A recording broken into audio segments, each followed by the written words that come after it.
Okay. Now, am I? Yeah, I am.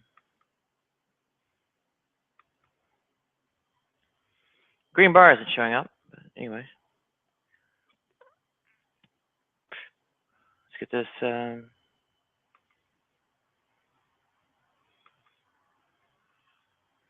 Well, number one, monetized. Number two, linked up, and so on.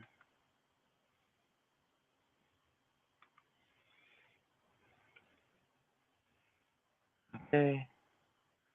Comment there.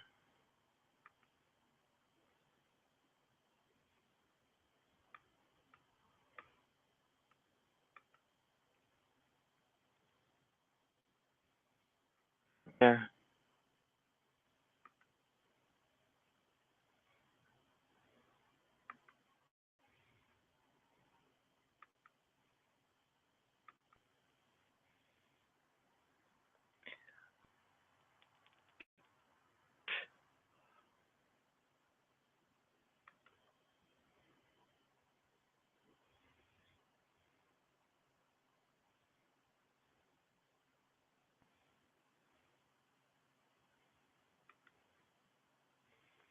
Okay. And everywhere else.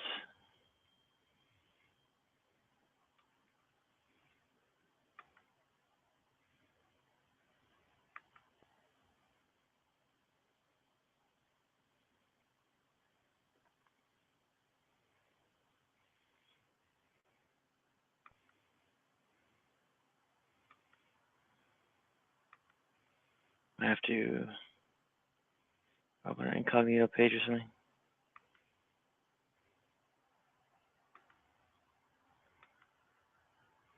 Where am I live? Hello, everyone. Welcome to the Nadia Show. And, well, where'd my other hangout go? Who knows?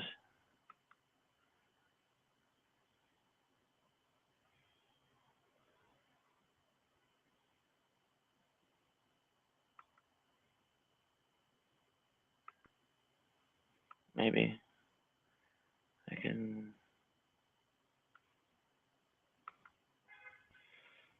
Well, the gospel of Nadia is, I guess, some of what I believe.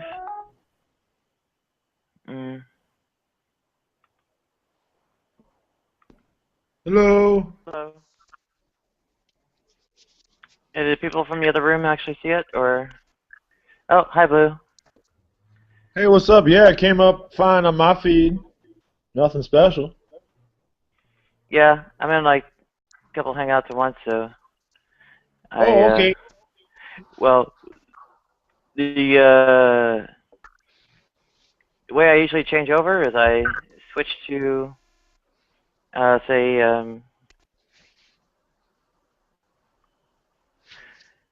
I switch to like a doing a double fisting hangouts thing. Switch that way, and then but I had the double fisting hangouts thing tied up by, well, another hangout already, so I had to basically kind of paste the link and walk out without really doing a whole lot. Hello, Big Eye. Hi, Incorporated. Or did the rest of everybody see the link? Hey, how's it going? Yeah. Did everyone else see the link? I had to kind of just paste and run because I've already got two hangouts going at once. It's going good for me. I take it that means the rest of the people in the hangout did not see the link. And Oh, well, actually, that's Glenn's good. kind of wandering over. Okay, there's two of you. I don't know if Von Helton or anybody saw it.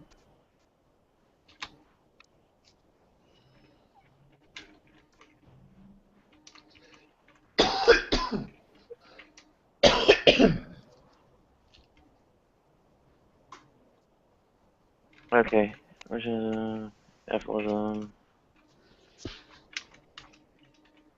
leftism, fascism.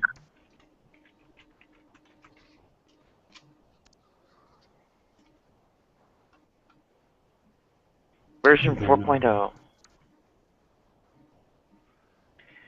Forgive Version me for 4.0 asking. of the gospel, Nadia. Go ahead. Yes. Forgive me for asking. You can tell me to shut the fuck up if you need to. But how is your health? How is your health? You've been looking good. Little I've seen of you recently. How are you feeling?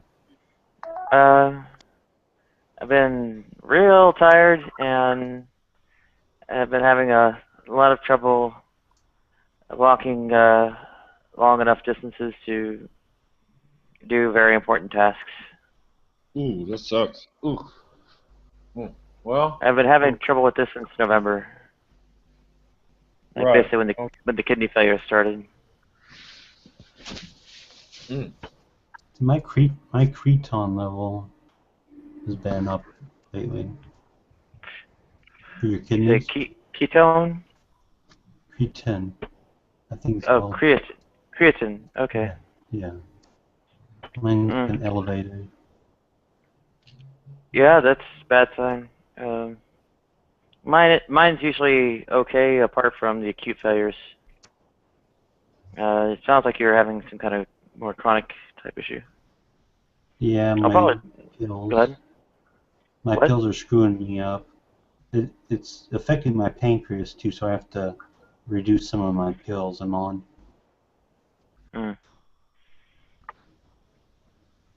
Yeah, I don't know quite how it all works, but they're mostly telling me that I can cause myself chronic kidney problems by having more, and they blame it on me, of course, by having more acute episodes of kidney failure, but at the same time, it's due to logistical whatever kind of garbage, and blame the victim thing doesn't really fix the problem. Yeah. Hello. Hi, Patrick. I thought something was wrong. What? I didn't see you for a while. What's been going on with Jason Burns, Blue? I know you track him pretty closely. Very quiet? Quiet week. He's only uploaded 2 videos this far. He said he. Nope, can't hear ya. Can't hear Oh yeah, you're coming in real quiet. Hold on, I'll come back. Hold on, baby. All right, Adam and Steve. Yo! Well, I'm gonna be working out, so if anything good happens, I'll be back. All right. Okay. Make sure to get those abs rock hard for me. I'm sure. I stopped watching an Aaron Ra hangout just to come in here. Oh man, dude, I saw Alex Botten. Oh my gosh, that was amazing right now. What was he doing? Well, he continued another hangout after G-Man's about the topic of is hell a moral system, and it was just crazy. Oh my gosh. What about a moral system? That like they were trying to figure out if hell was fair and that if they're more moral than God, and then Alex Botten ended up making some Christian admit that he was more moral than God, or at least make more moral decisions. So yeah, it was pretty intense. It was pretty good. Ooh. All right, everyone.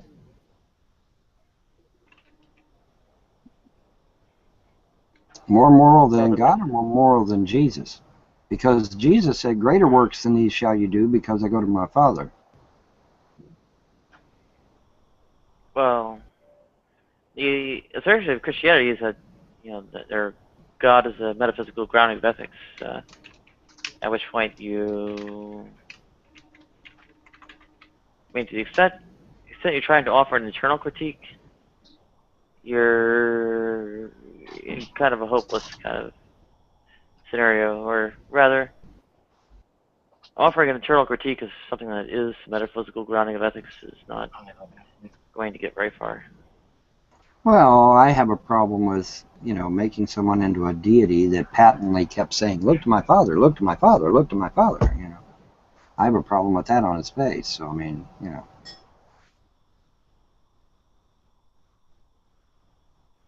Venus, I would highly recommend not meeting people.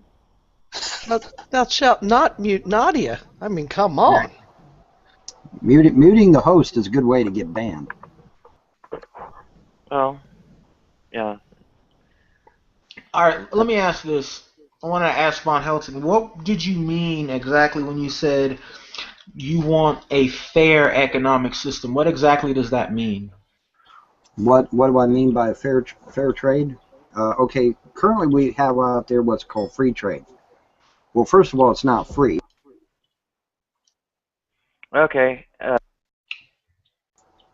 Okay, it's time for him to go bye-bye. Okay. But you said first you wanted a fair economic system. What exactly does that mean? I want a system based on prosperity instead of debt. Okay, hang on. Yes. Hang on. An economic system is a system of distribution of goods and services. Right. Right. So okay. When you not a distribution of goods and services, an exchange between goods and services. Right. And I want a fair exchange. That's what I want. A fair exchange. I would contest that definition. I mean, exchange. Yes. Exchange is subsumed, or rather, exchange subsumes.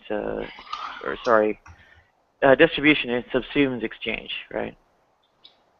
Right, but at any rate, I want fair trade. I want a fair economy. I want an economy. I want a currency based upon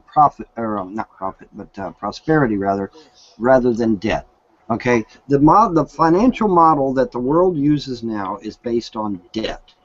All right, and what I would like to, and I'm certainly no financial guru, but I'm sure you cannot create wealth out of debt. Right. What I would want is a financial institution somehow established where that when you prosper, it encourages other people to prosper right along with you. I didn't say I'm not advocating socialism or communism, so relax, Nadia. But what I am saying is that there should be a way somehow to where that it's not based on debt like we have it now, because that model just isn't working. I mean, look at the misery in the world, man. Why is the world experiencing all this misery? Because we're all in debt. We need to get out of debt. Everybody needs. I mean, look at Greece. Look at all the problems in Greece. Why? Because they're in debt. We need to get out of debt. I dispute that. I would. They attach your taxes to the electric bill. You don't pay your electric. You don't pay your taxes. You don't have electric. I would dispute that. I would maintain that you're claiming a root cause or more ultimate cause than is readily demonstrable, and that say material needs and such not being satisfied is much of the cause of Nadia, the turmoil misery and such in the world. Nadia, the turmoil in Greece is documented. Okay, I'm not making this shit up. I'm not pulling it out of my ass. The turmoil in Greece is well documented. Okay, can you describe what the turmoil in Greece is even about? Yeah, it was about frustration. It was about the fact that people were up to their eyeballs in debt. They were disapproving of their government at the time. There was all kinds of turmoil going on. They had a wasn't struggling economy. that They is were not it. forced to join the EU. They thought it was a good idea, and it just tanked them even more because when you join the EU, you now take on the debts of all of those countries. correct. I would Okay, say okay. that's incorrect. That is incorrect, and the austerity measures being imposed were what was being responded to Savage. in the Greek Okay, not let me the go ahead and ask Von Helton. general claims that you're making. What is prosperity in your opinion? Because we have to get a working definition of what you believe prosperity is before we can talk about building an economic system based on prosperity. So, what is prosperity as defined by you? Prosperity is where I earn enough money to not only support a large family, and by large family I mean 6 or more children, including my wife. So I want enough money to be able to support a large family, and on top of that be able to put money away for safekeeping, for like buying a house, buying a car, in case somebody goes to the hospital, that sort of thing. And don't tell me it can't be done, because it was done long before the Rothschilds and Rockefellers came along. So it is possible. But the point is if I am prospering, if I'm making enough money to where that I can support my family and have a financial nest egg, I won't need credit. I won't need the banks. I won't need anyone, because, hey, I'm prospering.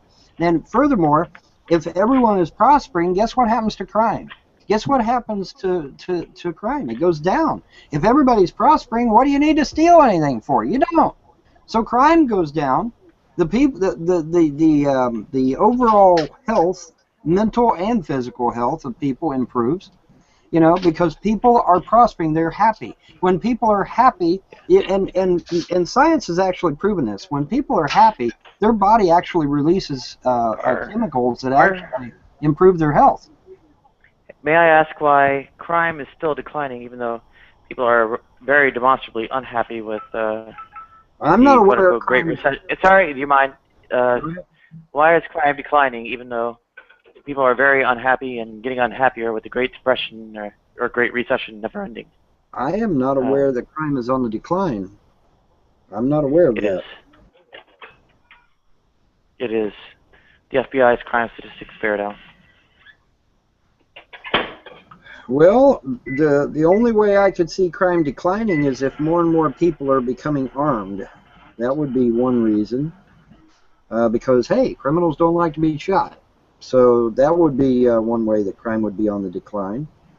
More surveillance, and people can't get away with it. Well, surveillance, I mean, you know, there's ways of getting around cameras, but I know that ever since Obama came into office, there has been a groundswell of people buying guns. So how about I would say, about a very simple explanation that lead exposure has decreased. Lead exposure, huh? Yes, lead exposure. I don't understand. You know, lead-based paint. Cause people to go crazy. Children not eating paint chips. Leaded gasoline. I don't know. Out. I don't know. Well, I don't know if lead-based paint would be. I don't know. I don't know if you can make the leap from lead-based paint to crime going down, but I don't know. I would say that, like I said, since Obama got in office, Americans have been buying up guns like mad. And it could just very well simply be the fact that criminals don't want to get shot. Wait. Is there a correlation to police then, if they don't want to get shot? Does this have any correlation with the police force? Have you ever really wanted a police officer? Ever? Wait, what? Have you ever really wanted a police officer? I'm not being facetious. I'm asking a legitimate question. Have you ever really wanted a police officer? Wanted a police officer? Yeah. Have you ever wanted a police officer? Like say, something happened around you, you wanted a police officer. Have you ever wanted one? Yeah, sure. Yeah. And did they get raped? And did the police officer arrive there in time? Whoa, I'm so confused now. Yeah. I don't know what you just said. I was unable to call myself. The point I'm getting here is that when you want a policeman, they're never around. When you don't want them, they're all over the damn place. Is basically what I get. Okay, I got you now. Okay. So and to be fair, and I'm not knocking police here. Don't misunderstand me. I'm not knocking the police. They got a hard ride. To be fair, I've needed a police officer a couple of times, and they came quickly. They did come to you. Well, then we need somebody. You were fortunate. But here's the point. All right, the cops are grossly outgunned and outmanned when it comes to crime anyway. All right, that's number one. Number two, it is much better to arm the citizenry. And you'll find even police officers will agree. It's good to arm the citizenry, and most crimes are stopped by an armed citizen rather than the police. That's documented. The NRA has actual documentation for that. Okay, so the armed citizen actually plays a major role in the decline of crime. It's been proven. And somebody's microwave is beeping. But so for me, if there is indeed a sharp decline in crime, I think it's because of the armed American citizen. That would be my guess. Okay, good point. you wouldn't take into account... The decline has not been sharp. It's been relatively slow, but going on for well over 20 years. Okay, Von Helden, you wouldn't take into account mass incarceration and the fact that a lot of the serious criminals that we used to have either are already locked up for life due to measures such as the 3 strikes law, or are in fact dead as a result of living that type of lifestyle. If you roll a pig in mud, is it still a pig? I would dispute that. You would dispute anything I say, Nadia. I would dispute what Incorporated Voice said. Oh, what Incorporated Why? said? The vast majority are not repeat offenders. The vast majority of crimes might be from repeat offenders, but the vast majority of criminals are not repeat offenders. Then why such a high recidivism rate? Well, the repeat offenders are more likely to get caught, number one. Number two,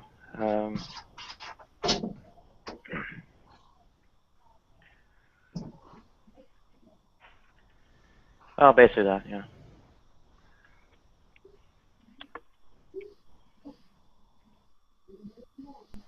All right, Nadia, you made me hungry. Now I got to go fix me something to eat. It's your fault. Okay.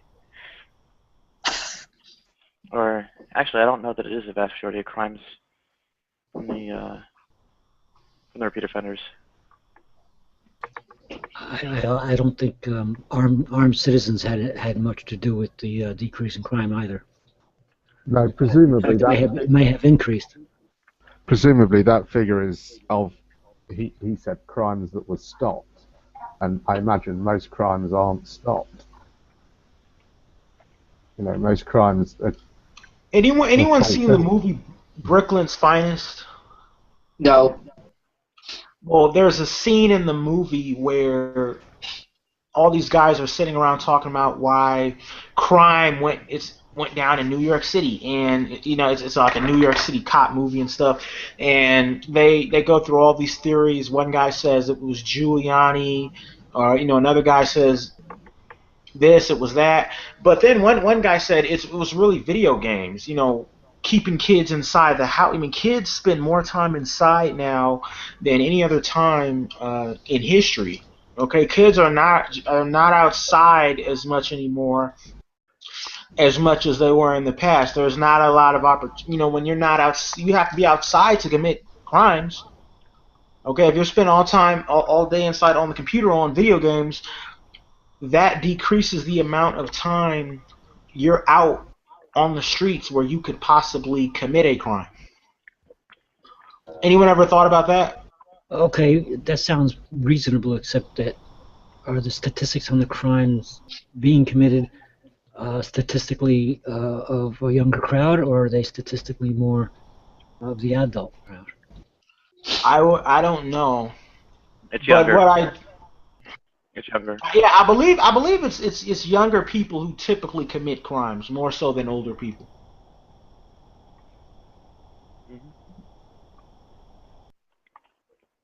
Yeah, I don't know.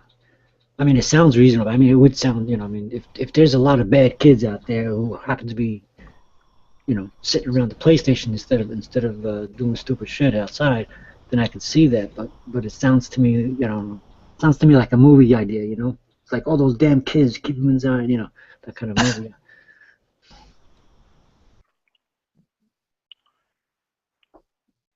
I think certainly when you get to be a teenager, I know when I was a teenager, I was kind of out there committing low-level crime, acts of vandalism and, silly things like that. So I don't know. I might have been better off with a PlayStation.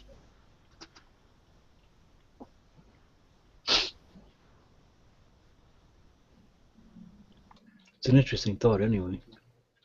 There's a great viral video I saw a couple of weeks ago where it's a father who's filming himself, and he said, "I told my two boys to get off the PlayStation and go and play outside. So let's have a look at what they're doing."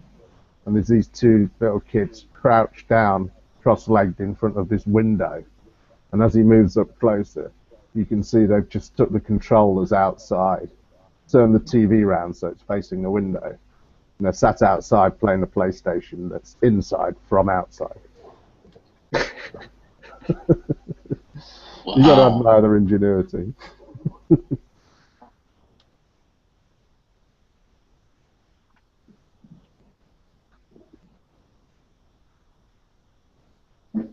So the topic of this is the Gospel of Nadia.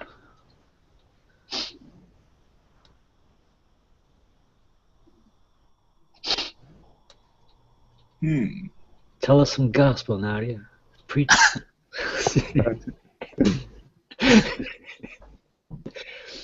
I'll tell you some gospel. The gospel is that if I run in 2016, I'm counting on all your votes. Those are some gospel. I'll vote for you, Vaughn. I'll vote for you. I just want to, Vaughn, listen to me really quick. Yeah. Read John, Gospel of John, chapter 14, verse 9. Jesus did claim to be the Father. I'm going to take off. Take care, Vaughn. All right, man. All right. Have a good day. Well, in a roundabout way, like I said earlier, if I take my kids to scuba diving class or something, I and them are one because we're like-minded. That doesn't mean that my kids are me. It just means that we agree on things. But whatever. That's okay. I mean, I know from a Christian perspective, he believes that Christ is God. I don't. But that's okay. I'm not gonna worry about that. That's for him to figure out. But in any event, like I was saying before, and let me read it. Well, I'll just read it again because if I try to ad lib it, I'm just going to mess it up. One of Rothschild's couriers was a man named Rothworth. When the outcome of the Battle of Waterloo was won by the British, Rothworth took off for the Channel and was able to deliver this news to Nathan Mayer Rothschild a full 24 hours before Wellington's own courier. At that time, British bonds were called consols, and they were traded on the floor of the stock exchange. Nathan Mayer Rothschild instructed all of his workers on the floor to start selling these consols. They made all the other traders believe that the British had lost the war, so they started selling frantically. Therefore, the consols plummeted in value, which was when Nathan Mayer Rothschild discreetly instructed his workers to purchase all the consols they could lay their hands on. When the news came through that the British had actually won the war, which was 24 hours later, the consols went up a level even higher than before the war ended, leaving Nathan Mayer Rothschild with a return of approximately 20 to 1 on his investment. This gave the Rothschild family complete control of the British economy, now the financial center of the world, following Napoleon's defeat, and forced England to set up a new Bank of England, which Nathan Mayer Rothschild completely controlled. Interestingly, 100 years later, the New York Times would run a story stating that Nathan Mayer Rothschild's grandson had attempted to secure a court order to suppress publication of a book which had this insider trading story in it. The Rothschild family claimed the story was untrue and libelous, but the court denied the Rothschild's request and ordered that the family pay all the court costs. What the hell is that? A toilet, I'm pretty sure. He took a shit. Yeah. You gotta mute. Well, you might need to like mute a bit more to avoid background noise and so on.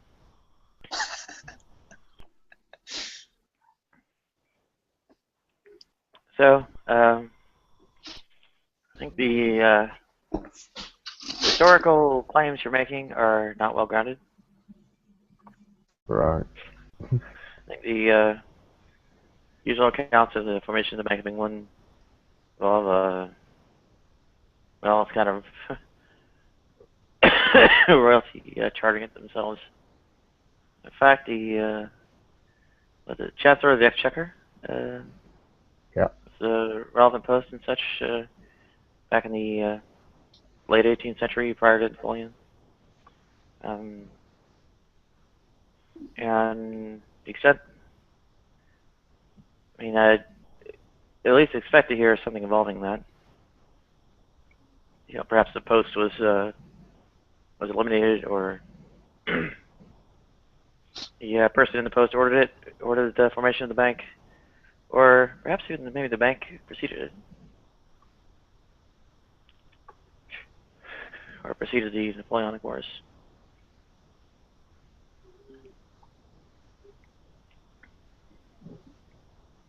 I have very grave doubts.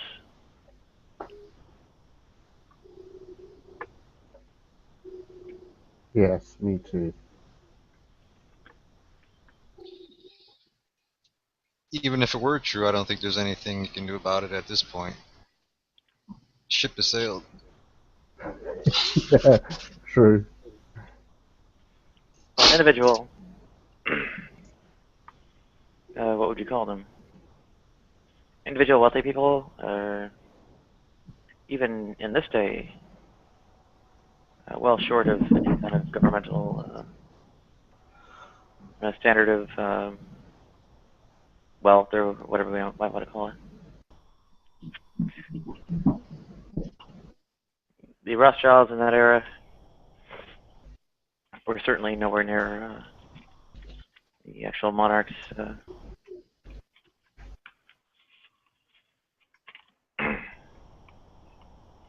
A better argument might be made around William of Orange in the great glorious revolution of 1688.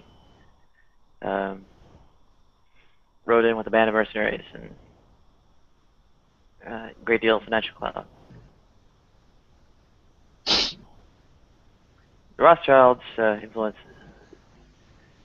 is not attested to the way you're speaking. At least not the way you're speaking.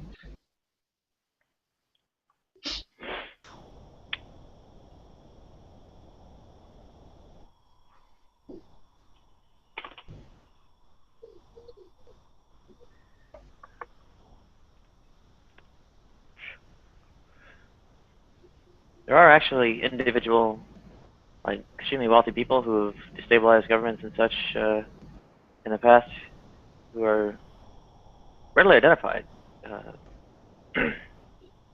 They many times because they took over the government, or like maybe in the case of well, we know in literally Roman antiquity, Ricimer, the Magister Militum of the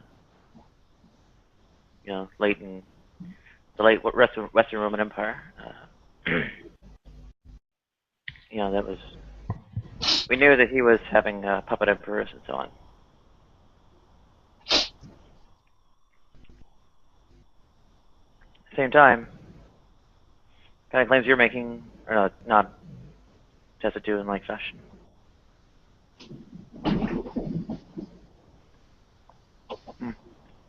Welcome, Son Jim. Hi, Son Jim. Yeah, greetings everyone. How's everyone doing tonight? Good. Tired.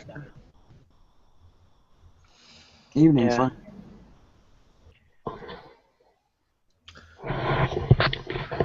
I need to get to the bodega, but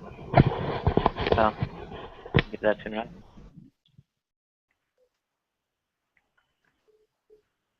We had a mysterious walkout by Simon Incorporated Revelation. I was muting and checking up on the other hangout.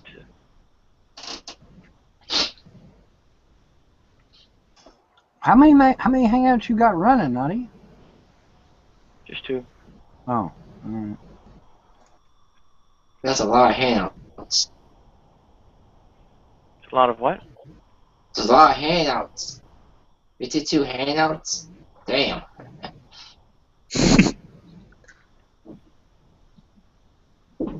Oh, you're trying to say hangouts. Sounded like hams. Sounded like hands. Got a lot of hands. My mistake.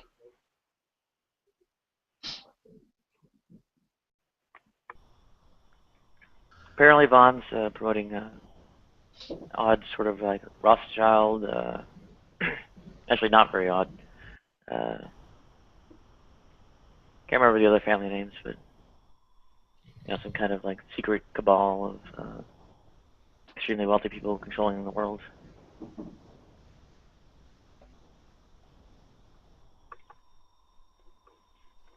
I think most of those people spent most of their time trying to stitch each other up rather than agreeing with each other and working together.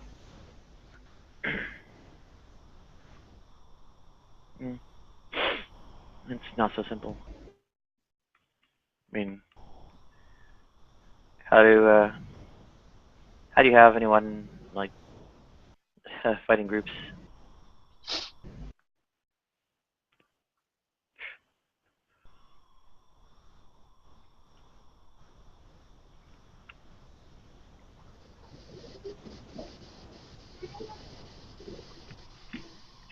People do that. What is their bond? What is that brings them together so that they do what they do with each other at all? And that account is something that Marx actually does develop. Calls it class interest.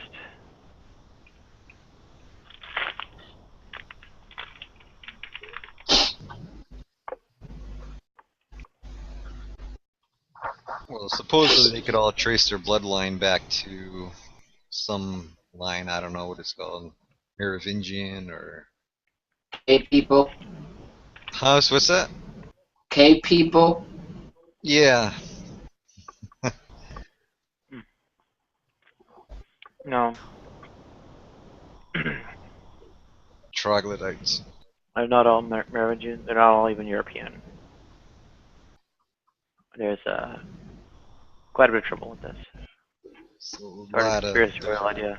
A lot of different theories out there.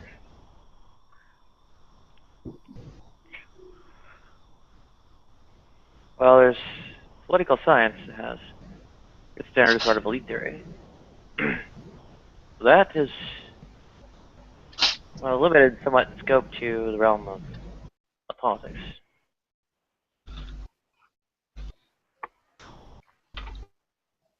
I don't know anything about like family trees and all that, but is it odd that most of the presidents are blood related, or is that nothing so special?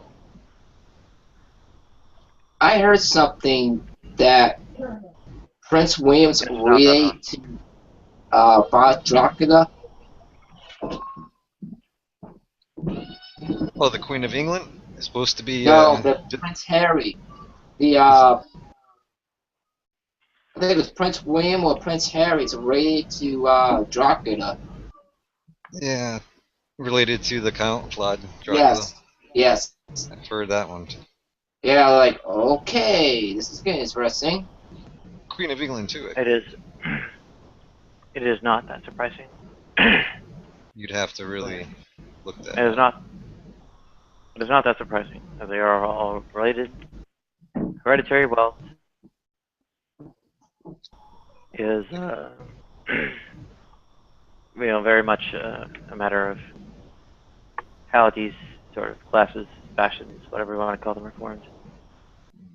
Like they say Obama is some kind of cousin to Dick Cheney, and also to, well, Von Houten would know more about that. Yeah, that's very creepy. That all of the presidents are interrelated. That is extremely creepy. Didn't the 5-year-old girl put the chart together? Yeah, it was a young girl. I don't think she was 5. I think she was a teenager. But yeah, it was a young girl that actually put it all together. I don't know enough about heredity to realize if that's strange or not. Well, we are all related, right? Well, we are all at least cousins.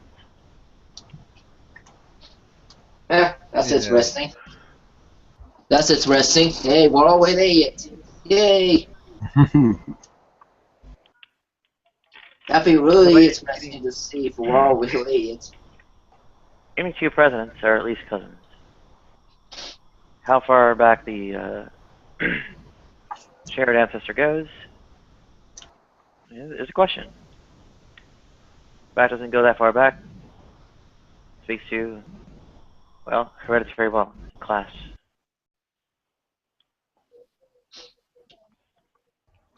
Yeah, speaking of cousins, I'm so disinterested in this next presidential election because it's going to be a Clinton and a Bush again, and it's like, what the hell? Get someone new, please. Yeah, I mean, this is so tired. There's nothing you can do. What I'm gonna say is it's gonna be all the same crap, same war. Let's go back to the desert to do more war. Yay! No, I don't want to. No one does. All I want is bring the troops home and help us, not the damn other countries. Some stupid ass war makes no sense. I agree. I'm tired of it. It's getting really ridiculous with the wars. Every single time a new president comes around, it's the same damn war. I'm just getting really tired of it. There is, I believe, I saw a YouTube video. Have you seen that lizard people part? Lizard people are ridiculous. Did you just say those reptilian things? Yeah, that's what I was saying. Like the Justin Bieber video.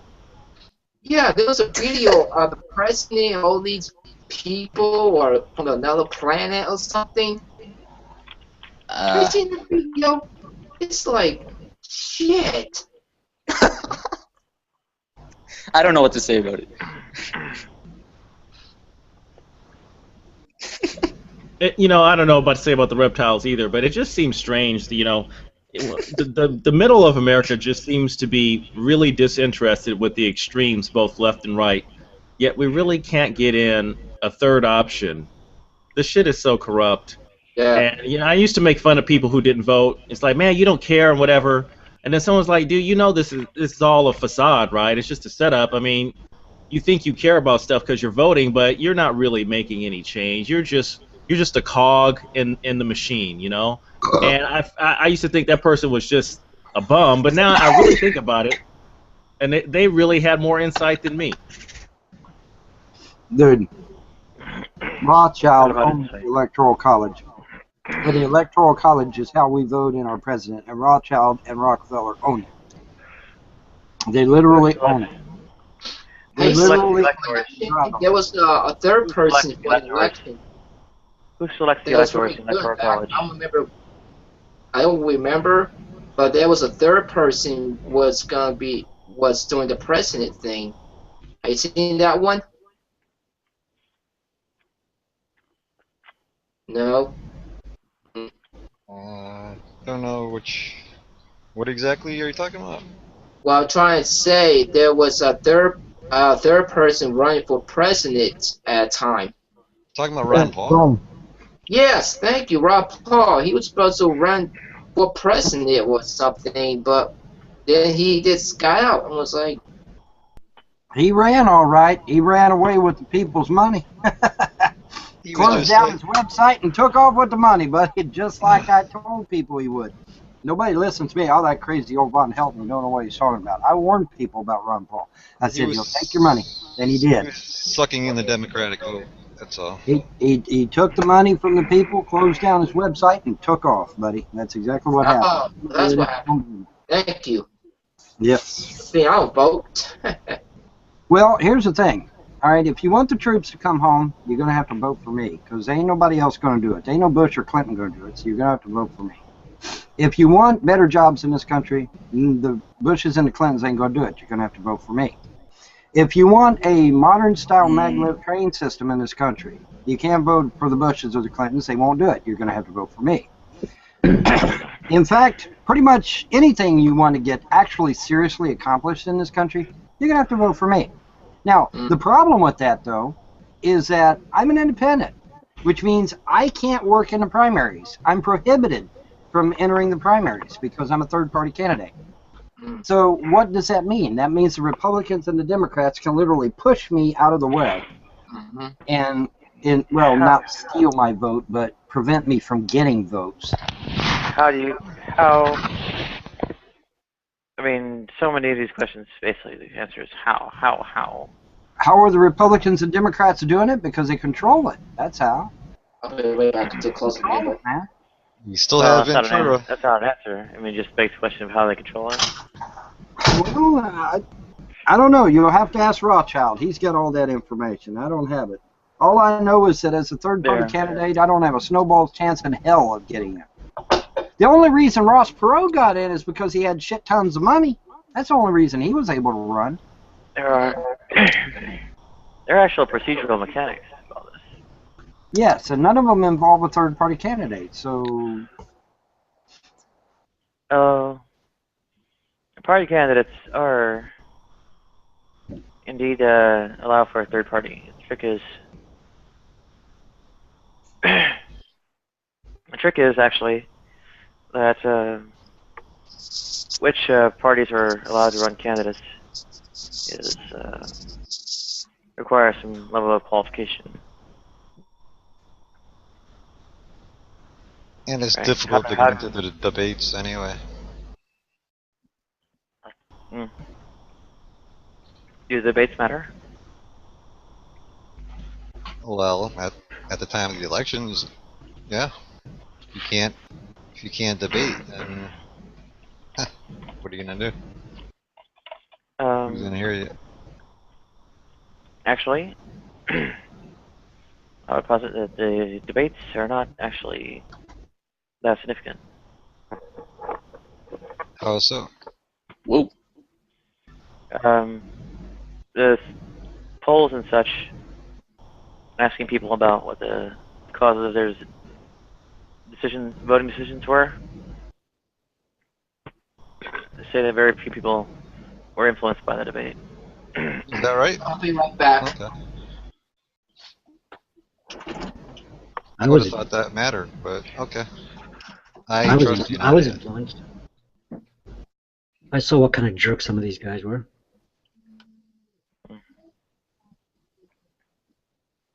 Well, I can tell you right now, mark it down on your calendar.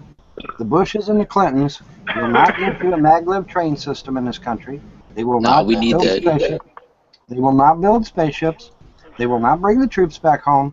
They will not restore this economy. There's only one person that's willing to do it, and you're looking at him. The problem is that I can't get no support because I'm a third-party candidate. I can't operate in the primaries, and I won't be able to get enough votes to even get in the running, let alone to, stand a chance. Well, let me ask you. Let me ask you a couple of questions, James Paul. Sure, go ahead. Ask me anything. Two things that have to do with the same thing. First, you're saying that you're not going to get these spaceships built. You do first. You realize that we now have, for the first time in 47 years, a new vehicle to take passengers outside of low Earth orbit. That's the Orion spaceship. But I did want to ask you, how do you feel about space exploration? Like, you know, robotic missions to Europa and things like that. How do you feel about that? Personally, I can't stand robots. I'm sorry. I can't stand them. I want boots on the ground. I want boots on the ground. The way you're going to know a thing is to put actual boots on the ground. That is how you know you it. can't go to Europa with people. Europa is Not yet. Not yet. No, You but can't. I mean, you have to send robots out there, like Curiosity. You have to send them Oh, out there. I see. Okay, I see what you're saying. For the initial. Right. What I'm asking you is, how do you feel about it altogether? I mean, all right. Obviously, for the are you initial. for space exploration, generally speaking? Right. For the initial contact, yeah, you would need to send a robot. Absolutely. I wouldn't want to endanger anybody's life unnecessarily. But once it's been established that we can go there, we can mine there, we can salvage there, whatever, then we send boots. But yeah, I agree with you there. I thought you were referring to Mars or the Moon. Well, either way, space exploration in general. So you're for space exploration. Listen, bro, if it was up to me, we would have never stopped. We would have never stopped. Remember what JFK said. JF said, go to the moon and other things. Okay, so the moon wasn't the only one he wanted to do. He didn't want to stop it. He wanted to do other stuff, too. He said we choose to do these things not because they are difficult, but because they are hard. Not because they are easy, but because they are difficult. That's right. Absolutely. Absolutely.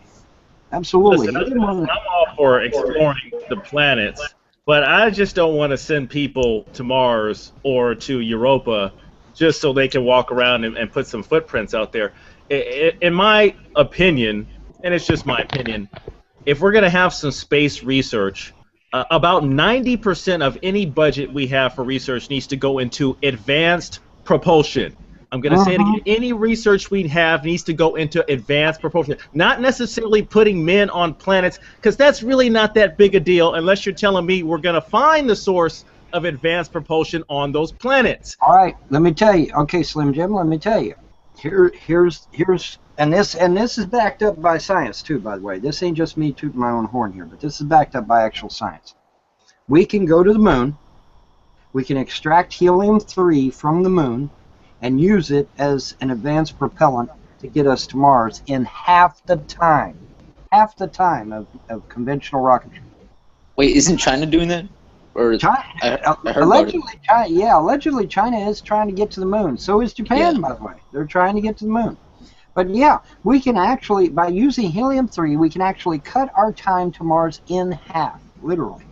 Okay, and then, plus we've got the ion engine out there, and we have Alcubierre's warp theory, which is out there.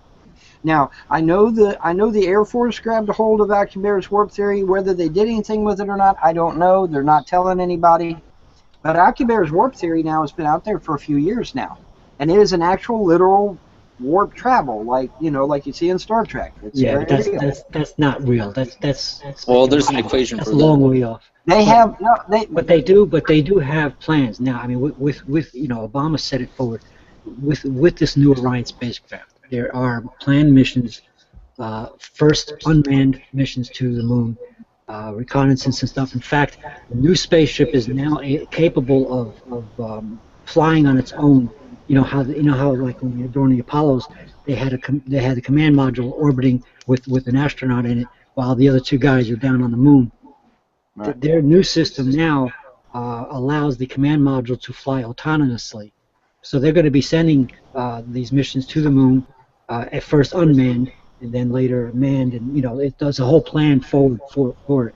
But the fact is that this new spaceship, it's new high tech on top of everything else, is the first spaceship that we had since the Apollo missions that is able to take us out of low Earth orbit.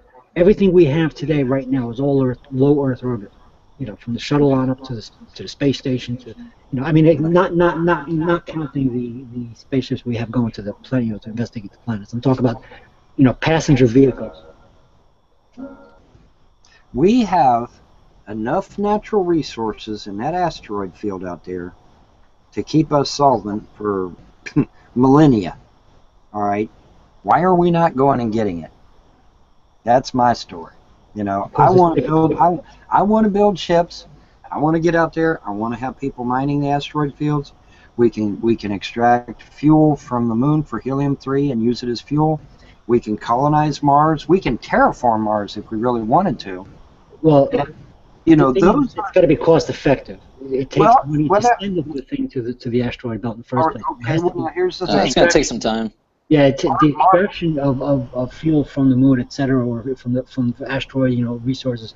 Right now, so far, it's not cost effective. It would take almost as much money to get there and do the job as it would the resources being brought back.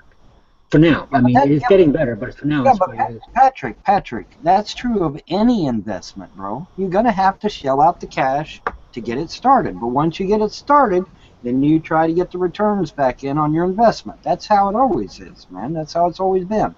Yes, there's going to be a cost involved. Absolutely, there is. But, huh? Can I jump in here real quick? Yeah, go ahead, Max. Go ahead. I got a question. When you say why aren't we? I hope you're implying the private sector, not like public funding. Because if you get the government, I mean, yeah, the Apollo missions were pretty amazing, but I mean, the only reason that was really able to happen is from the excessive extortion in this country to allow the government to rob its citizens to do that kind of thing. And if you're trying to get them to do any sort of extensive scientific research, I mean, it's not going to be very. I mean, don't get me wrong. Space exploration is like one of my favorite things ever. I mean, I love it. But I don't think that my neighbor should have to pay the price for that when he's struggling to feed his family. No, listen. NASA's budget is pennies to the they're literally working on pennies. Anybody who sits there and claims that NASA, you give NASA money and it's making us all poor, it doesn't know what they're talking about. NASA is working on pennies. What NASA could do with a $10 bill, I can't do with 100. It's the principle, though, is that I mean, you leave that to private companies. Yeah, I agree with Max. It's not so much about whether it's a small percentage of what we're spending overall. Honestly, if I was going to fund NASA, the military budget would be my first target. But we honestly, I think we need some return on the investment when it comes to this, and that's not going to be for many generations. And I think most people, that's what Max is saying, most people are not going to be too enthusiastic about it. I mean, I think all of us are, because we're just into that. But when you go into the masses, they're not buying that. I have a plan. Well, I mean, let's not discount the fact that we're all here talking clear across the country and possibly some other countries on this Google Hangout on technology that was forwarded on the scientific exploration, including space exploration. I mean, we wouldn't have this computer. We wouldn't be able to be doing this. I'm in New Jersey. I'm in the United States. I don't know where everybody else is from, but I know that I've been talking to people in London, some cool people all over the place. The railroad systems. Just about every railroad company that was government subsidized in the 1800s went bankrupt, and the only one that didn't was the only private funded one, because the government is so inefficient with the way it runs everything, the way it manages its funding. It's just not that's practical. And I mean, the private sector, I promise you, is 5 million times better, and it's more moral to allow the private sector, because guess what? If Google decides they want to mine on the moon or whatever, guess what happens if they fail? Well, they failed. But if the government fails, they just wasted other people's money. So it really doesn't make sense. Well, the Orion spacecraft is a collaboration between, I think, Boeing and SpaceX. Mm-hmm. I mean, the government is just such garbage. I can't even begin to they cannot pull something like that off. The Apollo missions, if you really look into them, yeah, NASA, they pretty much funded it. I mean, most of that was a lot of, private research, private contractors. Hey, and let's be real. Going to the moon isn't really that hard. I mean, when I laugh at conspiracy theorists that think the moon landing was fake. It's like, dude, you can see the moon, you can see craters in the moon with your naked eyes. It's really not that difficult. Going to these other planets is exponentially more difficult. And I'm not saying that we shouldn't be looking in that direction, but I hate these comparisons, man. Knock it off. Oh yeah, the moon landing conspiracy thing is garbage. Yeah, we won't find any conspiracy theorists in here. At least not me, anyway. Well, I mean, alright, I'm not really a conspiracy theorist. All I'm saying is, Building 7 fell for no reason. That's all I'm saying. Yeah. Yes. I'm just throwing that out there. I mean, Yeah. I don't know. I'm not saying the government took it down. I'm not saying, you know, that I don't know what was going on there. But all I know is Building 7 just. Oh man, I can't believe you went there. Oh, boy. Pull it. No Pull it. hit Building 7. That is documented. No plane hit Building 7, but yet it fell into Oh its God. I I knew it was gonna happen. I really didn't want to start this. I'm just Yeah, just well, saying you did, so I'm gonna go Is smoke. that a kangaroo? Oh, it's a dog. Never mind. something was going on 9/11, isn't it? Yeah, I saw the dog No. too. Oh, I saw. I have a question. How long after the first plane hit did the second plane hit? Well, I I'm back. I don't know. It was only a couple of minutes. I watched the whole thing unfold on TV. Okay. I don't remember exactly how many minutes, but it was. I think it was single-digit minutes. And I thought there were no F-16s in the air intercepting them. Was that they were running the same exact drill that morning of planes being flown at the towers, and they thought it was just a drill. So that's why they stood down. Is that right? That's my understanding. They were having a simulation up near the Canadian border, and all of our jets were up there attending to that simulation. The exact same situation. The exact same situation. That's correct. Okay. Correct. That's correct. It was up near the Canadian border, and all of our jets were up there participating in the simulation, and there was nobody to shoot these planes down. But that's just a coincidence, right? Sounds like it. I never knew about this. Me too. Well, now, wait a minute.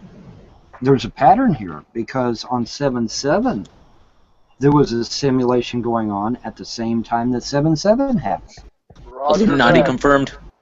And in Spain, when Spain was attacked, there was a simulation going on then too. So there's a pattern. 7 blew up buses, so it wouldn't have really mattered where any planes were. Well, it was buses, but there was still a my point is there was a simulation going on simultaneously with the real thing happening. They have a pattern here. There's a pattern where there's a simulation going on and the real thing's happening. Simulation. If you go to the centre of London, though, it's like a fortress. There's probably a simulation of something going on there every day. It's quite astounding to see. Well, I guess I don't know. You know, they've got barriers in the road that can come up, and they can just shut down the whole of the centre of London. It's quite astounding. My point, though, is that I find it interesting that every one of these calamities, there's always a simulation going on at the same time. And I just find that rather interesting.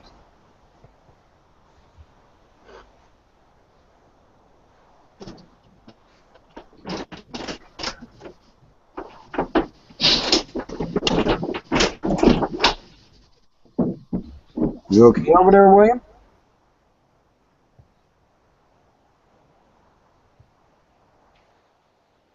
Or not. Oh, Microsoft released a beta for Windows 10. Check that out. Oh, really? Is it open to the public? It just says Wait, what? I'll give it a whirl. Windows 10. Windows 10. 10? Yeah, Windows What? 10. Yeah, they missed 9. I was on Apparently. this website. Not a rumor anymore, I guess. They willfully and deliberately skipped over 9. Yes, they did. I guess 8.1 is 9. They must have listened to one too many Beatles albums, I guess. Because Number 7, 8, 9. 9. Number 9. 9. 9. Yeah. Hey, JVH, how about my audio, please, for a check? Sounds like you're talking through a tin can, but other than that, you're all right. Roger. Thank you, sir. You're welcome. Yeah, I'm pretty satisfied with Windows 8, but I don't think so. Well, the thing of it is Windows 7 is what Vista should have been. That's the thing, you know.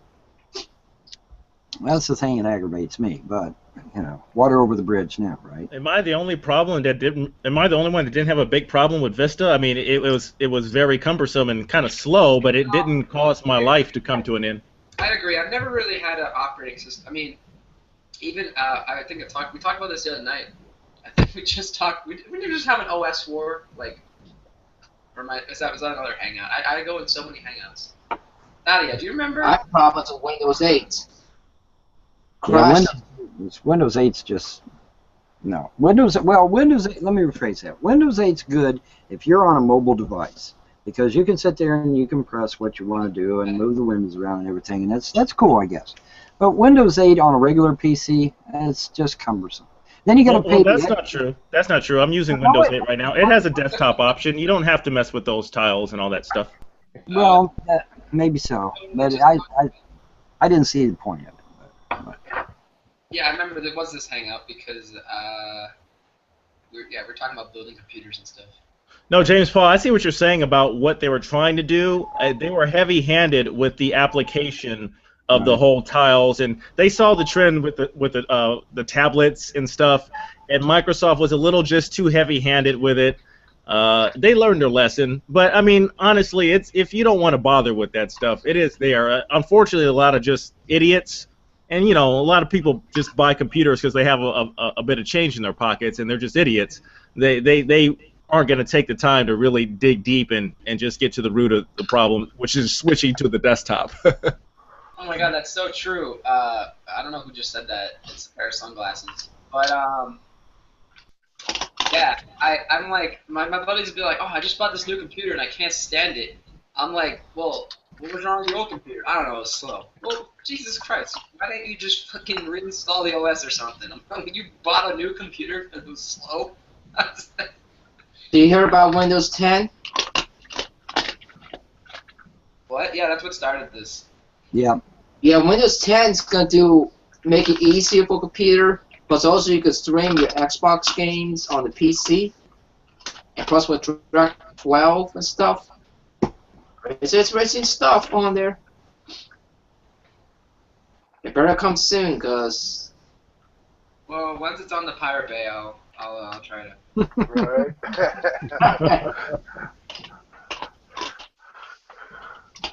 Actually, with the backup disk. It's apparently Windows 10 is supposed to be a free upgrade from Windows 8, but I pirated yes. it, so I'm not sure if that's applicable. I think it's like 1 year. Or something like that. After 1 year, you have to pay for it. Yeah, it's warranted in Windows 8 though, so I don't know if that works. You know, it's going to cost like $100. Can we upgrade from 7 to 10 for free? Yes. Also? We can? Really? Yeah. You can. They say you can upgrade Windows 7 up to 10. 10 will make everything easier. If you watch the videos on Windows 10, just type in Windows 10, they tell you all about it. They make it more easier than Windows 8, which was not kind of pain in the ass in a way. Everybody likes Windows 7. Not a whole lot of people like Windows 8. I love Windows 8. I actually like it more than Windows 7 for a few reasons. Well, I'd say Windows 8 is pretty damn good. I mean, there's a whole lot of things in there. It does have it easier to do what you want to do. Now, you realize, though, that this proves that the end is near, right? Microsoft giving away something for free? Oh, hell yeah, it's the end of the fucking world right there, man. That's your proof right there. There's your proof, man. It's, the end is near.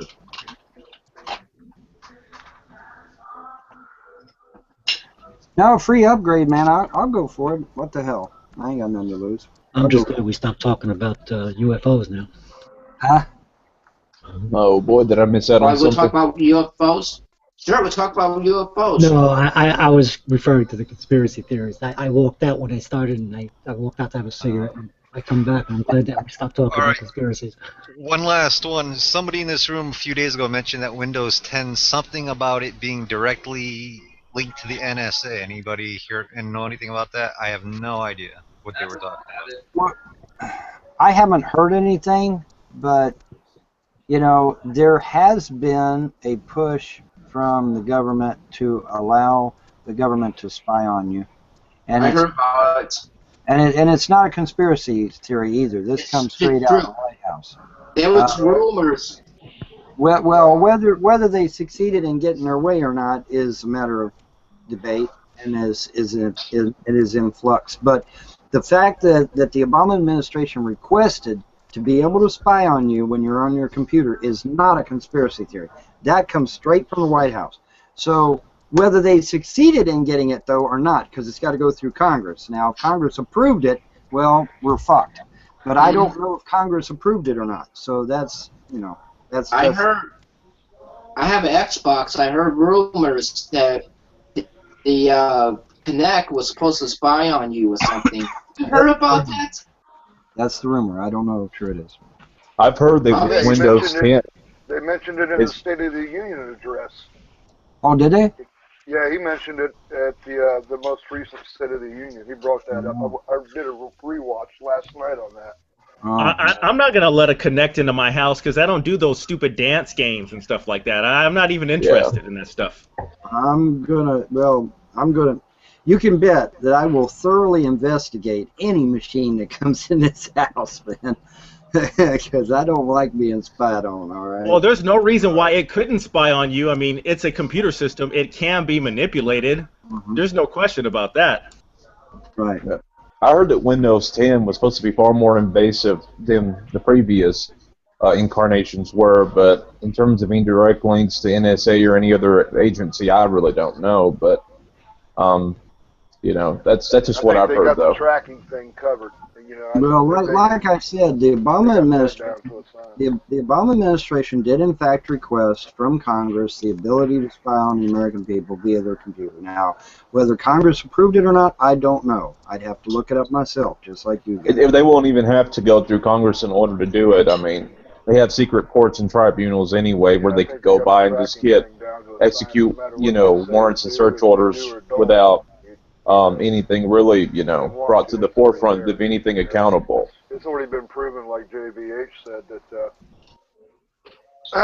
they've been doing it, or they at least, well, they say publicly it's going to go in front of the House, Congress, or whatever, but it's proven that, you know, that there's been people that come out that say that they built the software and the government came in and took it from them. And that's when that whole thing came out about the eavesdropping on our telephone lines and all that type of thing. The guys that, a couple of those guys, JVH, that built that stuff, has been documented on saying online that, you know, that software was built such and such on such and such floor in a certain building. Anybody notice how all that talk about carnivores went dead silent these days? You don't hear nothing about carnivore no more, man. Right. They just kind of swept that shit under the rug, man. You don't hear nobody talking about carnivore no more. Yep, been a real long time since we heard that, eh? Yeah, it's like real quiet out there. I don't talk about it no more.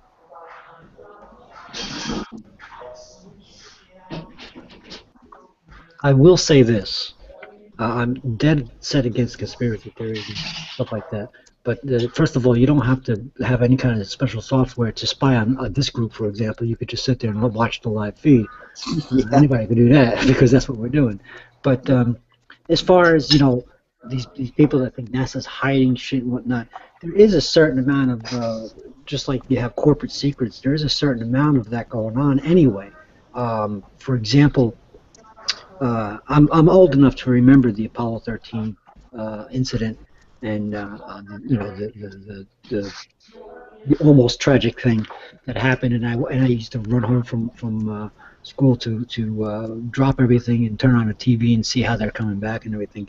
There was on TV the first discussion about why it happened, and within a year, all of a sudden, all the documentaries and all the stuff about the Apollo 13 was all about these frayed wires. It wasn't frayed wires, and I heard the first broadcast about what it actually was. On the first, what is it, the Geminis, the relay systems were a 62-volt system. Okay, the oxygen relays that they used to do the recirculation of the oxygen tank were 62 volt. Wait, it's the other way around. It's 24 volt. I'm sorry. It was a 24 volt system. The Apollos used a 62 or 67 volt system. Somebody made the mistake of putting a 24 volt relay in the 67 volt system. So halfway to the moon, they did the recirculation of the oxygen tanks, shut it off, but lo and behold, the relay had frozen shut because it was, you know, burnt shut. So the heater for the heating the oxygen tanks stayed on without them knowing it. And then when they went to do the recirculation of the oxygen tanks, it blew a damn hole in the damn thing. But later on, and from then until to this day, you could even watch the movie, you know, the docu-movie Apollo 13 with what's his name in it. They will sit there and swear that it was these frayed wires. It wasn't no frayed wires. It was a relay that they mistakenly put in there. Well, I know that anybody that's a PBS, and that's a call out to the, you know, the broadcast for PBS. They have one out called Astro Spies, and it comes from the Nova site. If you guys, I can't do links, but I would if I could. But if you go to PBS, Nova's the home spot, and then type in Astro Spies. That documentary there explains how the program was first started to actually do the defense in space, and then they turned it over to NASA to try to make it civilian type situation. But Astro Spies is good, and it's not a conspiracy thing or anything like that. It's all documented type stuff. Yeah, there's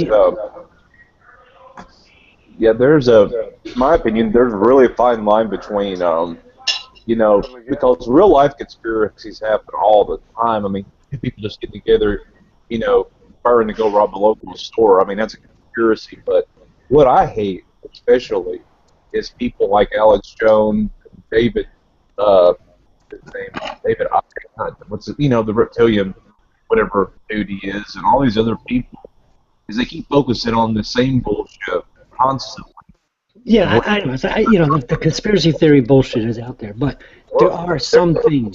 Yeah, there are some things that are correct. Like Slim Jim is asking NASA as a corporation. No, I don't mean it that way. I mean that there are some, you know, company secrets that they don't like to let go. And if something slipped out about this relay, for example, they want to hush those mistakes up. Right. Just like the whole space shuttle incident, where the senators got really pissed off at certain people in NASA that swept all the problems with the shuttle under the rug.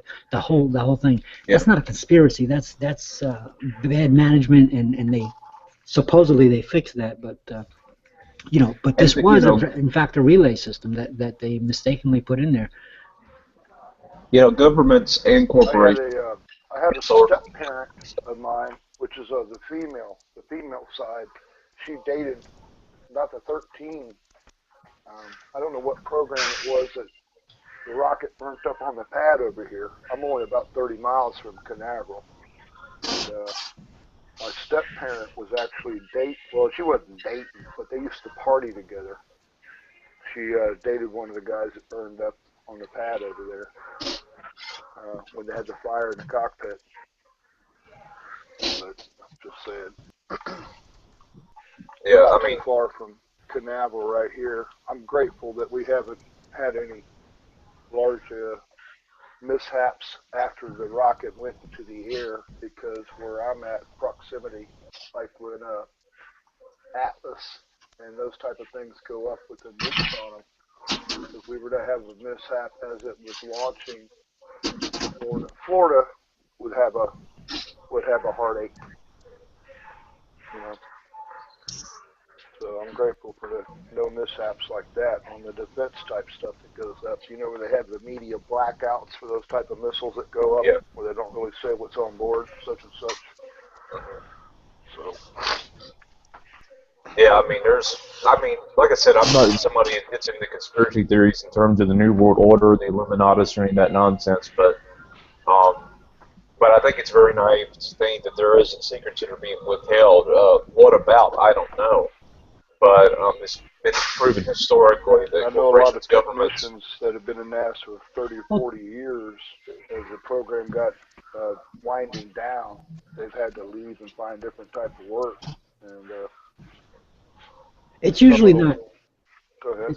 It's usually not, like, it's not usually big things. It's like I used to work for a company, for example. I wasn't allowed to take pictures inside of certain things, because the company I worked for, has contracts with NASA and stuff like that, and they make power supplies for like the MRI machines and stuff like that you see in the hospitals. So I mean, there are things that you could understand that any company wants to keep, trade secrets and things like that. Right, that's understandable. But it just seems a little odd to me that they would suddenly cover up this mistake that somebody made, maybe to keep somebody out of trouble. I don't know. Whether it was frayed wires or whether it was a relay really doesn't make a difference as to the outcome of the disaster. But it does make a difference in honesty to me.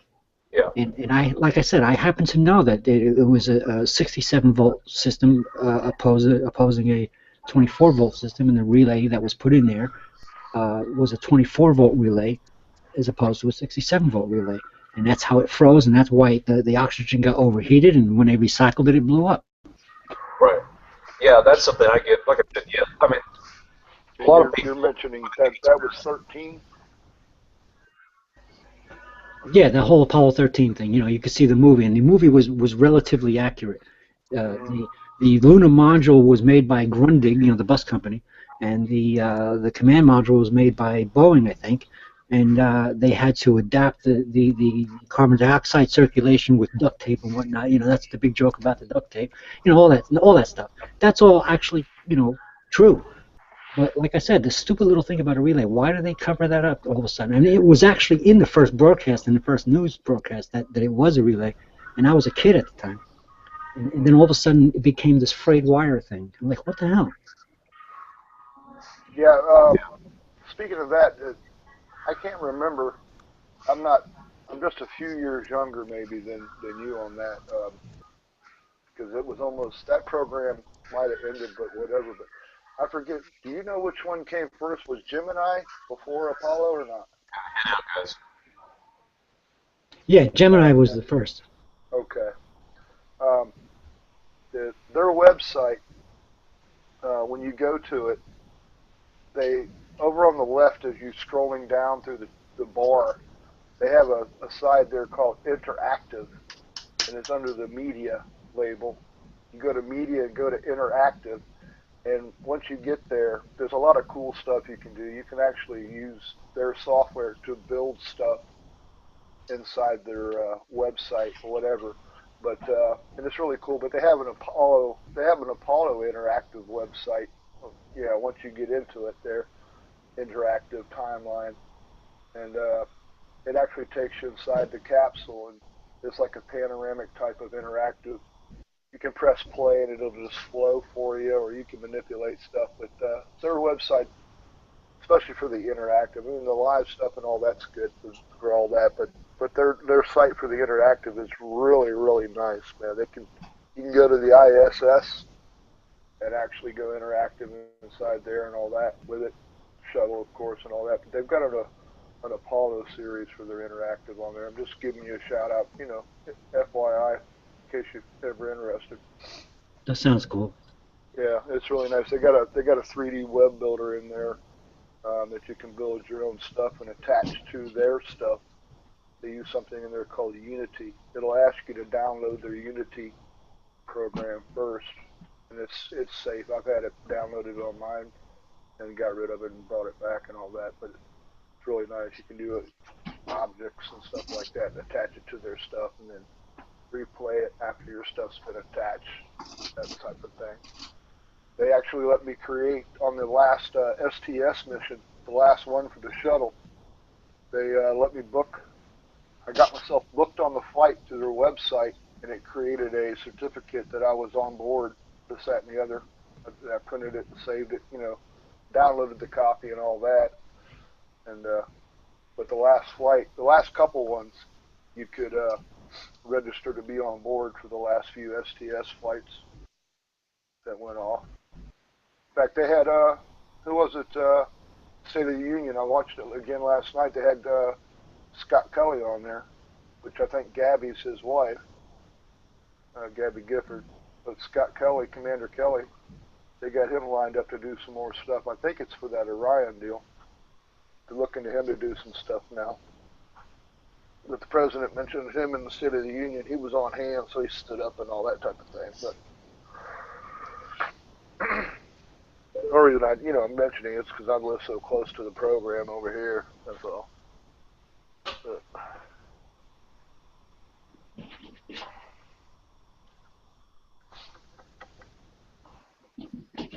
a lot of people that I know that were in the industry have now gone to some other high tech stuff.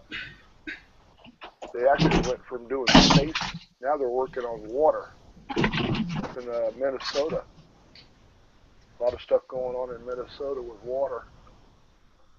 Exploration on how to probably monopolize the water, make it corporate, like Nestle, those types of things. Which, if anybody knows what I'm talking about, they got a monopoly on water coming up.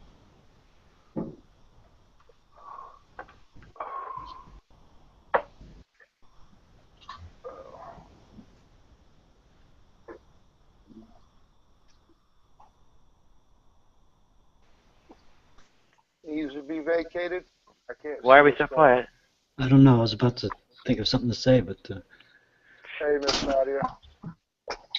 Hey, Paul. Well, I could think of something to say. Heterosexuality is the opiate of the masses. Join the homosexual intifada. Yeah. No, I'm straight and I'm going to stay that way. It's from Bruce LaBruce's Raspberry Reich. I don't know, kind of Bader Meinhof gang styled German movie with very explicit scenes. Well, Nadia, you just proved that bigoted Christian adage that homosexuals don't reproduce, they recruit.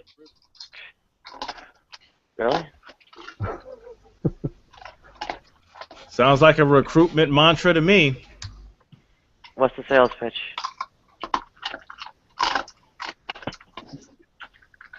Didn't you just say, like, heterosexuality is the opiate of the masses and to join some homosexual yada yada yada, etc.? That would be a quote from a movie that was mostly cracking really bad jokes about Tony Blair. Yeah, okay, I get you. So hey, what do you guys make of ISIS setting that poor Jordanian pilot on fire in a cage, huh? Real nice guys, huh? Mm-hmm. Oh yeah, they're wonderful people. I wish I was their friends. They're 10,000 miles away, so I'm not too worried. Well, the Christians that you claim that are persecuting you in Texas are a pretty good distance away, but you worry a lot about them. Yeah, they actually have reach within the same country and so on. No national borders or oceans. Oh, so you want ISIS to come to the U.S. and kill some folks, eh, Nadia? No. The King of Jordan is a Cobra pilot, so ISIS is in trouble now. Yeah, it's really time for everyone in the world, forget religion, anyone in the world that just has some common decency to unite and cream these sons of bitches. I'm glad you said it. I feel guilty. I'm sorry, Miss Nadia. Go ahead. I think there's a recruitment point to make. And I think even though he actually said it in a bigoted way. Andrew Dice Clay actually really sums it up. That is, how can one man look at another man's hairy ass and say, I've got to have that? And, well, answer is, well, you're born that way if you're not. Right? I was going to say I have nowhere near good enough fashion sense to join any kind of gay revolution. So I didn't hear Nadia's rebuttal to that awesome quote by Andrew Dice Clay. Oh, it is a rebuttal. the solution is Nothing to be rebutted. permanent Like I said, level.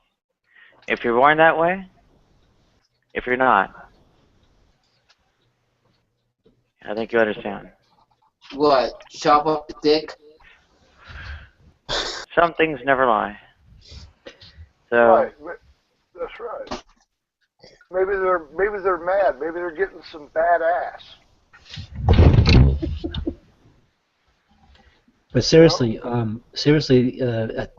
Jordan has announced recently that they actually they pulled some military strikes against the ISIS, and they are officially at war with them. And there was talk on the NPR today that about they were interviewing this Jordanian journalist, something to the effect of. Can you handle the refugees? And she was saying, no, absolutely not. There's a problem with that because some of these refugees are there for covert reasons and things like that. And the refugees there now have been, there's so many that they can't handle them. But they are officially now involved militarily. They kill other Muslims, and you know what? People don't want to touch the Muslims. They kill other Muslims, yet there's people who just treat them with kid gloves. I mean, you would think the Muslims want to clean their own house, but no, you can't say that because you can't be insensitive to the Muslims. It's absurd. And our president... I was just saying that Jordan is now officially at war. I'm not sure what you're getting at. Yeah, that's okay. That's cool. I hear you. As soon as they did that, they executed 2 terrorists, whatever. Yep. By and large, that's a drop in the bucket. There's a bunch of co-signers for ISIS, and they're all Muslims. Bunch of co-signers. It's sick.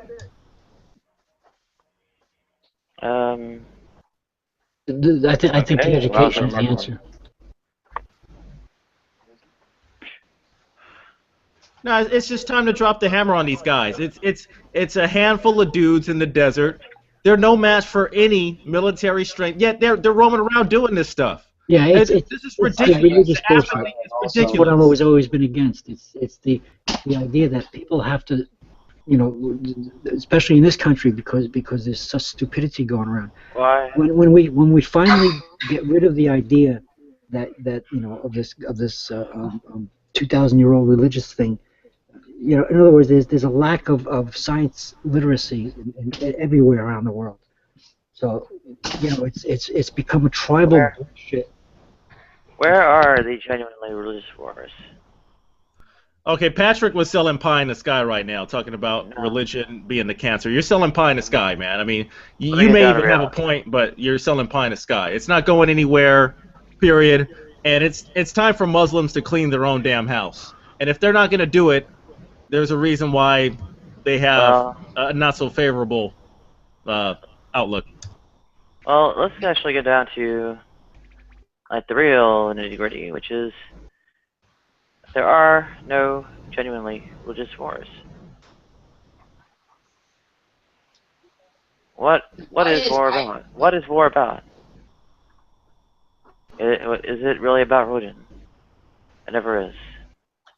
It's about material resources. It's about, well, things that might be called economic gains. Economic means, what does that mean? Distribution of goods and services. Gains in terms of the distribution of goods and services. They want more goods and services to be distributed toward them. All right, Nadia, that's just what you want it to be. That's not what they're fighting for, Nadia. That's not what these clowns are about. No. Really? Is Iraq not mired in third world poverty? No, I'm talking about ISIS right now. These guys are not. Sure, they'll take all the wealth they can get, but that's not what this is about. That's why they roll around in 80s Toyotas and dress in rags, and they just murder people. That's not what it's about for them. Really? Then what is it about if it's not about religion? I mean, if it's not about what Nadia said and it's not about No, religion, then what the hell is it said about? It wasn't. Patrick, pay attention. She just said it wasn't about religion. It's about materialism and the acquisition of wealth. You got to pay attention, Patrick. No. I said if it wasn't what she said, and if it wasn't what I said, then what is it? Well, you got to ask ISIS about what's their motivation. I'm not particularly interested. I've seen enough, and it's time for some civilized folk, which are outnumber these punks by a great deal, to step up and squash them. Well, then maybe you need to pay attention. You need to pay attention because you're saying that it wasn't about religion, and then you said it was. Because you know, I think you're the one. I didn't say it wasn't about religion. I said I didn't care what their motivation was. I know it wasn't about acquiring wealth. I know it's not about that. Look, it's simple. Right. They don't have World of Warcraft. All right. Well, there is no war but resource war, no war but class war. Even the American Revolution. Well, it's pretty damn explicit. The American Revolution.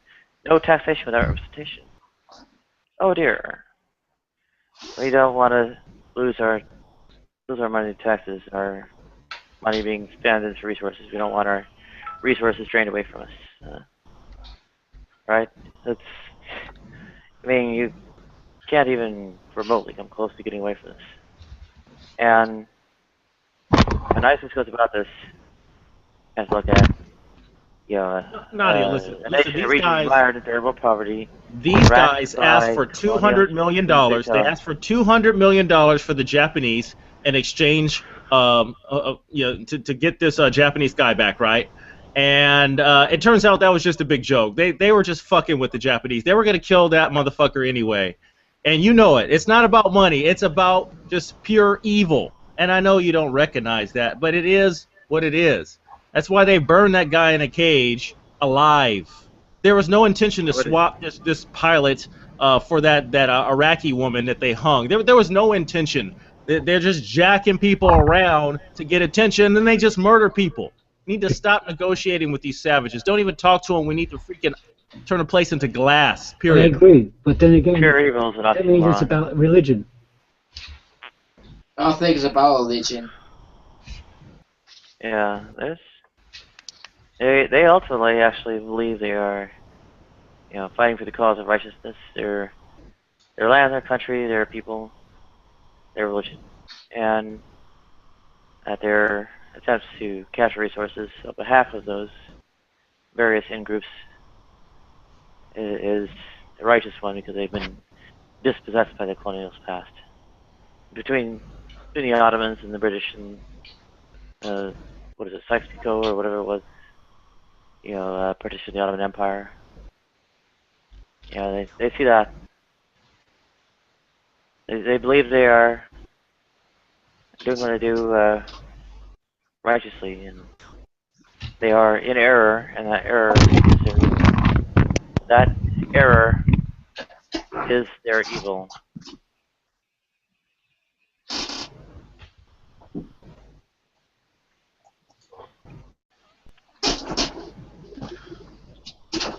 And they make the moral error of things like hostages and holding hostages, extracting vengeance, and so on and so forth. Those can never be justified. They make the factual errors that the people they're attacking are in any way culpable. Don't stand me. Those errors are what make them evil. They are not. There is no pure evil as such.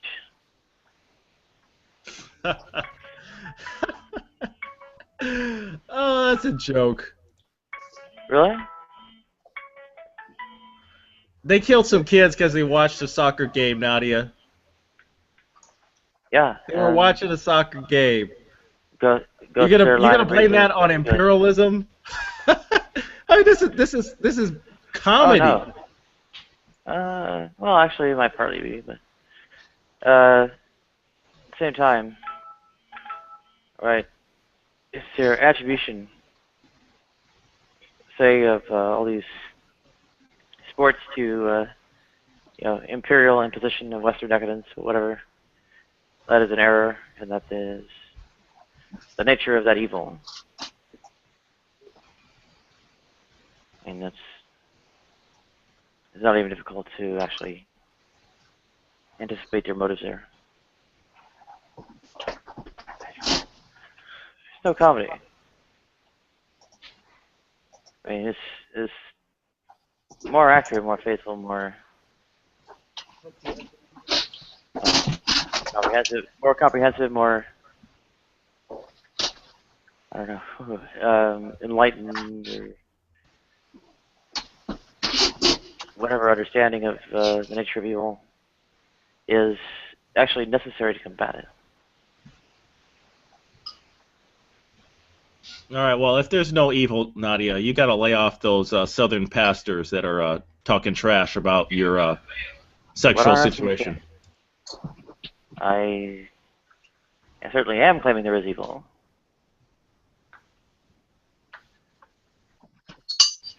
So, but ISIS just isn't it? Is that what I'm hearing? ISIS only is the, it. ISIS only. is it. ISIS does it. ISIS is it. All right, I'm a little confused. The nature of what they do. No, because I called them evil straight out, and you were like, no, they're just, imperialism kind of, they're just mad, and they kill people because, past transgressions, and yeah.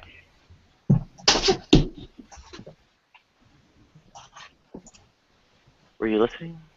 I mean, actually, you can read your own Bible. Is the Antichrist, the sort of embodiment of evil, is the usurper of the title or whatever righteousness and such. The entire notion of Antichrist is not being against, but in the place of. The same way as an anti-pope tries to put themselves in the place of Christ, false righteousness, right?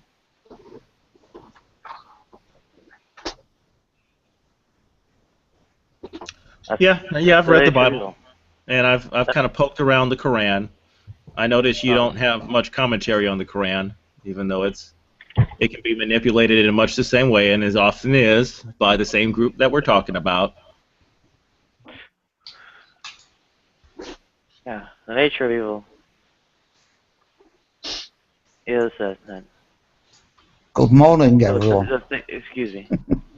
The nature of evil are these, odious things, falsely deemed righteous, falsely proclaimed to be righteous and such. That's not the nature of all evil, right? In a way, yes. Because no, in order to do anything, someone has to believe it's the right thing to do. Nadia, there's a lot of non-religious people that do a lot of dirt. You know this. No one does anything they don't believe is the right thing to do. The entire reason why anyone does anything is because they believe it's the right thing to do. Well, you really can't condemn them because of your subjective morality stance as an atheist. I have objective morality. No, you don't. That's impossible. It's more than possible. It is a fact. No. This is a fact you've created in your own mind. If there is no source of morality, then it's all subjective. There is a source of morality. And it comes from? Well, the nature of the universe. I don't even know what that means, nature's universe. I mean, this came from one big explosion. Nature of the universe.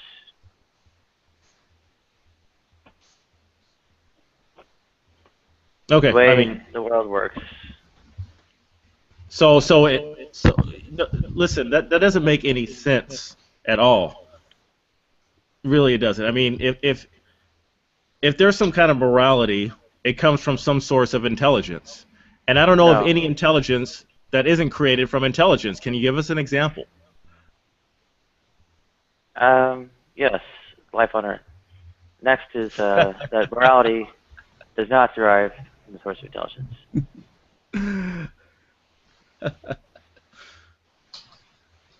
Of course, I'm not going to convince you, and that's not the point. It's just you said that the Earth is the origin of intelligence, and I'm pretty sure you fall back I did on not say science. the Earth. Science itself claims they don't I did not know. say the Earth is the origin of intelligence. So, what intelligence? What's the origin? Where'd it come from? How do we become conscious, sentient? How did this become? Because you know what, I don't claim to know the answer. Well, that's the evolution of neurology. So, meantime, the objective moral, called ethical, or sorry, through ethical naturalism, is what it's called, is utilitarianism, and that's objective. So, in any event, yeah, divine command theory is subjective. It's contingent on the mind of God. So, therefore, it's contingent on mind. It's subjective. Okay, Nadia, how's about this proposition, right? Are you cool with people who are of a faith just having their own country section and people who aren't having their side of the world or whatever? Is it possible for them to live in harmony? Would you agree to that? Would you co-sign on just a separate but equal status of the Earth? Unfortunately, the non-religious are often born to the religious.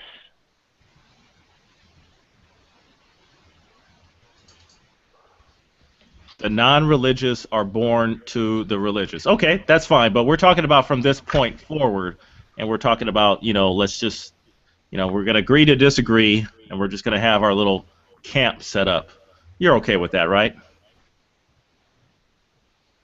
It is an impossibility because, well, the non-religious are effectively born that way. So. Can I ask you a question, Slim? Oh yeah, sure, absolutely. All right, I'm sorry that I stepped out for a cigarette and I came back, and I think the conversation slightly changed. But I wanted to ask you, what if I'm selling pie in the sky and Nadia is selling, I don't know, whatever you call it, strawberry fields? What is your idea of why this is happening? What is the ISIS motivation? I'm selling a communist revolution. Okay. $4.99.99. Okay. But no, seriously though, the question I'm actually asking you, I said it was, religion. Nadia said it was control over land or something. I don't know what and I think it's probably a little bit of both. But you're saying we're both wrong. So what is it then? What is your contention as to what the motivation of ISIS is for what they're doing? Well, you're putting me in a position to have to proselytize the Google Hangout, which is something I'm opposed to 100%. I'm not here to convert anyone to Christianity. However, since you ask, I am compelled to tell you that I do believe that Satan is real. I believe Satan has power, and I believe ultimately his goal is to bring death and destruction upon the earth. So therefore, I guess I'm right then. It's religion. I never said it wasn't religion, if that's what you want to call it. I'm not a religious person. I'm a man of faith. I am a child of God. I don't know about all this religion nonsense you keep bringing up. I mean, if you want to call it that, then okay, that's fine. Well, what I mean is that the specifically ISIS and the Middle East stuff is all their wars and all their intents to change the world by setting people on fire and beheading them, and it's all religiously motivated. You call it what you want, but you're talking the devil, and they're talking you insulted Muhammad, and it's nonsense religious bullshit that's causing wars. It's totally immoral what they're doing. It's obvious. Okay, but there's a character named Stalin who is on record not subscribing to any of that nonsense, and that was one murderous son of a bitch. So I mean, right now, know, right? That was then. This is now. We're talking about okay, that's specifically fine. ISIS. We're talking about that was specifically then, ISIS. and particularly back then, it was really, really bad. And relatively, ISIS has really got nothing on Stalin. But yeah, this is now okay. That was control of land. You know, they were trying to invade. They were trying to take over the world. So his religion is the religion of controlling land? What's going on now is religious nonsense, and it's not nonsense really because they're causing. I mean, they're sending planes into our twin towers. But you're saying that the deaths it comes from religion, but then you're saying, well, the other guy just wanted land, so that's kind of understandable. Well, all right. I'm talking about specifically ISIS, the Middle East stuff, the wars that we've been conducting in Afghanistan. That specifically, you know, I'm not a history buff, so I can't profess to know what Stalin did, you know, because I'm a retard when it comes to that history. But I'm saying right now, here and now, ISIS, the Middle East, Afghanistan, the Taliban, this is all religious motivation. Okay, well, we might agree, Patrick, because I'm not all about religion. I'm not on that tip. I mean, honestly, I mean, I don't like to, you know, pigeonhole and put names on it. I mean, if you want to just group all the people of faith together and say they're culpable because ISIS is religious, then I can kind of understand why you want to say that as an atheist. But that's just not the deal. I mean, listen, I mean, Islam has separated itself from really all the other religions with its level of brutality. And, you know, every time people have to compare Islam to Christianity, they have to go back into the past. You know, you just criticized me for bringing up Stalin. You said, well, that's in the past. You know, all the atheists bring up the Crusades. That was in the past, but all of a sudden that's cool. You know, I mean, it's not cool. In fact, the Crusades. I was raised as a Roman Catholic, and the Crusades were religiously motivated wars. It's like they want to pound their religious ideals on the rest of the world. They went on witch hunts and stuff, and I think that was horrible. Sometimes it shames me to even be an Italian because I happen to be a Roman Catholic by being raised Roman Catholic. But that's not what I'm saying. What I'm saying is you told me that I was selling pie in the sky, and I'm saying that there it is. It's in front of you. It's like this is religiously motivated war. With the Muslims and the Catholic Church was actually about territory. I mean, I can make a solid argument that it wasn't about religion. Of course, but it's not either one or the other. Yes, it's all connected. Yeah, it's all about territory. It's all about this, that, and the other thing. But it's also about religion. Specifically speaking of ISIS and the Middle East altogether, it's almost totally about religion. Okay, but evil can change faces. And it can assume the face of someone devoutly religious, and it can assume the face of someone completely secular. And we've already dropped a few names. But evil is real. Right. And that's I agree. It can have many things, but I'm specifically talking about the Middle East and talking about ISIS. Their contentions, their ideals, and their beheadings of people is all religiously motivated. For, you know, at least for the most part. Okay, it's religiously motivated. So now what? I mean, what is our responsibility? The rest of the world, not just other religions, but people who don't believe in religion. What's the responsibility of us to deal with someone who sets a man in a cage, fills it full of gasoline, lights it on fire? Well, in that case, I'm with you. Go over there and just like wipe them off the fucking face of the earth. You know, I'm with you on that. So how is it not happening, Patrick? In the sky.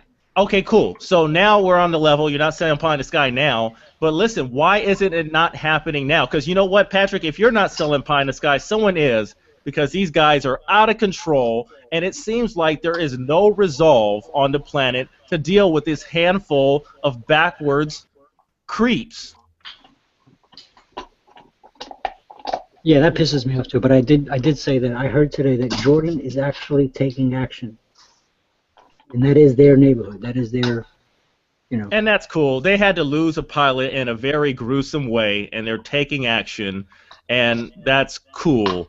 But it's not enough. There's a lot of people standing on the sidelines. Our own president of the United States doesn't want to offend anyone. It just there's no backbone, and it's pathetic. And that's why these guys are running around kidnapping people, making these fake ransoms, making these fake demands. They have no intentions of dealing with anyone they talk to. This is just a big show. And they're making a mockery of superpowers. Nobody's standing up. Yeah, I you know, as the kids say, you know, I feel you, you know, but there's no easy answer. No, it's real simple. We know where they're at. They're hiding in plain view. It's real simple.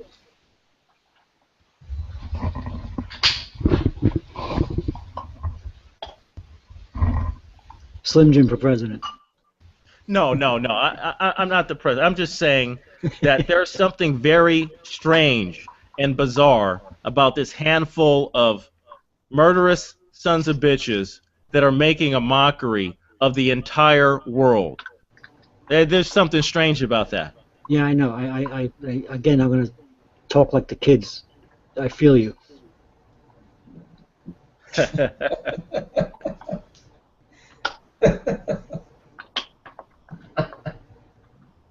I'm sorry. That's something I would say. I would say, well, whatever the kids are into these days.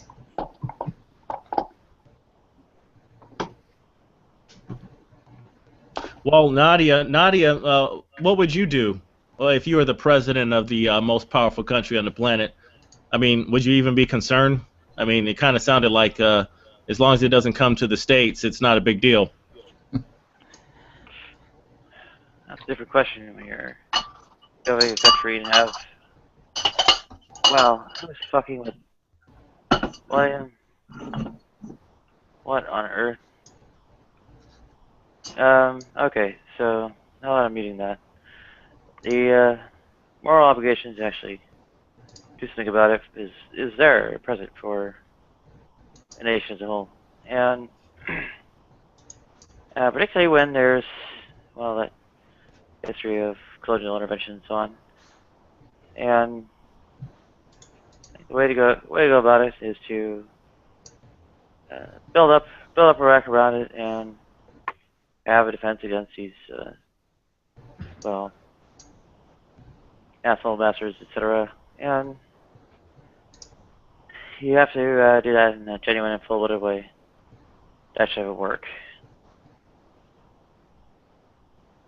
When you have that, when you have, well, the population uplifted enough, they aren't running to these guys to somehow recoup more material resources to them. Well, you have a little more than a problem of capturing the criminals who commit those atrocities.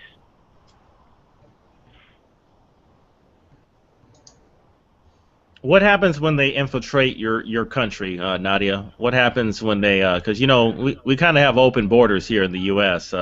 We have millions upon millions of stolen citizenships. What happens when they get on your soil and they start wreaking havoc? What then? Well, your ideas about stolen citizenships are incorrect, but on the other hand, what you can do is have police. Well, how can you defend yourself if someone can just walk into your house? I mean, if I leave my door open and I take a nap and then all of a sudden I wake up and there's like 6 guys over me with a hatchet, how can I claim I'm defending myself? They don't have that kind of power, and that what they can do can be counteracted. What they can do can be counteracted with police. Wait. Just rewind a quick second. They don't have that kind of power? That's right. You mean to come into the country? No. You to mean act analogously to the home invaders holding whatever gun or whatever it is to your head? Nadia? We have millions of people. You're in California. We have millions of people who simply waltzed into the country. What are you talking about?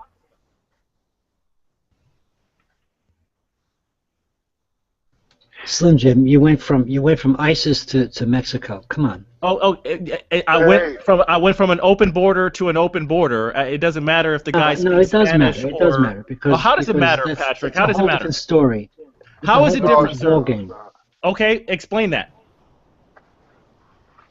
If the border is open, how is it only open for certain people, Patrick? Please articulate that.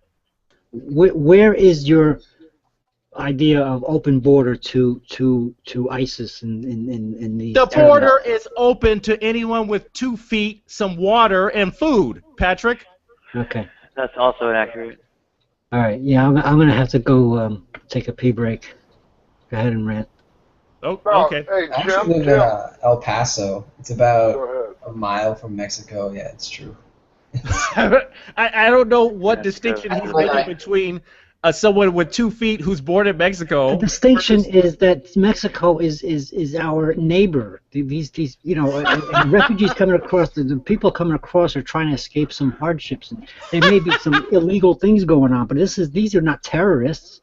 I didn't say they were. I said the border is open and anyone with 2 feet, some water, and food can walk across it. It's got nothing to do with Mexicans. The fact that the border happens to be with Mexico is just geography.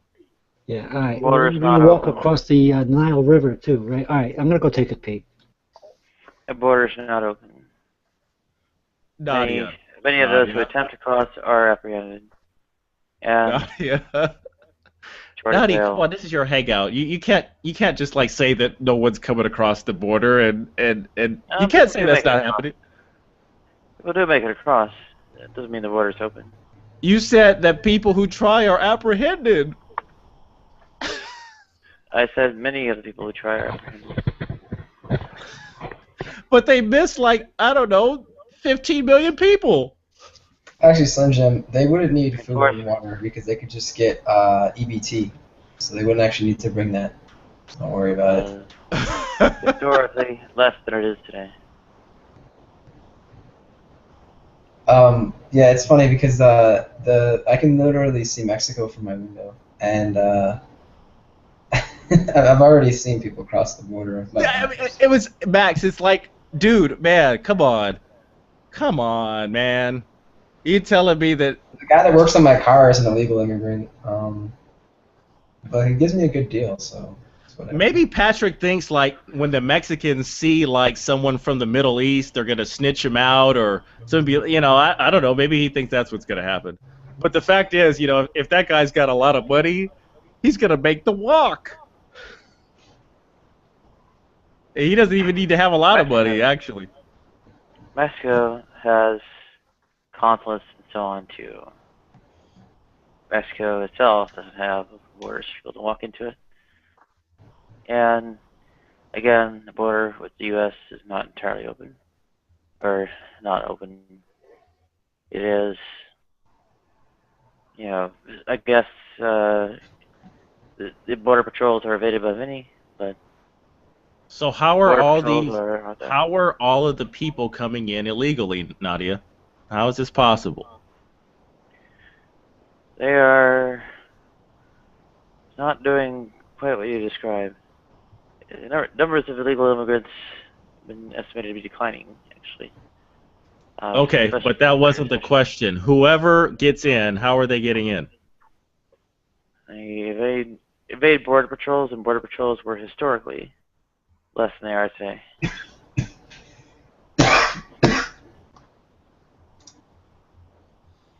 Border patrols have been stepped up. Border patrols have been stepped up. Border patrols have been stepped up. Those who successfully cross like that have been substantially reduced. And frankly, enough are being deported annually that numbers are declining.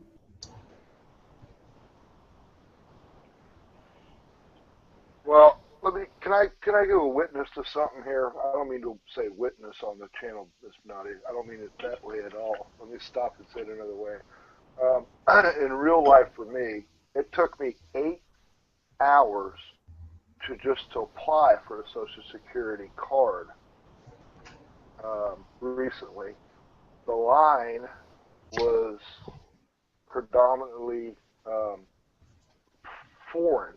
There wasn't, from what I could see, there wasn't. I would say 80% were outside persons that didn't speak English. But it took 8 hours just to apply for the application to get the card, and I needed it for employment application.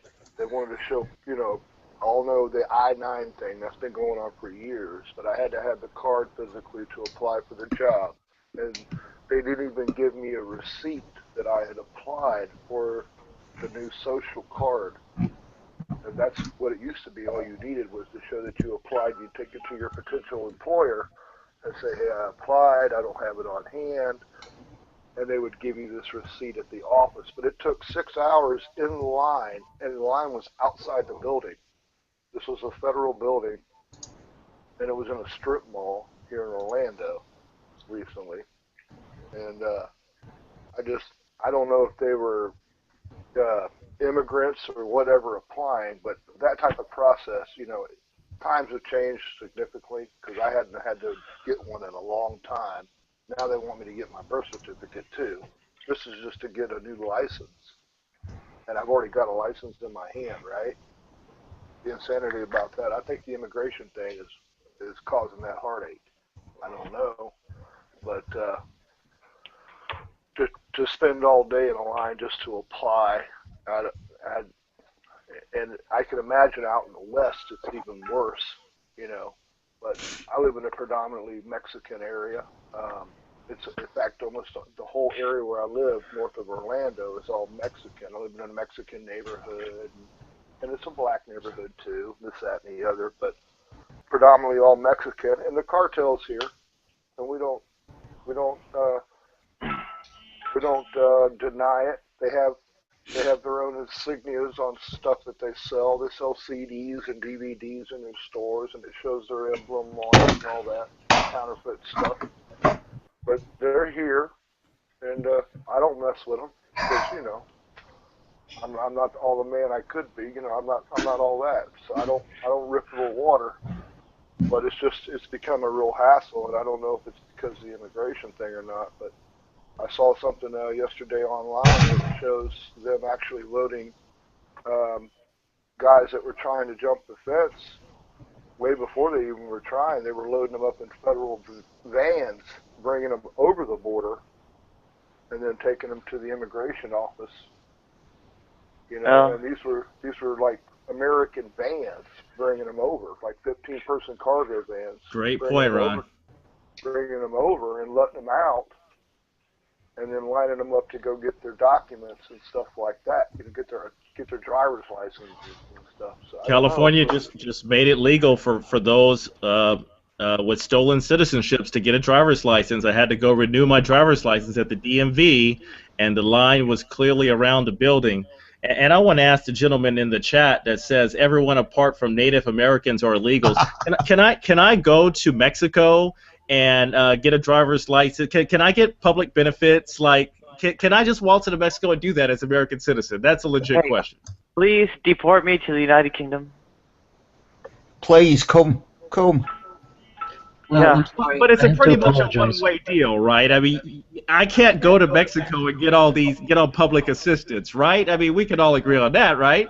Yeah, I have to apologize. I have to leave this hangout for an important hangout with the parent of the kid, 3-year-old with the cancer.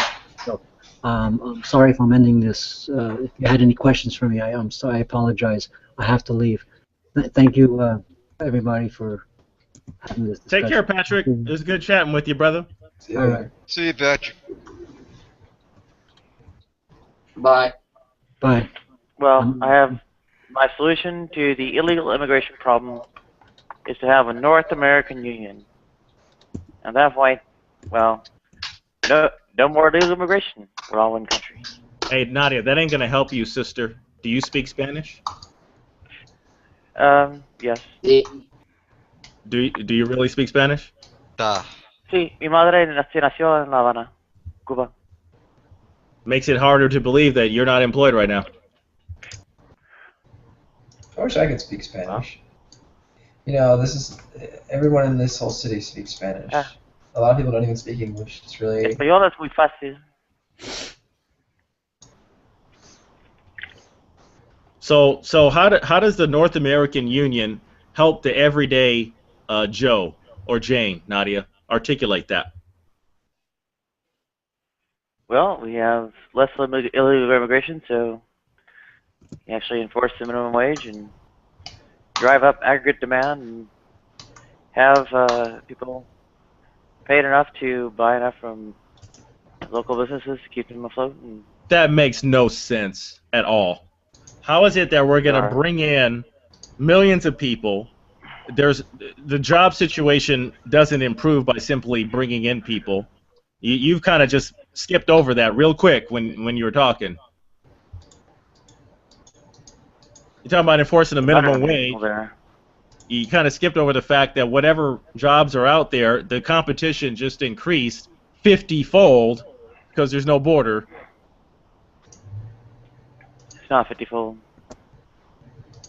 Okay, like tenfold. It's already bad. I mean, Nadia, you yourself are struggling in an economy where it's not an open border. You want to open the border, and you're going to sell it to this hangout that you're going to be better off. So you can see that the border is not open, okay. And, well, aggregate demand. It's not legally open, Nadia. It's not legally open. Fine. It's de facto open. Yes, it's de facto open. Insufficiency of aggregate demand is why purchase of all those goods and services is there to stimulate the employment or drive the need for employment. Nadia, you're gonna totally vaporize the middle class. You're gonna bring everyone down to your standard of living. That's what you're gonna do. That's what you want. I want no such thing. I do want to improve things, and, well, I won't be here. Yeah, either way, any way it goes.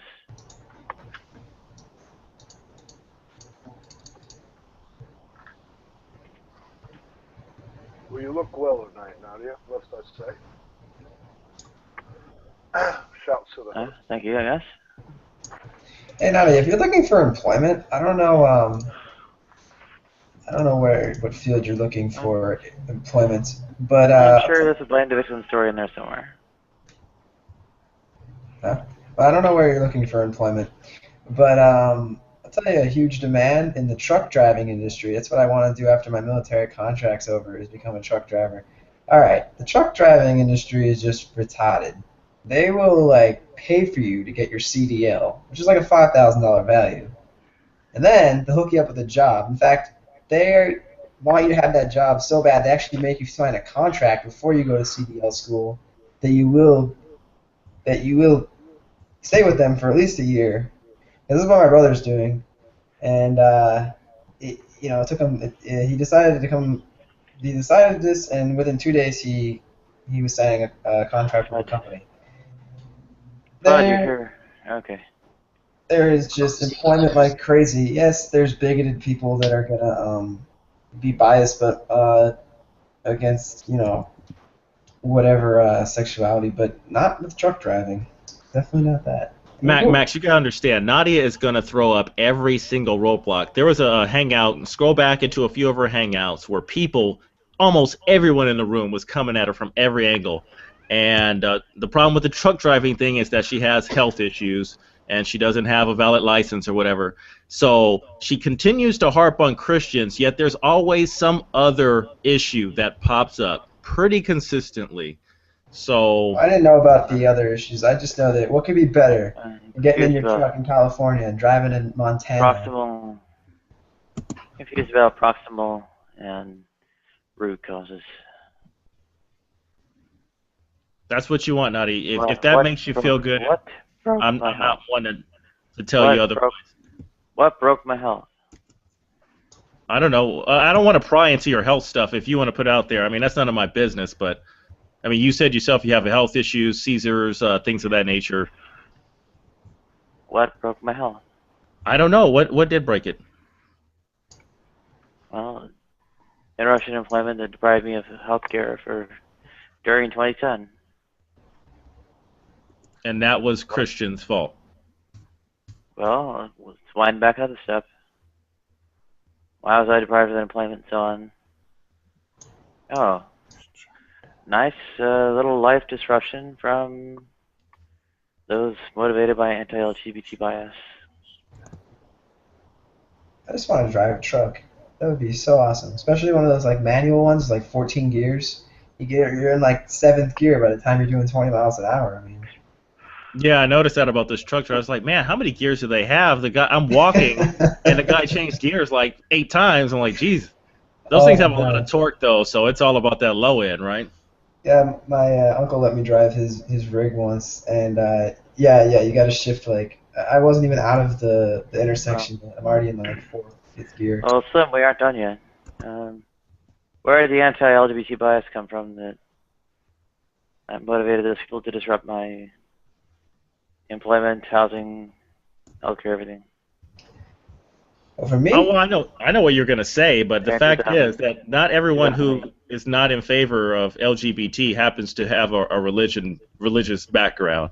I mean, we can argue about what percentage that is, but you're not gonna say that everyone that's not in favor of LGBT is some Christian or even Muslim or whatever religion. There's plenty of secular people that just aren't in favor of your lifestyle, Nadia. There aren't that many secular people. Number one. Number two, even the ones who are sorry, do you mind? Even those who are secular, hear messages about LGBT people preached by Christians. They say that gays are pedophiles who should be put to death routinely. A drumbeat of this. Do the Google searches for gays are pedophiles and gays should be put to death. We'll find millions of hits. All right, Nadia. So, Nadia, listen, you're in the hangout smoking cigarettes, and then you're claiming, well, you know, I didn't have coverage, and that's why my health sucks and all this stuff. So, you think it's my lungs that are... I'm just being objective about what I see based on what you're saying. You think it's my lungs that are killing me? I'm just being objective about your lifestyle. And we're listening to what you're saying, and then I can see what you're doing, and it's hard to believe, even if your lungs aren't the cause, it's hard to believe. It is hard to believe that you are living a healthy lifestyle outside of smoking. It's difficult to believe that. So, what? It's just continued on mind that the impression cigarettes have anything to do with anything. Especially when... I don't know your health history. It's none of my business. But you cannot... I mean, you cannot sell yourself as someone who puts their personal health at the forefront of their well-being. That's not believable, Nadia.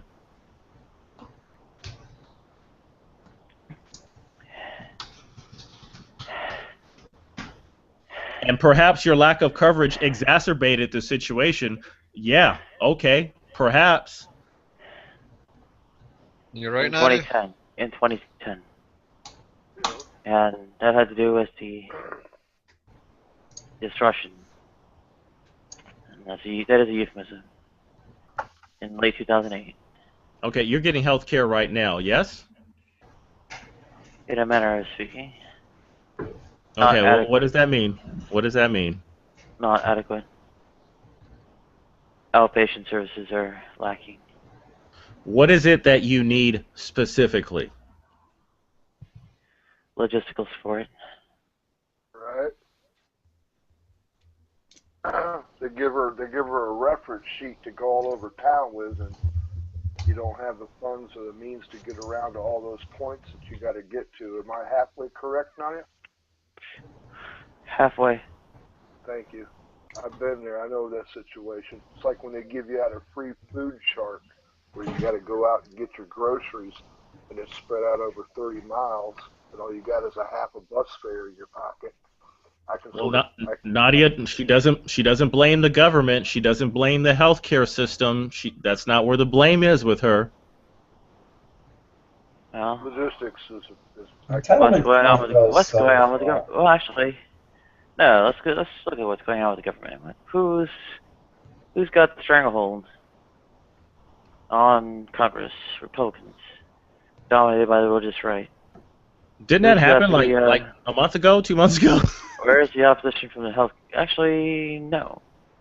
The House of Representatives was locked up and so on for years. Anyway, well, everyone needs to know that Nadia's in the state of California. You're not in a red state. Go ahead. Healthcare system. Why isn't it, full NHS style, single payer? Again, opposition from the same. Everyone needs to know that Nadia's local government is strongly Democratic. Anyone who knows politics knows she's in California. Local government doesn't do healthcare provision. Your state government. It's Medi-Cal. And Medi-Cal comes from federal block grants. And the federal block grants are based on population. Hobbled by Republican opposition to more robust forms of healthcare, like single payer.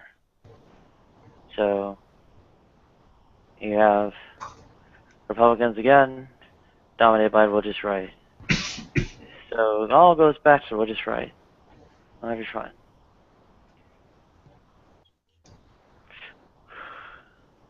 Yeah, that's not believable in California. Maybe for someone in Arkansas or Texas or Florida, that story may fly. Policy has to do with a given locality. Nothing. It's another cool job. You know what? I don't even want to do it, but there's just a lot. There's so many cool jobs that I want to be doing right now, but I can't. I have to go to the bodega.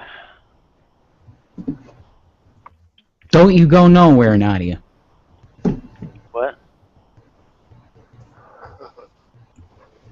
I'm trying to help you out here. We might have a prospective husband for you in here. Oh. So far? What do you think, bro? Come on, what do you think? Why not? Whoa! Whoa, do you mean that? I've got to go to the bodega. I've been single for 3 years. Nadia. Okay, marry visa, right? If you get you can get a visa for marriage, right? I was thinking of going the other way to the USA. Well, Until I heard the healthcare system. Yeah, bring me over there. I'll be happy to go. Yeah, NHS has me covered. I was actually going to go that way, but because my cousin lives over there, but I've got epilepsy and couldn't get cover. Right. Well, give me a little bit to get to the bodega and back, and I'll be right back. I probably am low, but anyway. Oh, and welcome, Wolf. Well, right as I'm going to the bodega, Semswa, circle me, and I'll circle you back. Okay. I sent you a message. Semswa.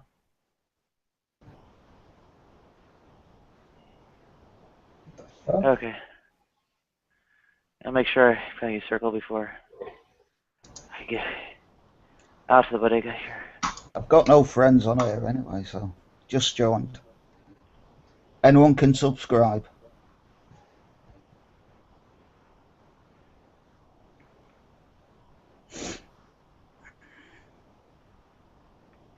I'm not as popular as I wish I was, but, well, It's all about being popular to the right people.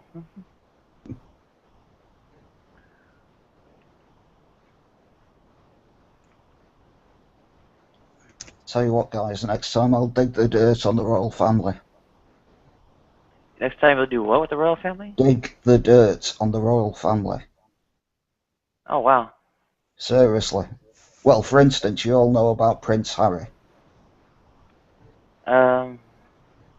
Apart from the Nazi Charles uniform. isn't his father. I don't know that, but Yeah, now that I've circled you. his real father is called James Hewitt. Okay. Okay, bodega time. See ya.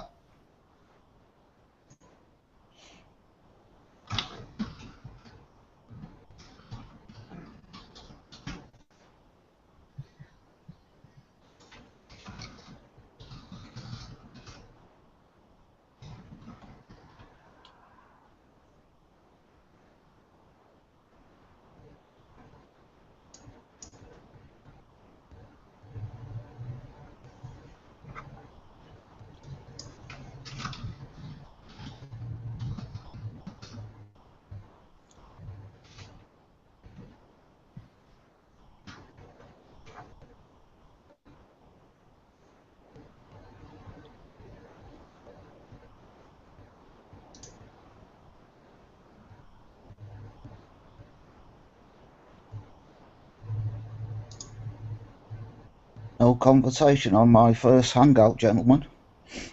Yeah, I thought that this thing crashed. It did for a second. It did for a second, maybe, right?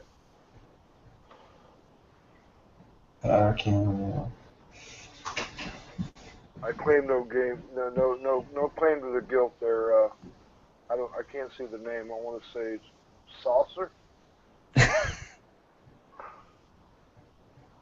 But is that how you pronounce it? I'm not sure, Jim, but Simon. Simon. Yeah. Okay. Hey, greetings, Simon. I'm over here on the other side of the Atlantic. Oh, brilliant. Nice one, guys. Like I said, it's my first hangout. It's 5:30 in the morning. Right. And I'm on call, you say, so I'm just waiting for a call. Hey, do me a favor, Simon. Yeah. If you see a guy coming through town and he looks like a guitar player, his name is Mark Knopfler, grab a hold of him, man, and give me tickets. You were joking. Him? Oh, dear. No, come on, brother. He's on He's the tour. Antichrist, man. Yeah, he could very well be. I don't know. Yeah, I'm more into punk. That's all right. No Yeah. problem, man. No problem, man. I'm just saying. He booked over here, but All right. it won't be until 2016 that he's here. Yeah. But He's actually based in New York these days. is he right? I didn't know. Yeah, that's right. Yeah. There's a documentary on the telly the other day. Sorry, TV. Yeah. Right on. Yeah. Greetings to you, man. Really, it's good to meet Cheers, you, man. man. Hey, cheers back, man. Appreciate that. Cool. Good to meet you, man. I'll tell you who I did meet I think it was about 15 years ago. David Bowie. Really? Yeah. Come on, I don't bro. know if you guys remember. He was in a band called Tin Machine. Right. Yes. Oh my gosh. Did you meet him when he was running on them tours with the Tin? That's right. He was that unpopular in the UK. He played a venue, and how many people turned up? I think it was about 40. Oh, That's man. all. Simon, what a great Seriously. era. Well, my friend's band was supporting him, you see, so I had to literally sort of move all his gear and all the amps and everything. So it was really embarrassing for him. You know, the thing of what's great about that era, I've seen a couple of real good in concerts of him. I don't know if it was then with the Tin Machine. He might have had the black chick playing bass. That's right, yeah, it was. that's about the time that he sold all of his stuff. Well, not sell, but he was like an innovator where he traded his publishing rights for stock. Now I don't know where the stock came from, but I remember that time and place. But Wasn't that David Bowie, the late 80s? he still kicks my butt, so to speak. Yeah, yeah, Dave can put me straight in my seat right now. yeah. He must be banging on now. How old is he? He must be like 68 or something. I would think he's running neck and neck with Mick and Jag and those type of Yeah, guys. yeah. I mean, let's face it, Keith Richards looks like death warmed up. Right. I would think that Bowie's pretty handsome myself, you know. Yeah.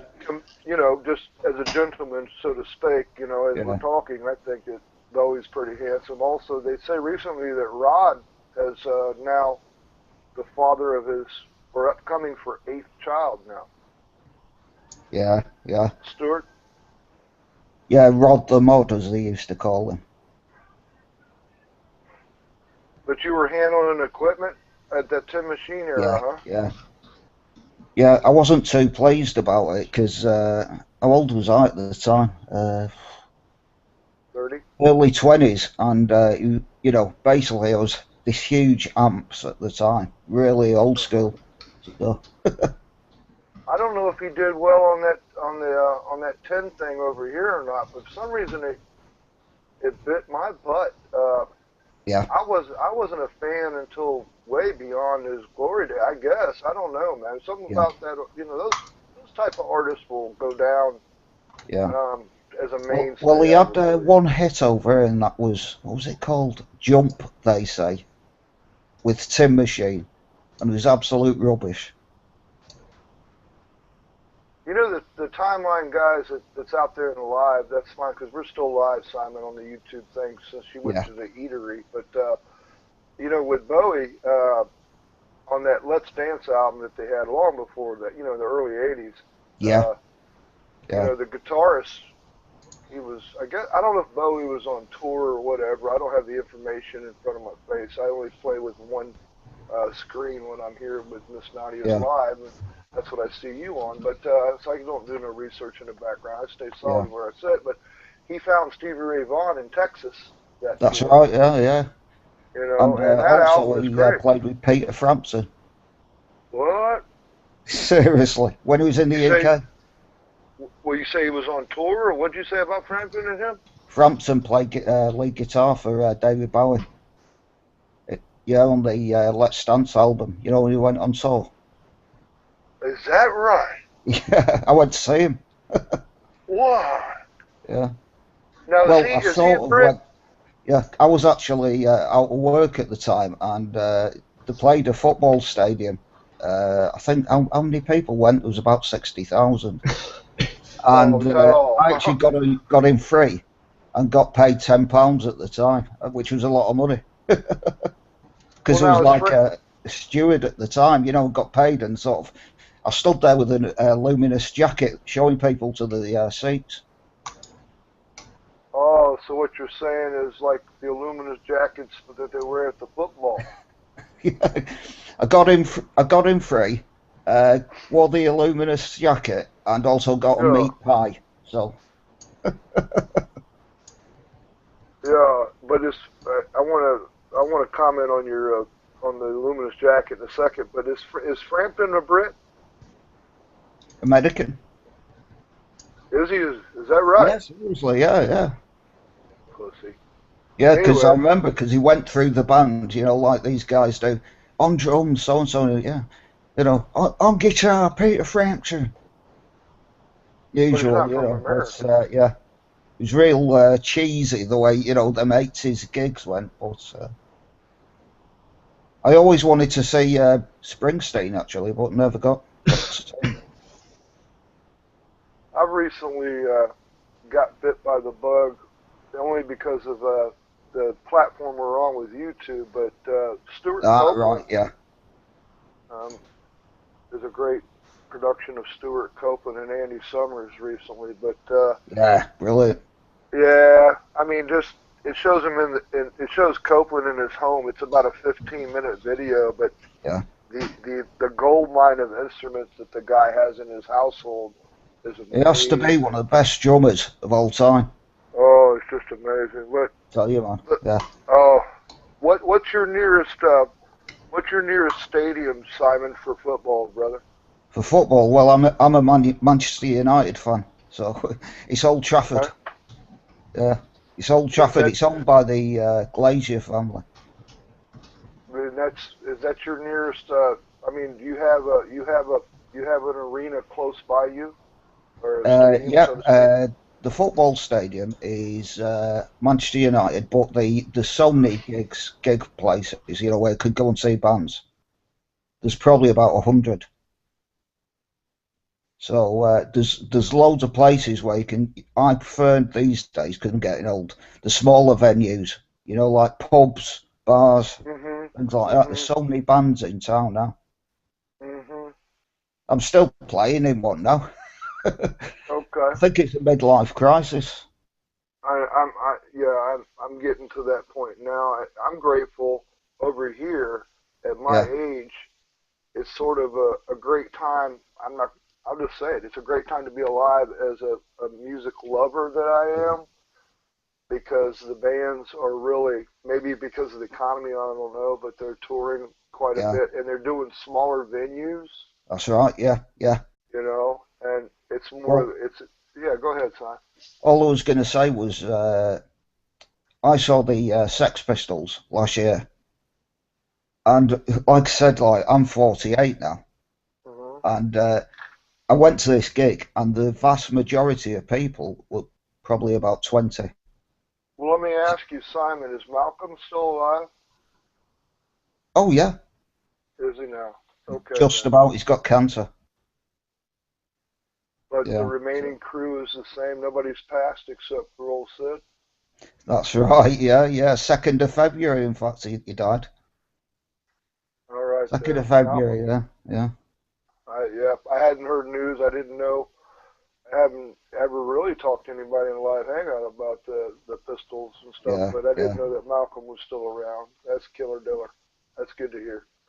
Yeah. It's mind you, to be honest, I mean, he never actually played bass on any records anyway. Right. Steve Jones used to play the bass for him. Rick's a good fella. Good evening, Rick. Welcome back in tonight, brother. I didn't know what Malcolm's position You're welcome. I didn't know what Malcolm's position was. I didn't know, you know, of course you know more than me, but I thought he was more of a producer type set, you know? Not at all. No, he basically took all the money off the band. Right on then. Okay. He was a manager, supposedly. And like a lot of managers do at the time, he just fleeced the band, you know? Yeah. So, I mean, it's hard to think about it now, but like the Sex Pistols at the time, 17, 18 years old, you know. I remember my first experience with a punk band. I went to Austin, Texas on an LSD trip with somebody. And this was in like 1980 when they dropped it on me. I didn't know it. Yeah. And it's a 2-hour drive, and I was living in Houston, and we drove out to Austin, and the Dead Kennedys were playing. Whoa. And it was you didn't a bar. have a holiday in Cambodia, did you? Did I teach in Cambodia? No, I said you didn't have a holiday in Cambodia. In a sense, I guess. A lot of things went wrong except for the band type situation. The bar was very intimidating. Yeah. And I think they had another band called the Dicks playing. But the Dicks and the Dead Kennedys. It was behind an album called Let Them Eat Jelly Beans. But that was it. What's name still going? The Dead Kennedys. Yep. I'm just giving you shouts on your like of the music. That's all. I'm just giving my experience. That's all. You know. What's going on, Rick? Oh, not much. I've got a few days off from work. Been playing video games with my son. you know, tied in too, which has been really something I dreamed of. And today, so it's been kind of fun. I'm pretty much over the flu, kind of hoarse. Who's up on the win status with the game, you or him? Oh, he's a much better player. When he was a kid, when he was like 6 years old, he'd be in like the arcade at the mall, beating teenagers, beating 20-something year olds, and he'd be like 7 or 8 years old. He's always been a video gamer. Excuse me. Watched a really good movie tonight with Tommy Lee Jones. Brand new one. It's called The Homesman. It's a Western. And it's got Hilary Swank in it. And they're both really good. Alright. Hilary Swank is this good Christian woman, but she's got to travel 5 weeks from Nebraska to Iowa, and she's got to take these 3 crazy women to a Christian home. And she comes across Tommy Lee Jones, and he's being hanged. They left him out in the middle of nowhere on a horse and a rope around his neck. He's pretty sorry, but he helps her go across the Nebraska and Iowa. And it's really good. There's a lot of funny stuff in it. It's a lot of really, it's serious too. And was that the type of movie you bring home, or is it actually in the theater? It's on pay-per-view. All right. It's got like 5 out of 5 stars. Tommy Lee's good in it. He's always a good cowboy. Yeah, Tommy plays a good role. He's all right.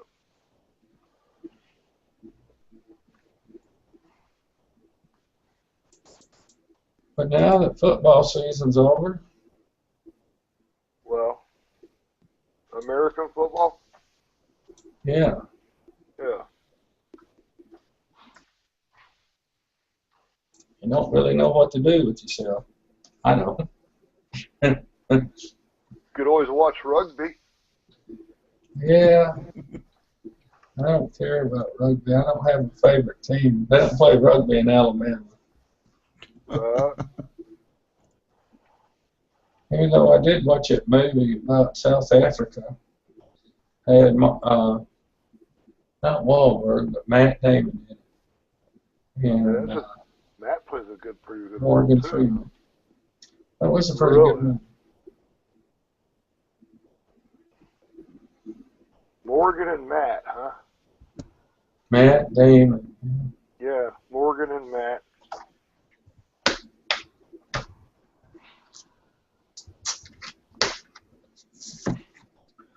But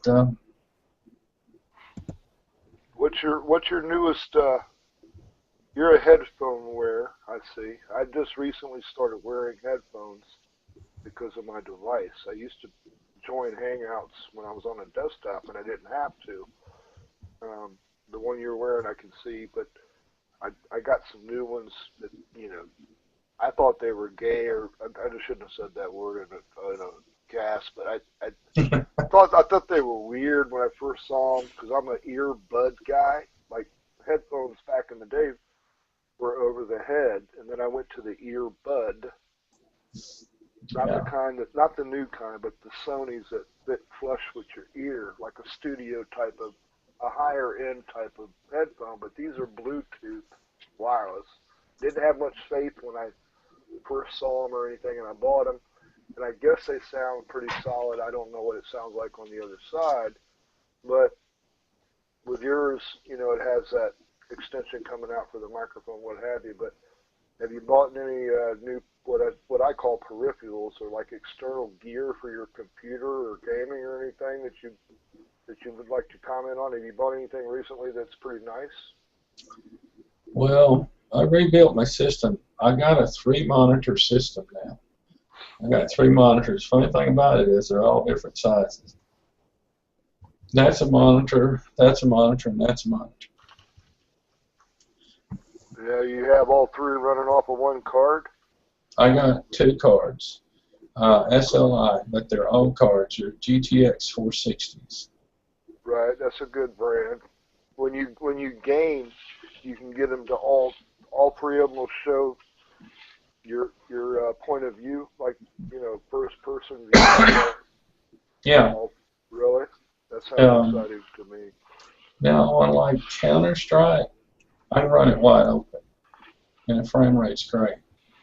But I got the newest game, Titanfall, and I pretty much have to run it on the lowest setting to have good frame rates and not get killed all the time. Rick, can I ask you a question? Sure. Your audio is nice. What headphone mic are you using, and what's the approximate cost on that one? I think it was under 30, probably around $20. It's a mono headphone. All the sound goes into one side because I'm deaf in this ear. There's no phone on this side. Like on headphones, like what y'all listen with double buds, I have to have a single mono bud. Right. But let me see. Let me look at it. I won't be able to hear you, but I'm going to see if I can see the brand.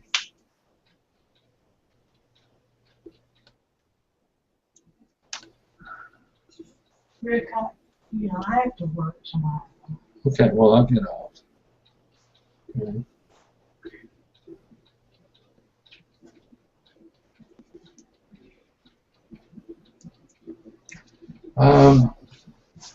I can't see it. I just noticed that the leather's come off of it, so it's probably about time for a new one, but it's really, let me see if I can find it. My wife's trying to go to sleep here, and I'm going to have to get off, but we're going to see. I know headphones. I can probably give you that. Yeah, because I think your audio is nice and clear, and I would like to do something like this. I don't have headphones on. If I yours sound pretty good. Well, I have this microphone, but I'm actually using a stereo, an old stereo for the audio, and I might be causing feedback. It's a cyber acoustic. It's $10. $10.97. Really? A cyber acoustic? Well, actually, I think this microphone is a cyber acoustic. So maybe that's why.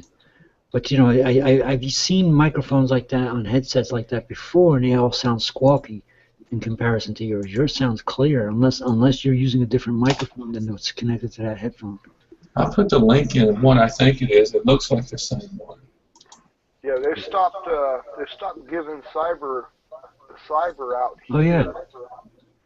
I'm sorry for my echo, but they used to sell them in a chain store here, the cyber subwoofer, computer subwoofers, and I was getting them for real cheap. That brand, you may have to go directly to the manufacturer now, Rick. I don't know. The gentleman that was asking you about it, I didn't get a chance to see who it was talking. It's not Bud, is it? No. That was me. Hey, Pat, what's up? Yeah. How you doing? Hey, brother. See what you see on the link, and correct me if I'm wrong in the future when you find the link type thing.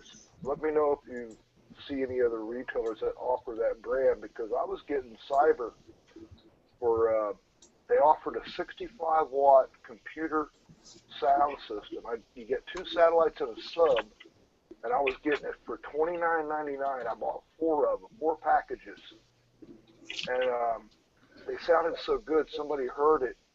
Before we had Google Hangouts, we had other type of venues that you could, before Skype too, but there was other things, and it was so solid, people were buying them from me.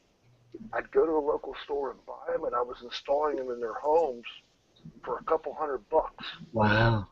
Yeah, I would just hook it up to the computer, and then set the sound properties and this, that, and the other. And they weren't even hanging out. They weren't socials. They were just wanting to listen to their disc or whatever. Yeah, right? yeah. So, Well, I got here the link that he supplied me was this mono. My adapter is 10 something. The stereo is 1023. I'm looking at the headphones here as you mouse over the different things, and I see the one he's wearing. I think the $12.33 one. Rick, let me remind you of something before you have to go with Mama and stuff. Rick. Okay. There's a company called Razer without the O between the Z and the R. Put an E in there. It's a gaming company, but listen, they have peripherals. You know, I own a few of their peripherals, this, that, and the other. Anyways, they offer, you can go, once you just register with an email address, they got a 5.1 surround sound software that you would use in-game. You can bring it down. You download it for free once you register with them. It's fine. It's a good company. They offer peripherals like keyboards and mouses, like the. I'm on their website now. Yeah, like 100. You know, their mouses and mouse pads are, you know, extravagant. I own a what they call a keypad. It's a one-handed 32-button keypad, macro, and all that. Anyways, but they're 5.1 surround sound. I use a portal called Steam for the games, right? Neither here nor there, but the 5.1 surround that they offer, the software, they got 2 free softwares on their websites. One's for surround sound. I think the other one is actually the game chat software. And you know, back in the day when we were gaming, you had to get an outside source for game chat. Now most of them have it, like the Nintendo. I'm a PCer, not a console. Anyway, but Razer's a good company. That 5.1 surround sound thing works great, man, and it's, you know, it's nice. Well, when you have just one ear, the surround doesn't work. Oh, so you don't game like with full audio external? You have to use headphones for your stuff? Why? Oh, okay. Yeah, I'm a single guy, so I play them on full bore.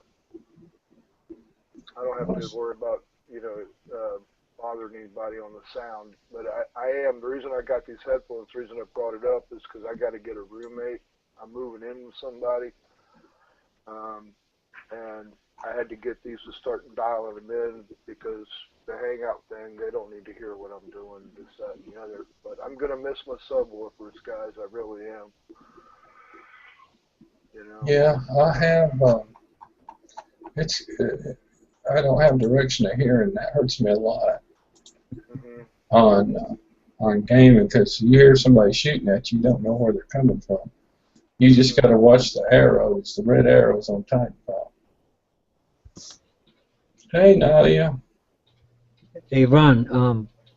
If you're looking for sound, well, I wanted to say that your microphone is kind of one of those squawky ones. No offense, but if you're looking for good sound when you're gaming and stuff, you know, an old-fashioned stereo, you know, something you might have laying around the house. It doesn't have to be a lot of wattage. That's what I'm using for my computer right now. You know, a couple of speakers that you have laying around, and an old stereo. That's what I've been using. You know, instead of buying, you know, specifically computer speakers and computer, you know, amps and stuff like that.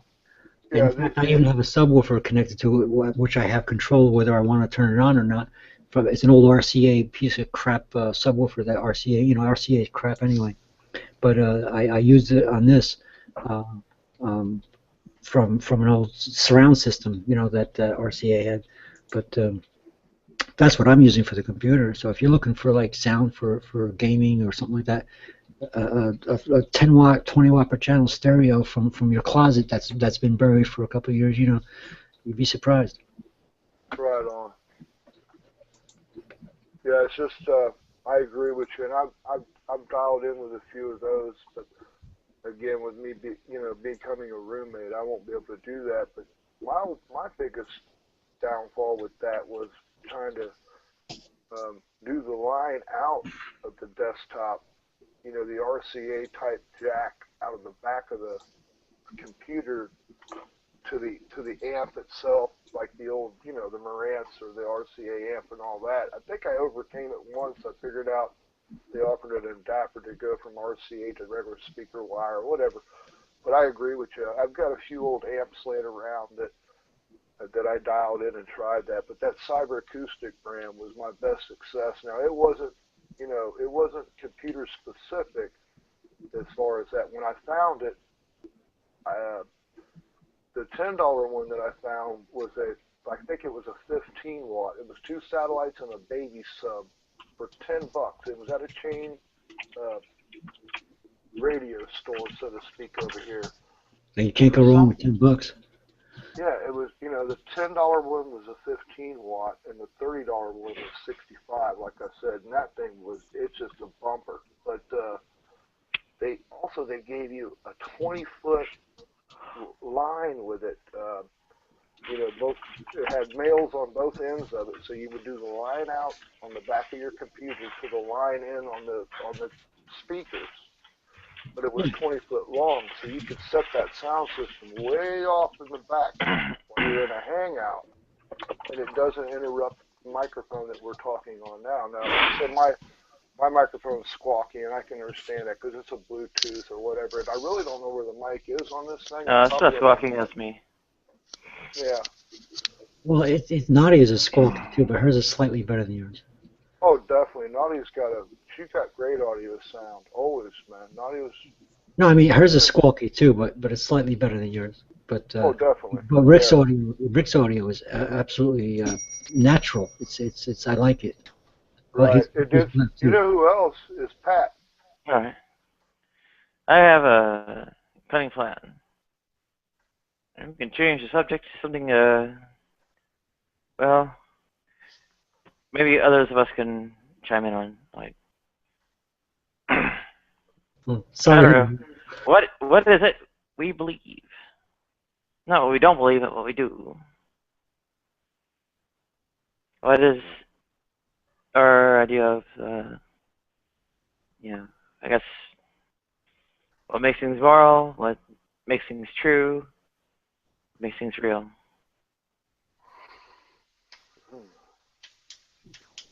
Well, we're going to go with the moral thing.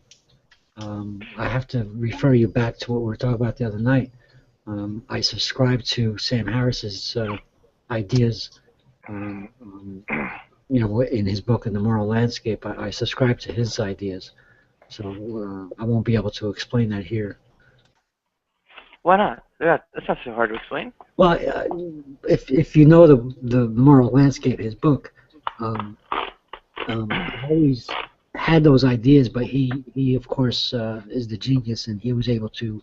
When I read his book, when he came out with that book, I was like, yes, that's what it is. That's what I've been thinking. How did you manage that? Well, utilitarianism, right? I don't know what that word is. In other words, he's got this idea. I'll spell it. Hang on. His idea is that we as humans should, like if we can move to a higher level of morality and happiness, a higher level of happiness actually is what his idea is, and there may be many peaks of these happinesses for different peoples, but to move, you can't move from one peak to another without first lowering yourself. So there may be different varieties, but the idea of the moral landscape was to move humanity towards your what the best idea of happiness is. I can't really do him justice. You have to read his book. Can I maybe try to sum it up? Maybe oversimplified, but still in the short thing, and see if you agree with it. That well-being and joy are what's good, and that suffering and harm are what's evil. Yeah, but I think it goes more than that. In other words, he was talking about, for example, the religions and how this act or that act or this is obviously not the path to happiness. There's got to be a better way. Yes. Well, yes. I mean, to make it a quick summary. I mean that's what makes things good and evil are the consequences, and how you evaluate the consequences is in terms of the well-being and joy they cause, and the suffering and harm they cause, right? Yeah, and how do we move towards making the majority or all of the people move towards a happier plane or a happier peak of happiness, and it's the move up to those peaks, and there may be many peaks for different people. Like one peak may not be the same for another person, and stuff like that. It's really interesting. The guy is a genius. I really love the guy. Like I said, I've always agreed with him at least 90%, if not more. There are a few things that he says that I don't completely agree with, but I'm not the genius he is. Okay, so I think we have what's moral and what's not. What makes things real? What is real? William, you're echoing the audience. William? Okay, who's that? Yes? Okay, yeah, what's you echoing? Sorry? Yeah, try remuting again while you're, until you, Garrett chime in. I'm sorry, So, I'm having trouble understanding you, Nadia, because William is still echoing you. Right, William, you need to... Yes? What's going on? You need to stay muted until you have something to say. Well, nothing's playing.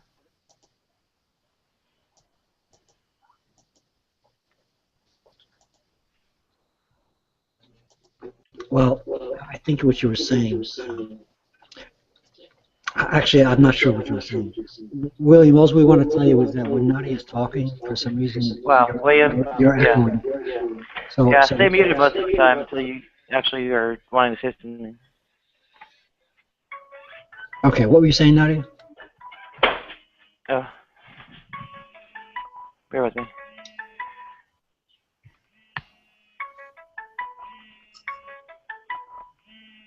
I'm being called in.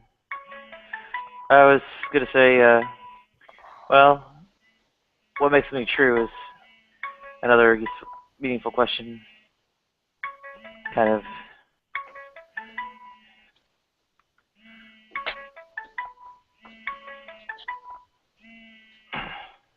I'm still thinking about the believe. I'm sorry.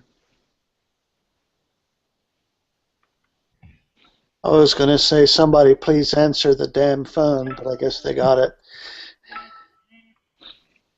Good evening, Fred. Yeah, that was me. You've got a phone call. Remember those old answering machines? Okay. I won't force you to go on about metaphysics or epistemology.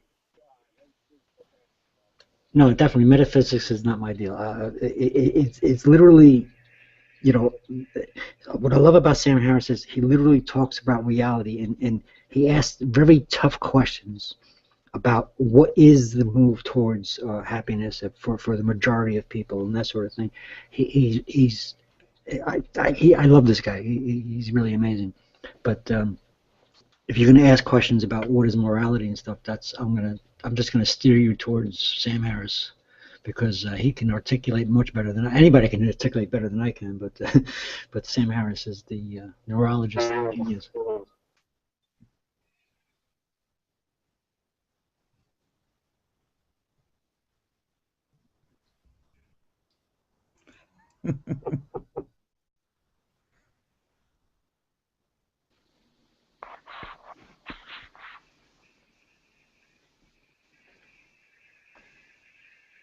So he says women with wearing burqas and cloths of bags over their heads is definitely not one of the things that are moving towards a moral behavior. You know, throwing acid in their faces is definitely not something that would make, you know, a populace happy.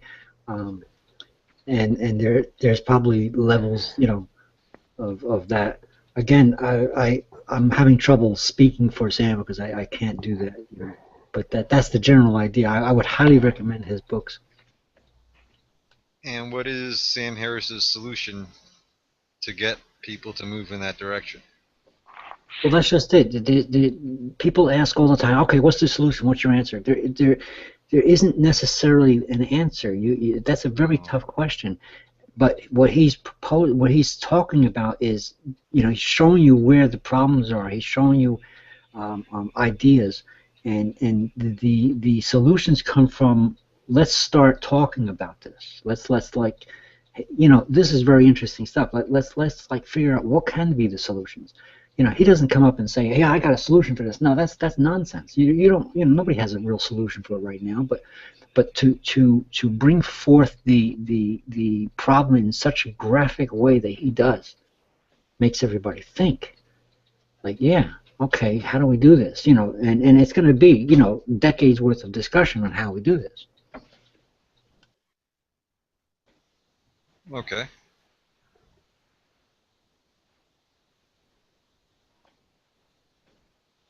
He also talked about the idea that how the religious talk about science can't talk about morality, and what Sam Harris proposes is that in fact not only can science talk about morality, but in fact science should show that it's there are answers. There's got to be an answer. In other words, it is the morality sense in all humans. Like it's definitely wrong to throw acid in people's faces. There's got to be an answer to this is wrong and this is right. So he talks about, again, I don't pretend to try and talk for Sam. I'm only trying to remember kind of like what he was talking about. I think I gave a link the other night to his hour-and-a-half long talk. There's a short version on the TED Talks, and there's the long version of his moral landscape that he gave in New York. But it's really interesting stuff, and it really makes you think. Do you have a link to it? Okay, give me a couple minutes. I'll find it again and I'll link it. Or if you just tell me the name, I could just look it up myself. If you went into YouTube and look for Sam Harris's moral landscape, you'll find both. The first things on the list will be either the TED Talks 12.5 or 20-minute thing, and the New York lecture of an hour-and-a-half long thing. So it's on YouTube. That's where I found it. That's the link I gave. Okay.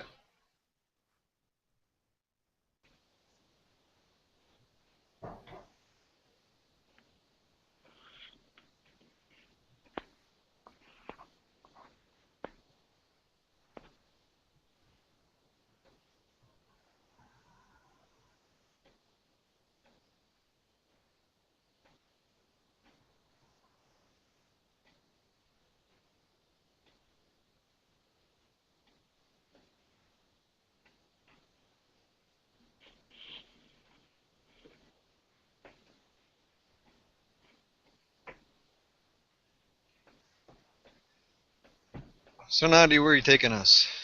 Anywhere?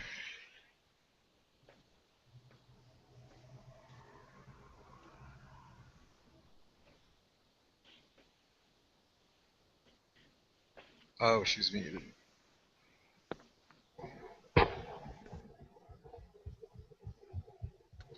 Pee break.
Is Nadia on a phone call? Excuse me. Sorry.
Come on, guys, what's the topic?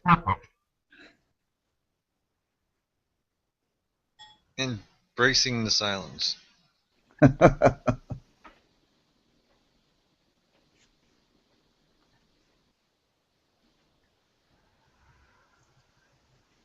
Anybody have a topic? I'm glad I got clothes on my back. That's all I know about. Last time I checked in was Believe, but sort of glad I got warm clothes this season.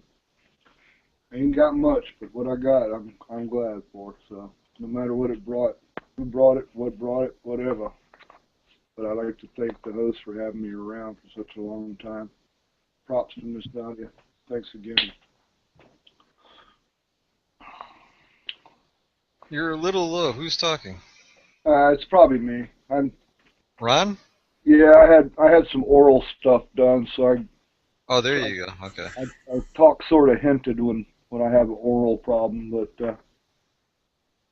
hadn't checked in a while. Just giving good shouts to the host.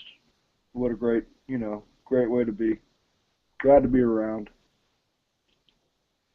Does Nadia know she's muted?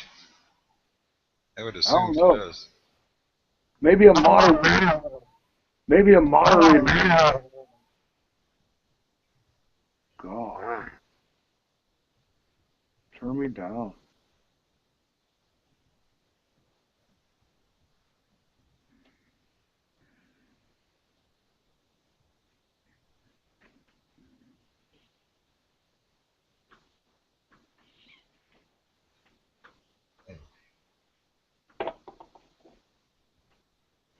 Oh, looks it's snowing. Guess what happened, Simon? What? They decided to put a football league over here again. Yes. It's By the way, are you guys going to stop calling it soccer? Yeah, I think they did. I don't know. I called it football when I got reintroduced 3 years ago. Yeah, yeah. No, really. I was introduced to it in 75, 76 in When Pele, was it when Pele went over? Tampa Bay Rowdies. That's right, yeah. And then I got bit by the bug again about 2 years ago with a live broadcaster from over on you guys' side of the coast. Yeah. They brought me into a live production. I was here, and he was there. He was broadcasting for a sports company there, but he was in a live game, and he brought me into his broadcast, and I was able to sit with him and listen, and he would talk to me at the same time, like in 2 separate microphones. Yeah. And that was the bomb, to be able to sit in a media box, but I was here watching his camera. Yeah. Over top of the stadium. I think they were Chelsea type deal, whatever. Oh, right, yeah, yeah. And it turned out that he ran a football club called the Fort Lauderdale Strikers. Right. And he broadcasts over there now with a company called BN1 or BN Sports. Is it B Sky B? Well, it's not a Sky. It's I think it's called BN1. I'll check it out. It's probably on. There's a lot of football internet sort of sites, that we could get on the live streams. Well, no, it's from your side of the turf, but they didn't, as of this year they might have just started offering it over here. Ah, right, yeah. Cable, but it's called BE as in ball, Edward, and then indigo with the letter N after. Ah, right, yeah. Being in sports, but it comes from your side. Right. But for the first couple of years, it was just over there. And since Yeah. I don't do TV, I'm just a .com guy. Yeah, yeah. I didn't have to subscribe or nothing. And after being there, and they saw that I wasn't laying really any harm on my platform or my bridge that I was connected with, or nothing like that. Nobody was coming in the back door. They let me come in, and I sat with him and watched the live production, but he would talk to me on the side. Yeah.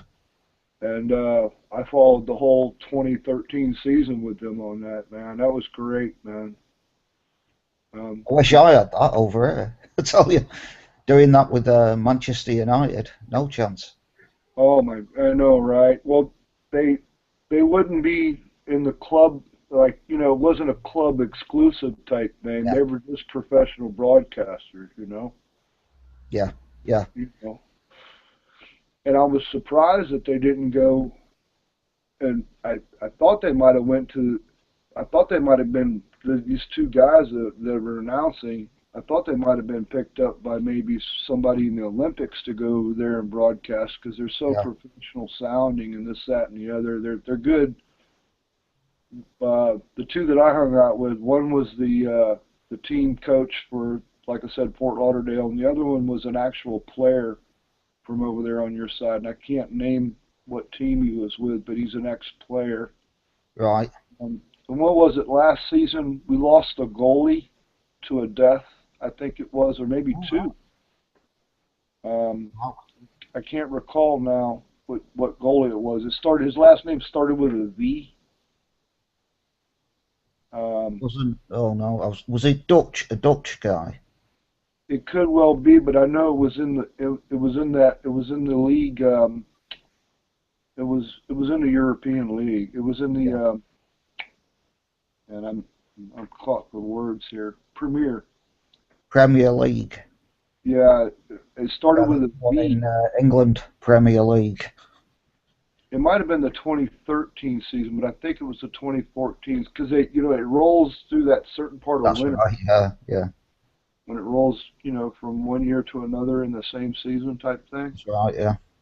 But I think we lost somebody in that league. He was a goalie. His last name started with a V as in Victor. I think his number was number 1, maybe. Yeah.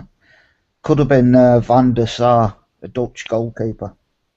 Yeah, and it was a car accident or something, wasn't it? Yeah. It was. Thank you. Appreciate the update. I had forgotten. That's when I was hanging out. Yeah. I'm a prince of trivia, as I say over here. So I got bit by the bug again about that time, but now we have a league here, and they're building the stadium now. So last year we played. We were like in we had a loner type arena. We played down at Disney for the stadium, but the Lions. We're called the Orlando City Lions. Right. So that being said, I mean, we've tried it before over here, in Florida, and but at the moment we've got a problem with football riots going on. So there's always been real trouble at football matches over here. Yeah. That the states. I mean, well, as far as this state, I don't think most of these people going to these upcoming matches have no idea what you guys have been through over there. I know they haven't seen the signs on the wall yet. Will happen. The European clubs are really bad. How did you get football over there? Was it through Mexico? Because I know they're really mad at football over there. Yeah, I live in a Mexican community here, and actually during the season, the local residents, I mean, because particularly most of them that come by my residence here are on foot. I mean, within about a 20-block area, it's 99% Mexican. Oh, right, yeah, yeah. And they all wear their home jerseys. I mean, I know it's season time when they start walking and they're wearing their jersey. I know what time it is, you know. They're very adamant about their sport, and I don't blame them whatsoever. I've got a love for it too, so. Yeah. But and me knowing just a little bit of Spanish, what I do know, I don't know like full sentences. I can just, you know, I can shout out, say I shout out Real Madrid or whatever. If I go into a store, yeah, I'm a Barcelona man myself. Yeah, right. Yeah. Yeah, they get a big smile on their face if you speak like in a Spanish type of dialect and you holler it out to them. They get a good, nice little kick out of it, you know. Yeah, they're big fanatics too. They're fans for sure. But I think they sold the season tickets, went on sale, and right now we've only got about 12,000 season holders for our club. But the stadium that they retrofitted will hold about 90,000. I grew up at the stadium when it had about 50 in it. Yeah. And but they've retrofitted it now and got it up to about 90. But they're building them a new stadium for just the soccer alone, so that's going to be pretty nice. How much do they charge per ticket over there? I don't know. I hope it's not any more than the NBA for Magic, but I would probably say for them? Probably 30s, in the 30s. Is that all? I'm thinking it'd be about that. If they charge more than the NBA, then they're starting off on the wrong foot. I went to see. I was just going to say I went to see my team last season and it was £55. Okay, well that might be Target. I don't know. I'd have to look into it. I'm not sure what they're going to be charging yet. I'm not in the capacity to even think about signing up to be going to sports, but yet I've got to get more steady. I found a little bit of steady work recently, but my work's tied to the market over there with you guys. I deal with something called the London Metal Exchange. Oh yeah. And I got hit real bad last week, but my work is tied to the market, so it's up and down. I can't gauge what's going to happen, you know. Yeah. I work in computing. No one does that over here anymore. All the jobs have gone to India, unfortunately. I know we sell a lot of scrap stuff to them. Really? Oh, the electronics industry, the scrap electronics is amazing. I mean, it's, you know, when you hold it in your hands on a scrap basis, it's pennies on the pound, but the stuff that's going outbound for refuse on the scrap side for electronics is amazing. You wouldn't believe the amount of stuff that gets thrown away over here, man. Yeah. I mean, literally, full semi-truckloads or cargo boxes full of computers. They sell it for pennies on the pound, man. And they ship it over there, and of course they sort it. I don't know if you've ever seen the films or documentaries where India. Oh yes. They just sort it right there on the water, man. Yeah. Well, I work in this computer centre. It's probably about 500 yards from where I actually live. And I started there, and there used to be 200 people working there. Now there's 15. 15 people. So it's an outsource that hurts you? Oh, yes. It's IBM, and they basically outsourced all the jobs to India. But they get all the tax breaks from the British government because they're actually based as a company at IBM in the UK. Yeah. So over there, it's still IBM. It's not Lenovo, right? No, IBM. Right. Yeah. So yeah, I mean, when I'm on shift, there's just me and the security guard. Amazing. I know a friend that does, with a name like that you work for. It's a higher end name, Yeah. and he's in the same type of lonesome environment. He does overnight type work for IT stuff. Neither here nor there, but yeah. And what I found is the Philippines have actually grabbed a hold of a lot of the outcall stuff too, man. Yeah. It's like they said to us last year. They said, "Oh, don't worry. Some of the things are leaving India." So we're like, "Oh, that's great." I says, "Yeah, they're going to China." I says, "Right, okay, they're working their way around the globe then before they get back to here." Yeah, right. Maybe it'll come around circle, right?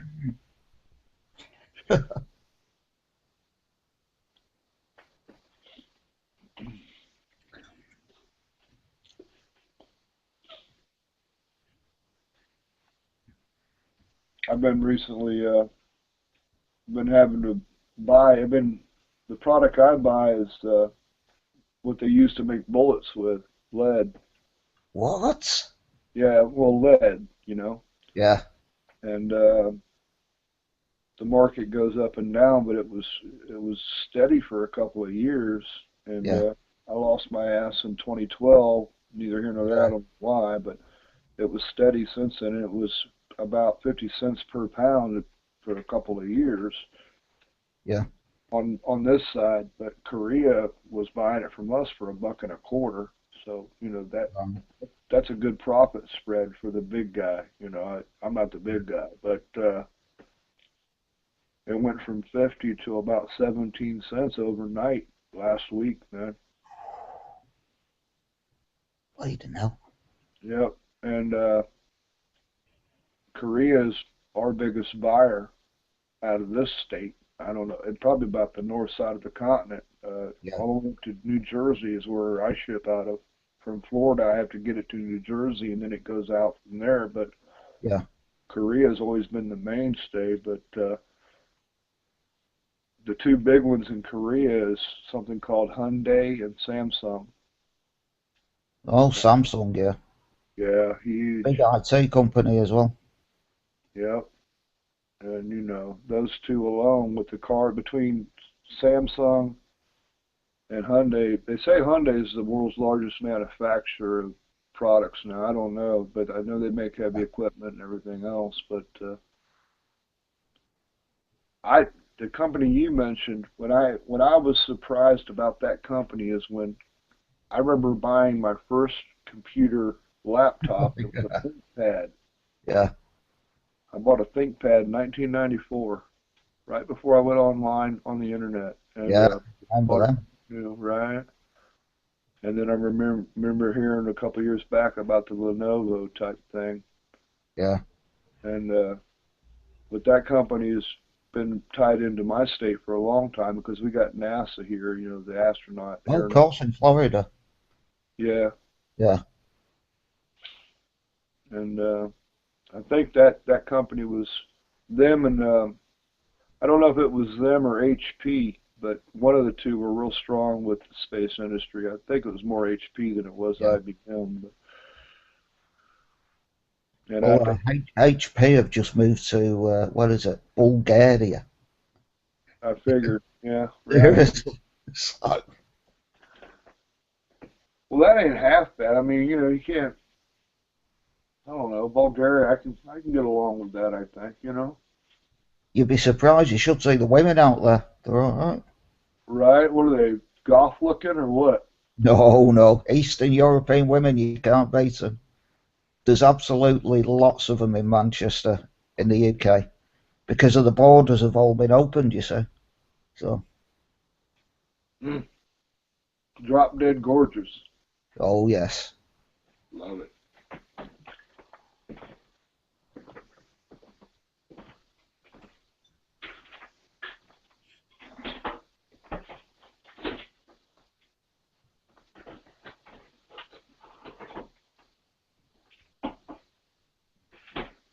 closest I can get to you guys, I have to go to we've got a world-renowned resort here. It's a tourist attraction, and I can go to it.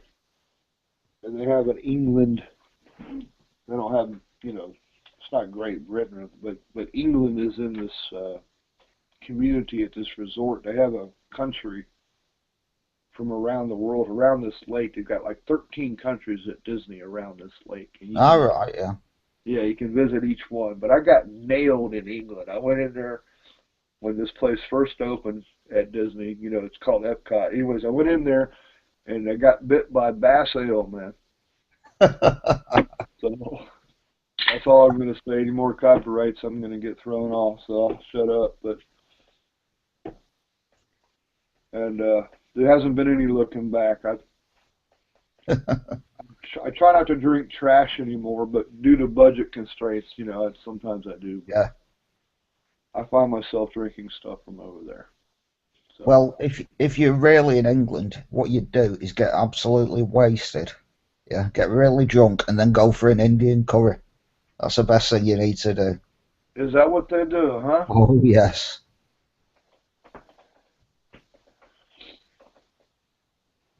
We got a lot of Jamaican food down here now. We eat a lot of, it's not the curry, it's the, what they call the jerk.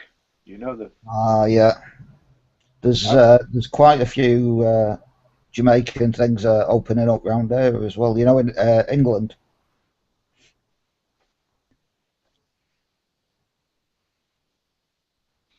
Curried goat and all that stuff.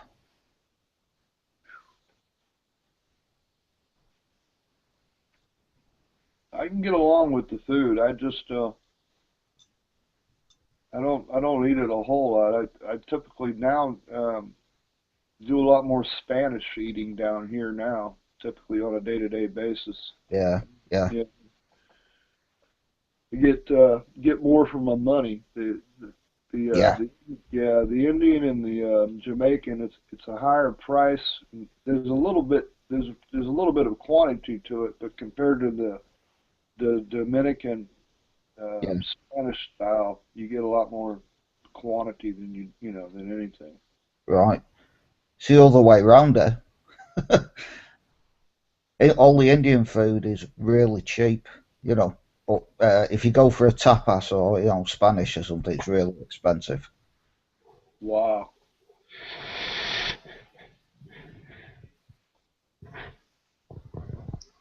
Well, I think in this state today, I think we saw $1.98 US dollar on the, it's a gallon to us, not a liter or a pound, but yeah.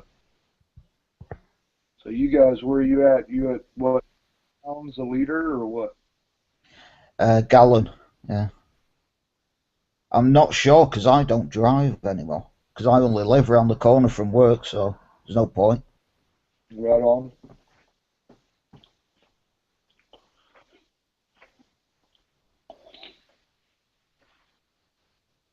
Yeah, food prices are starting to, the restaurants are actually, to me, in my vision, as I speak here, to me it's cheaper now to almost eat out than it is to shop for yourself over here. I'm just saying. Oh, right. Mm. Yep, the grocery is a little bit, higher price for what you spend. For $7, I can get 2 meals out of a restaurant type purchase. If I just take it easy and split the meal up twice, but $7 don't get you far in the grocery anymore.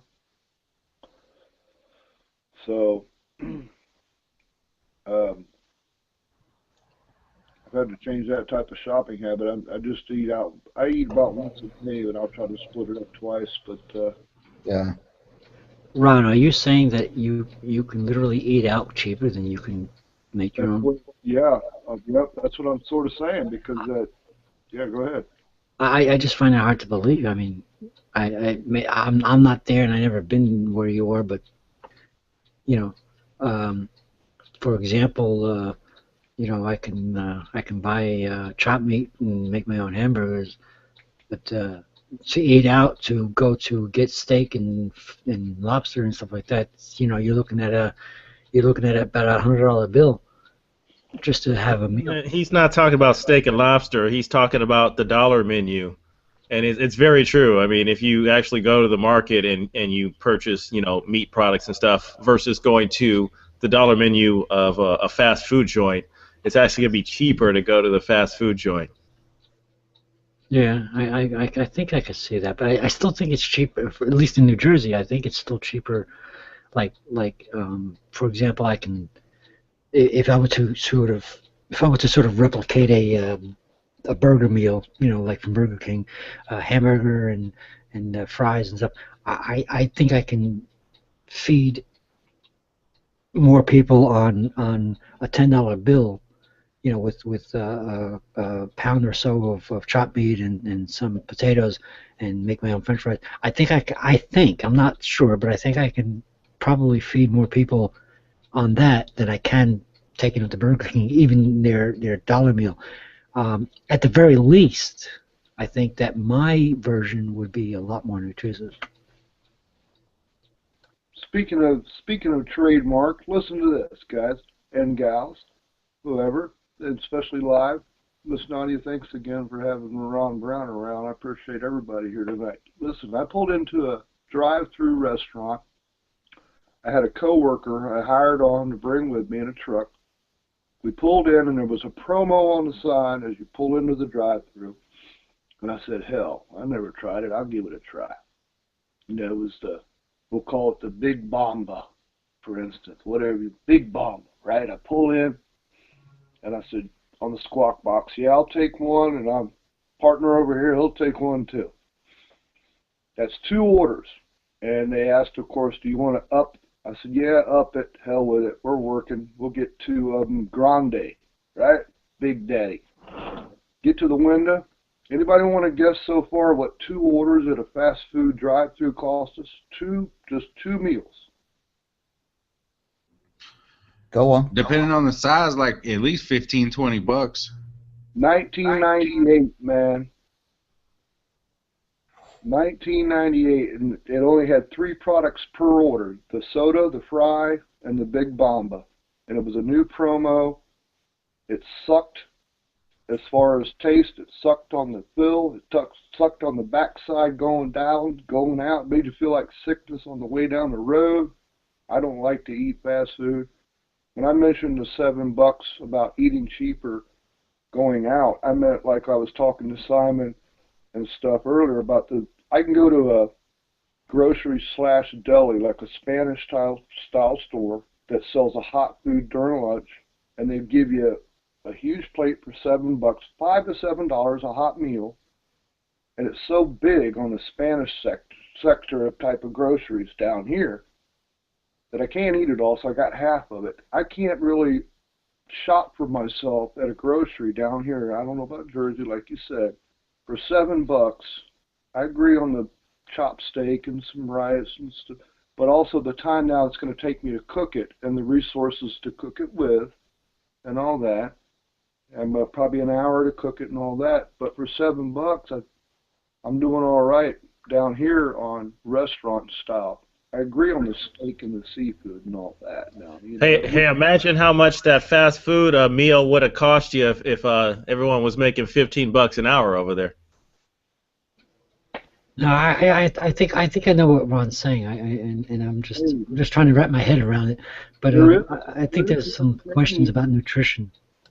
Okay, yeah, and I'm not talking about the crappy cheapo drive-through thing. I'm saying like it's a hot deli type of situation. But there is one joint chain store down here, a fast joint that are paying $15 an hour, by the way, because supposedly they had to, because they didn't have the labor force after their employees were getting robbed and killed, because it's almost a 24-hour store now. It's a fast food joint. It's a chain. It's all over the place, but due to trademark, we won't say, but they couldn't get enough people to join on board, because typically they hire from a younger type setting, like high school students and stuff like that, and those persons were getting killed in robberies, so they had to pay a high scale. Some of them are paying $15 down here now. Well, that's hazard pay, man. Right. That's exactly right. That is exactly right. Well, like I said, I'm not from Alabama, and I don't know if there's if there was a place around here that can supply that hot meal that you were talking about for $7 for more than one person. I know it. I'm pretty sure that I can't find any of that around here. Right. Other than that you stupid can. McDonald's shit. That's not even food as far as I'm concerned. Right. I agree with you. I agree there. And you know, last summer I was living on $2.17 a day, and because the bus fare was higher than what I could afford for food, I had to have the bus. The bus was $3 round trip, and then I had $2.17 left to eat. Now I had to eat the dollar menu last summer. From July to October, I had to eat every day at the dollar menu, man. And I actually got so tired of it, I decided to go with the cheap grocery chain store, which their food tastes different than the Primo grocery. But I just decided to hell with it. I'm going to get 3 cans of bean and some Vienna because I got so sick of that dollar menu, guys. It was just trash, you know. Anyways. Yeah, that's not even food. You know, it's not even food. It's like the stuff doesn't even rot. You know. It's substance, but it's definitely not food. Yep, and I was spending $5.50 a day, and then you know, I was getting cigarette butts wherever I could if I just decided to smoke that day. But I was spending 6 hours a day on mass transit alone, plus working 8 hours. I was spending 15 to 17 hours just for the work, man. But half of it was eaten up by transit. And it's only 22 miles each way to work. I was spending 4 hours each way on transit to go to work, and it's only 22 miles. Wait a minute, dude. It'd have been faster for you to ride a bike. I know it. I have one. Exactly. But I was started riding, and then the idiots were damn near killing me on the road. And I'm a motorcycle rider, too. Yeah. But I was riding my Trek. I got a Trek in the garage. I was riding that to try to beat the bus, and I was doing all right. I was making it at the same amount of time, but I didn't have to wait on the street for the bus, you know. You didn't have to like look out for your life either with these crazy drivers trying to run you off the road. Yeah. Wow, that's an interesting story. I don't know. I don't know what to make of that. Well, it shouldn't have taken you 4 hours by bicycle if you were 20 miles away. I mean, even if you were a modest rider riding at 10 miles an hour, that's 2 hours. Well, I only did it twice. I'm guilty. I only did it twice. Yeah, there's no way it'd be worth it for me to get on no bus for freaking 4 hours. That's insane. And then you'd have to pay for that madness, and then you got to deal with the type of folks that get on the bus. I'm cool. I know, and yeah, around here it's like they expect you to, you know, the government expects you to use mass transit if you don't have a car.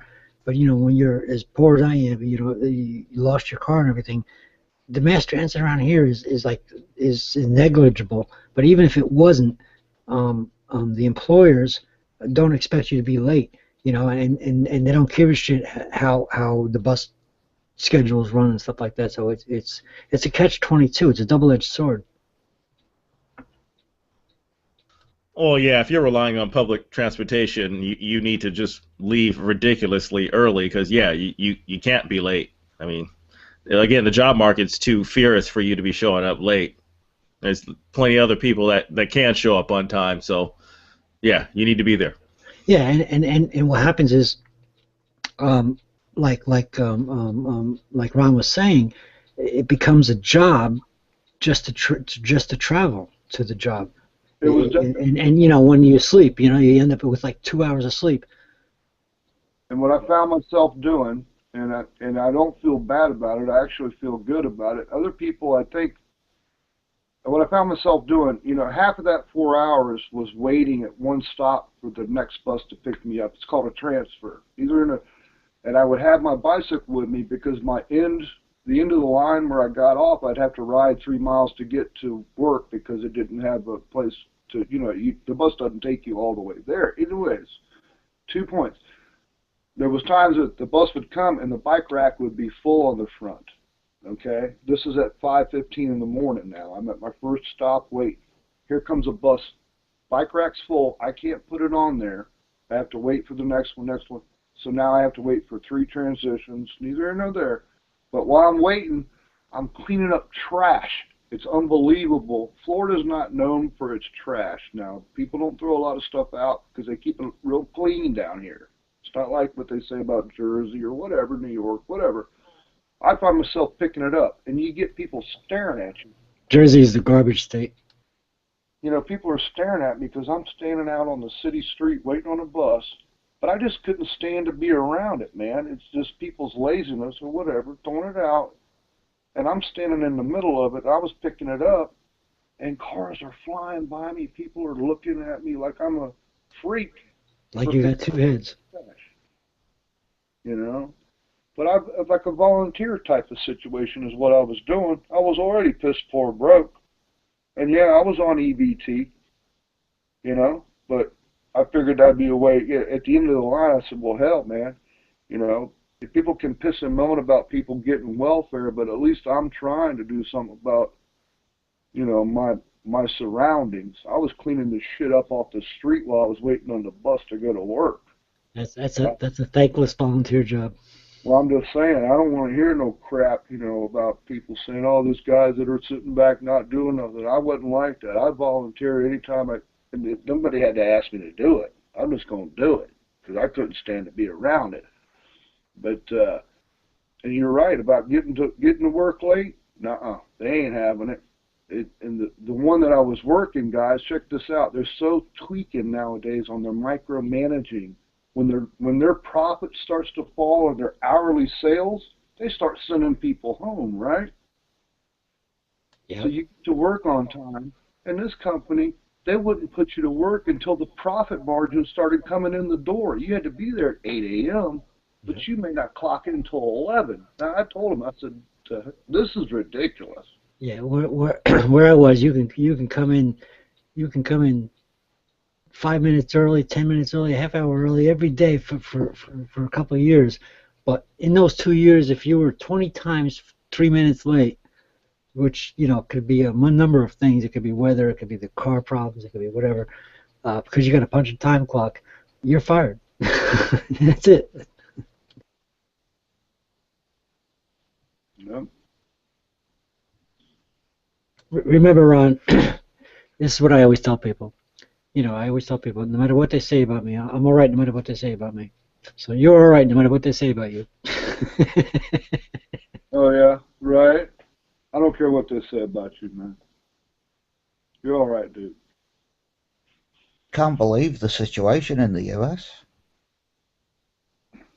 And then, you know, and listen to this, Simon. So I get my bike on the bike rack. Now you're talking already standalone bicycle. It was $700, given. Yeah. And accessories out the door. I've got about $1,200 on this thing. It's on the bike rack. I'm on the bus. It's still dark, 5:30 in the morning. We pull up. The dude jumps off the bus stop where he's waiting for the bus, and he grabs my bike. I didn't know. The bus driver says, "Hey, somebody's bike." I look up. There's my bike laying on top of it because it's so heavy with accessories, right? The dude tried to steal my bike off the bike rack when it came to the bus stop. So I jump off the bus. I'm waylaying on him, and the bus driver, she bolts. Next thing I know, the cops are coming. You know, the whistles are blowing. And he's beat down. So anyways, I boogied because I knew somebody was going to jail. And I've been through that before where I was beating a perpetrator down. They took me to jail. Anyways. That's an amazing story. That story's amazing. Hey, Ron, listen. Ron, bro, what are you doing with a $1,000 bike, man? You can get a bike for less than $1,000, brother. Well, you can. That's what he thought, too, I guess. Come on, man. That's an amateur move, man. You cannot take an expensive bike out and post. If you leave that thing on a rack, I don't care how good your lock is. At a minimum, someone's just going to vandalize the thing, and you're going to be stuck, even if they don't make off with it. I was doing that for a while, too, but I was using a $100 bike that I bought from Toys R Us. Yeah, exactly, man. If you don't spend more than $100 on a bike, then you're gonna leave on some bike rack, bro. And even that $100 bike, you need to spend about $20-$30 on the lock. Seriously. I know this. But really, listen. But really, no matter how little or how much you spent on that bike, the point is that it became a job for Ron to go to his job. It was like, you know, by the time you get there, you're already tired. You don't even want to work anymore. It's fucked up, you know. So I feel for him. It was on the bike rack. I wouldn't have left it at the side stand. That's why I've never left. You know, the kryptonite deal and all that. I use all that, but it's not that. It surprised me that it was on there. And lo and behold, they got the guy on video. You know, the bus has got 9 cameras on it. You know, it's got 9 cameras on the freaking That's bus. why you should have hung around, Ron. You beat his ass. I mean, there's video footage of you know, him taking the bike. You should have hung around, and then, you know, hey, yeah. But I understand how the police, you know, it's always a gamble with the police and how they're gonna see it. This guy is gonna lie on you. It's his word versus yours, and you know, they may just take you both to jail because they don't feel like sorting it out.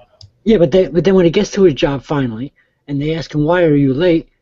They don't want to hear his sob story. You know, like he just went through fucking hell, and he's fired because he just went through hell. You know, this is where it's at. Ron, I feel for you. Oh, you want to hear Miss Nadia? With all due respect, since listen to this. And I totally agree with the speaker just now on that, because I was actually cut in July for being late 113 times in 90 days. I said, bullshit, you know, whatever, man. Anyway. I was cut out for being late 22 times in like a month less than 2 years. Right. But they have things here called red light cameras, okay? In this city that I live in only, not the county, the city, they got like 10 of them. I just got one again. I'm on my 15th red light camera ticket in 11 months. And they charge you $206. The company's out of California. The city doesn't even manage the account. The company in California is the one that gives you the ticket. And it's supposed to be random, supposedly. Like they don't have somebody sitting there watching the cameras. The computer actually picks the violators and sends you the ticket.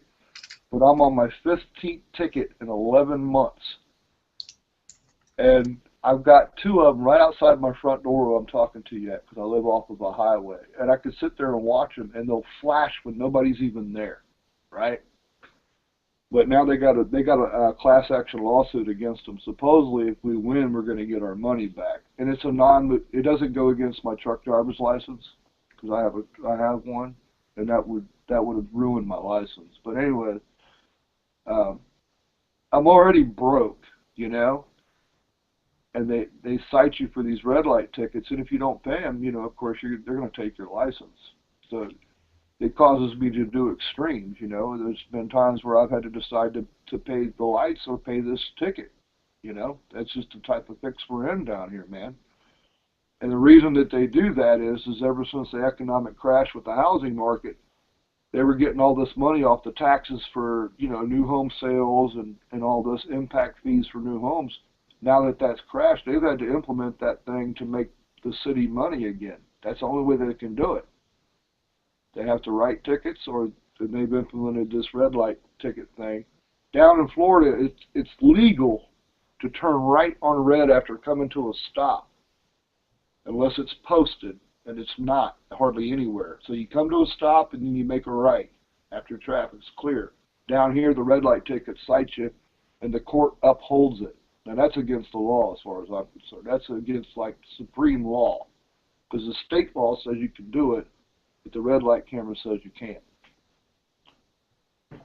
Yeah, those things aren't about public safety. There was another study that showed those things actually cause accidents when people attempt to abruptly stop to avoid getting caught in the wreck, and it just causes a rear end accident. So that's all about that state paper grab that Nadia is very silent on right now, being the communist here.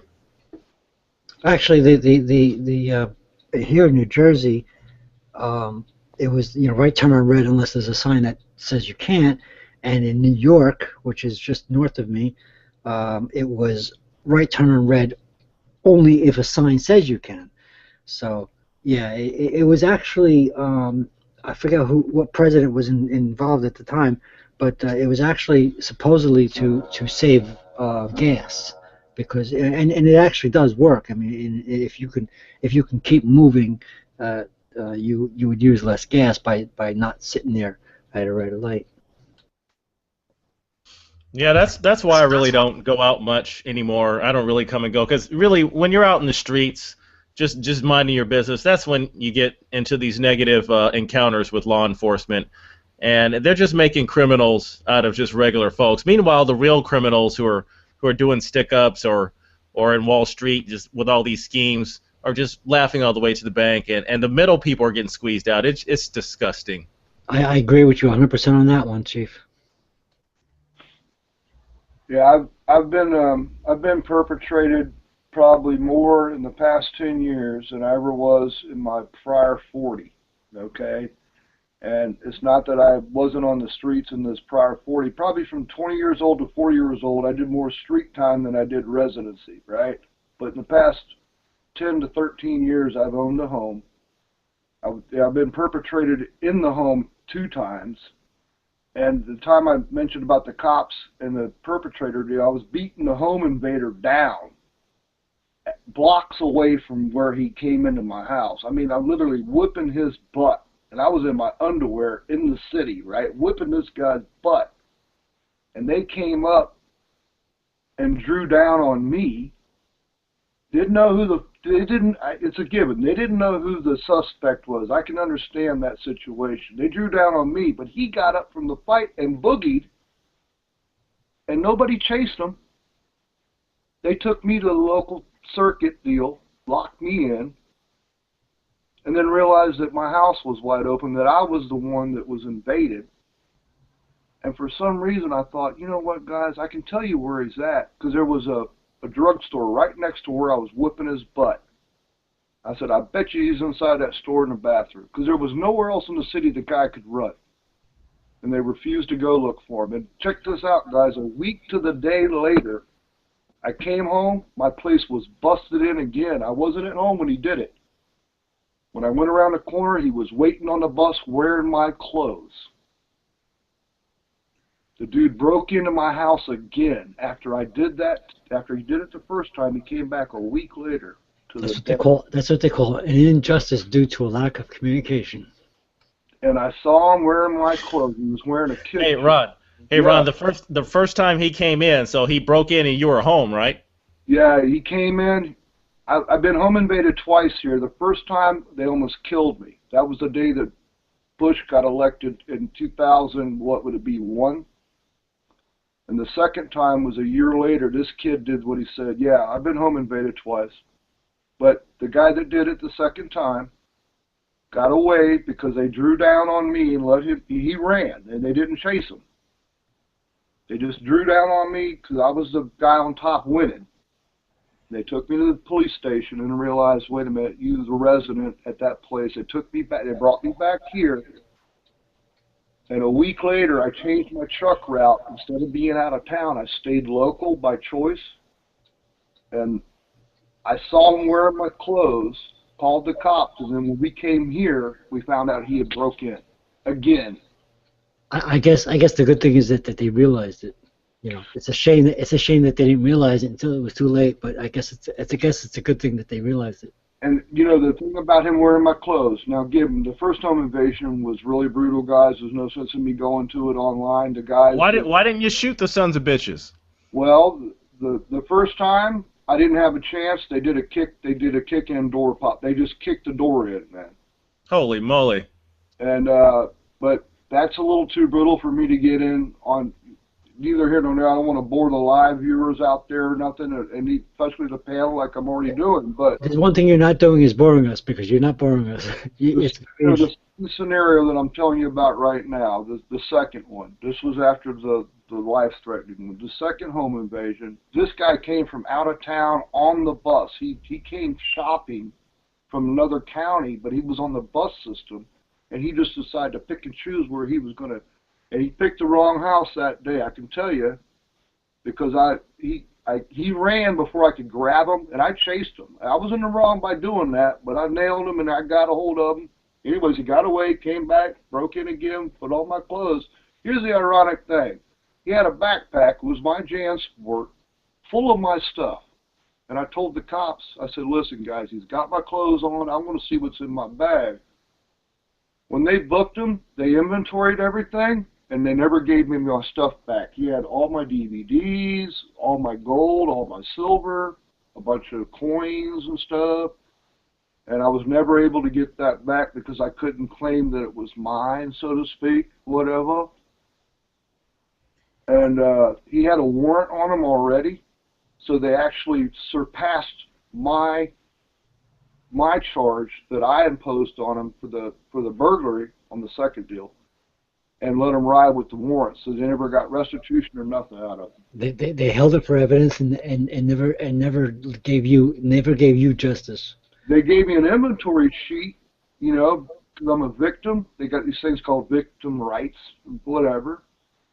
But I said, damn, all that stuff's mine. I mean, he was wearing my clothes. He had a Kiss concert shirt. Yeah, when the fuck are you going to give me my stuff back? So. Well, I got to tell you, Ron, you got to invest in a metal door if they're going to come doing kick doors. Someone does a kick door around here, I'm going to, give them a piece of this guy right here. Yeah, and I keep it just within arm's distance. Now, I don't have any kids around or nothing, so I can have this in arm's distance at any moment. That's just for fun. I agree. I know what you're saying. That's cool. You know, like, what kind of neighborhood do you live in where they're like robbing you all the time? I'm one of those people that talk about gun control and all that stuff, and I talk about people being irresponsible, not respect. But I'm all for, you don't have no kids around, and you're showing us that's cool with me. You know what I'm saying? It's the irresponsible idiots that leave guns laying around for kids to shoot other kids and stuff, and that's where I have a problem. But no, I have no problem with you, because you said you don't have no kids around, and you're responsible for that, and you have situations where that can happen, and you are protected. That's terrific. Damn right it is. And it's not the neighborhood. I heard somebody say, that's what I used to ask after it happened to me. What I show online, what you see here is really me.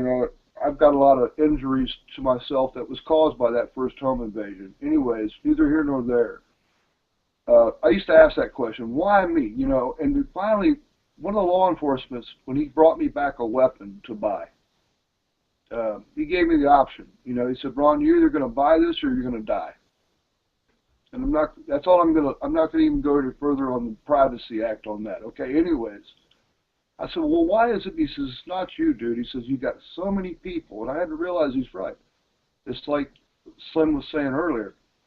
In a vague way. We've got so many people above Earth now. But I live adjacent to a highway. It's not the neighborhood. It's just we had a little bit of a stray come over. One little stray came over and brought his gimmick with him, see? It didn't have nothing to do with my neighborhood. And people that live in a suburban area, a gated area, or nicer. It never does. It never does. In fact, the real criminals, the ones who seek out stuff, usually come from somewhere else, completely different, looking for places that they can find some profit, whatever they think it is. That I'm saying, it could be a trailer park. It doesn't matter. You can have a good community in trailer park. You know what I'm saying? It's where the criminals think that they can find some kind of profit or some kind of whatever benefit they think they can get out of invading those homes. It doesn't. The population, we've got so much population above Earth now that the numbers, the ratio that it's going to happen, no matter what the scenario is, if it's a fence jumper, it's some weirdo doing something with the cage bird, the ratio is, it's not a matter, it's just that there's so many people above ground. There's nothing we can do about it. We surely need to get along, but it's just the fact that you think about it, it's a mass. We got masses of people that something is bound, to fall astray every now and then, And that's the way he explained it to me. Not in that whole context, but it was like, hey, it's not so much your neighborhood or where you live, man. He said it's just that there's so many people rolling by. I think they estimate 50 to 60,000 people a day go through that one light in front of my house. Yeah, there are good people and there are bad people, and they're all over the planet, and it doesn't the neighborhood concept is more like a gangland kind of concept. It's like, we want to stick with our, the rich want to stick with the rich and the poor want to stick with the poor, and there's a stereotype that labels the poor as the bad people, which I got to tell you right now, I don't have enough money to. I'm so broke I can't pay attention. But I assure you that I'm not a bad person. You know what I'm saying? It doesn't matter. It's a matter of there are good people, there are bad people, there are people that will commit these crimes and they will look for what they think are easy targets, and when they found you, they made a mistake because you were not an easy target. But this is what they think. The guys that found the first perpetrators, if it wouldn't have been for them on their investigation type thing, they were adamant about staying on top of it because it had became a cold type deal. But it was DNA that got these guys, because Lord knows there was blood everywhere, But they have a thing in Florida now that when you get, popped, like for driving, then they take you to jail for whatever reason, no matter if you're guilty or not, which I'm not an advocate of this, but they draw your blood. They take your DNA in Florida now when you go to jail. At least in this county. They do. Chalking up for science, I guess. But that's how they got him. Next time the guy went to jail after the first draw, and they had done their investigation, they realized from the swab that they took in the house and outside the house that was the same blood and this, that, and the other, and that's how they got him. Anyway, but and then when I went to court for that case, since I went off at my mouth on the podium against the guy that did it, they contempted me in court because I ran my mouth. The judge gave me a minute to speak, and when I did, he said, "You're in contempt." So, because I threatened them, but I don't know what that's about, but well, it means anyway, Ron, I feel for you. When you're a victim in a case and that person goes to trial, if they're caught, they give you a chance to speak at trial against that person before they're sentenced, or at their sentencing, they call it. And you can see crazy videos online where people go off and the whole family will actually beat the guy down for doing something to a child or whatever. But this, I just spoke my mind, and the judge held me in contempt for cussing in his courtroom. But it didn't matter to me. I'd already been through the mill. Just remember what I said, Ron. You're all right no matter what they say about you. Given the chance, given the chance, I'm still going to be the same and treat everybody friendly, and I'm very appreciative to the opportunity to ever be around folks like the panelists tonight. In the live viewers, I can't read side chat, so I don't know, but I'm always appreciative. I'm glad to be straight instead of weird, man. To be honest, as far as positive instead of negative, I should say. Yep. I'd much rather be positive than negative. That's way to be. That is like some really interesting stories. It's like that's like the reality stories. It's kind of like anthropology. It's like, Ron just told us some real stories. This is how it is, and whether or not I can say that, well, maybe you shouldn't have done that, Ron, but it doesn't matter. It's like it was real stories, and Ron is obviously it seems like a cool guy, and I don't know him from nowhere. I'm like several states away, probably 1,000 miles away from him. It's interesting to sit here and hang out. I think what's your name? So how do you pronounce that, sir? I think he's from across the pond, as we call it. Simon. It's like, here we are hanging out, and we're a bunch of friends and hanging out. I'm actually drinking beer, so we're hanging out, drinking some beer, and having a really interesting conversation. I think this is amazing technology, and I don't want to go back into the religious stuff, but this is what I like about this stuff. When when these trolls come in and start talking their creationist religion stuff, I leave, because this is not what this technology is for. So anyway, I'm gonna go smoke a cigarette. I'll be right back.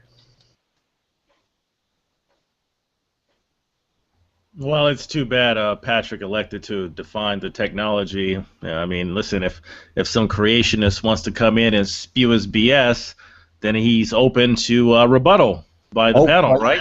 Please do. Hell yeah, if they show up, let's do it. Yeah, bring it on. Well, I'm a Christian, but I don't come to these hangouts to convert people to Christianity, because I haven't seen anyone get converted on a Google Hangout yet, and I don't pretend to be the first guy that's going to do it. I've seen people try, and it's like they're bashing their head up against the wall. I just rather just come on here and try to find some common ground with folks. Slim Jim, before I go smoke that cigarette, I just want to tell you that you're not one of those trolls that I spoke of. You're definitely not. So I just want to let you know that. I'm going to go smoke that cigarette. Pat, he probably knows that, wouldn't you think?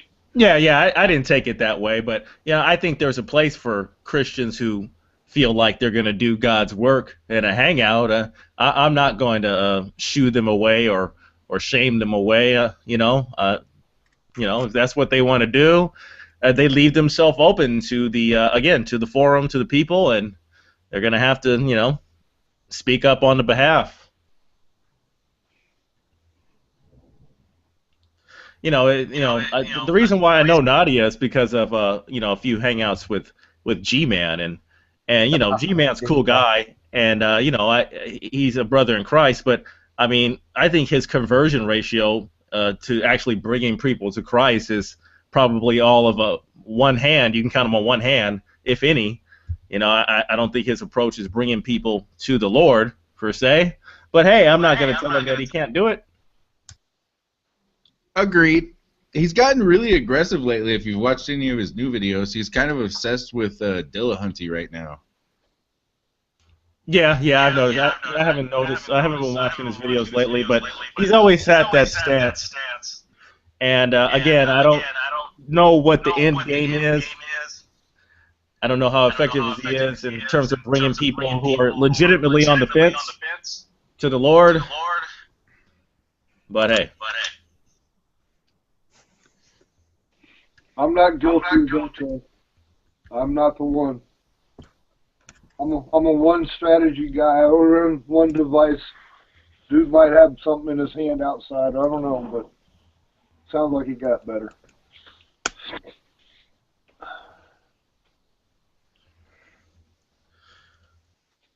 Well, if anybody has anything they want to bring up to spark up the conversation, I think now's a good time. I like your demeanor, Twin. You're mellowing for me. There's a couple people on the panel that are like that I've met here recently, but first time I've hung out with you, I think, and also Simon and the gentleman right there, maybe a couple times. But sometimes your demeanor doesn't matter where your stance is. Your demeanor's it's mellowing, man. So I'm just giving you shouts for that. You're casual to sit around, so I don't.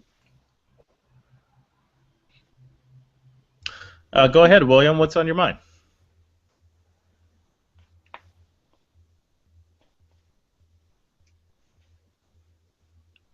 It looked like you had your hand up or something. William, show us soda. What you drinking, William?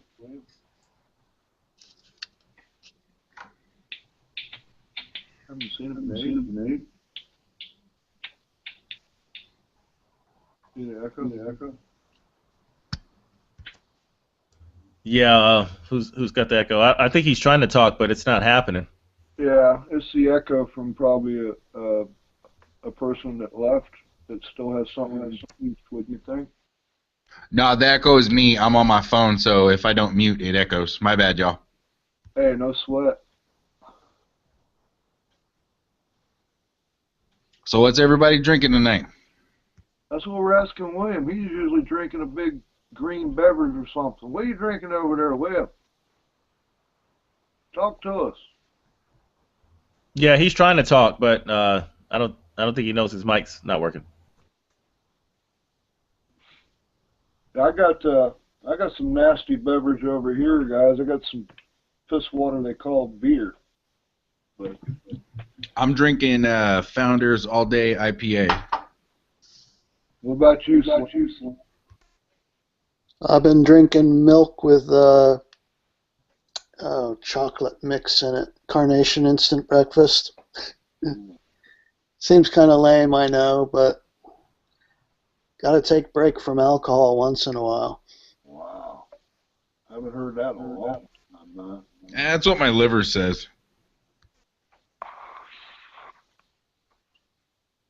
I'll tell you what I'd like to have is a can of condensed. I'd like to knock back a can of Carnation condensed, man. I could eat that till I got sick, you know? Doesn't that condensed has a sugary taste, doesn't it? Not the breakfast, but the condensed. It was almost like a gel. Man, that stuff was good. Good God.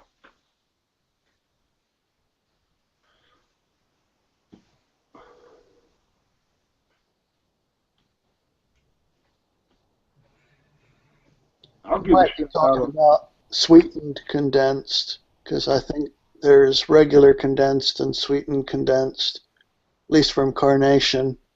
Mm-hmm. And there's one thing you can do with it, and that's mix it with Guinness.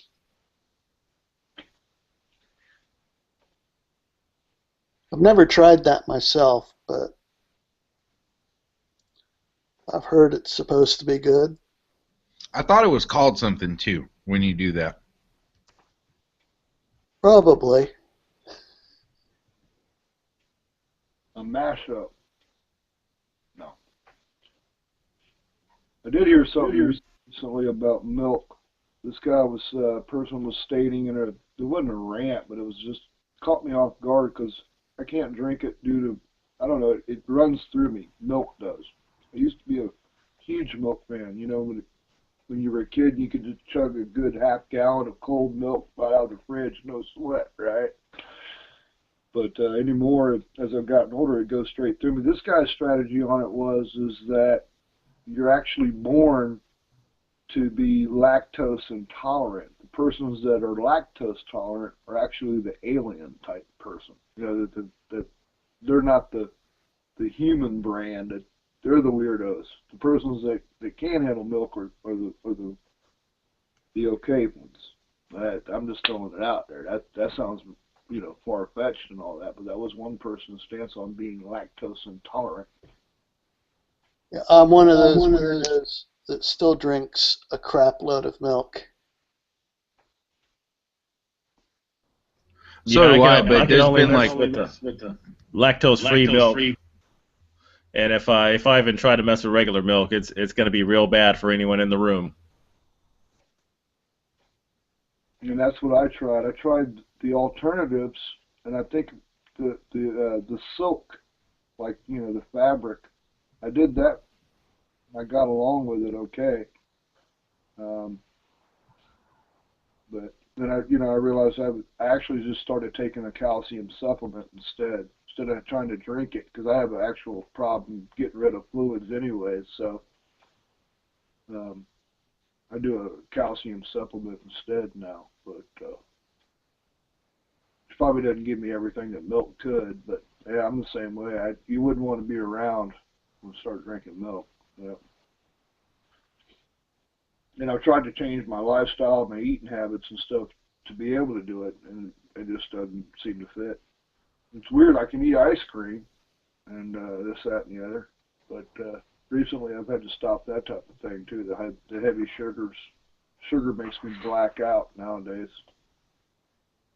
Anything with a straight sugar product in it, I start getting weird and dizzy. So.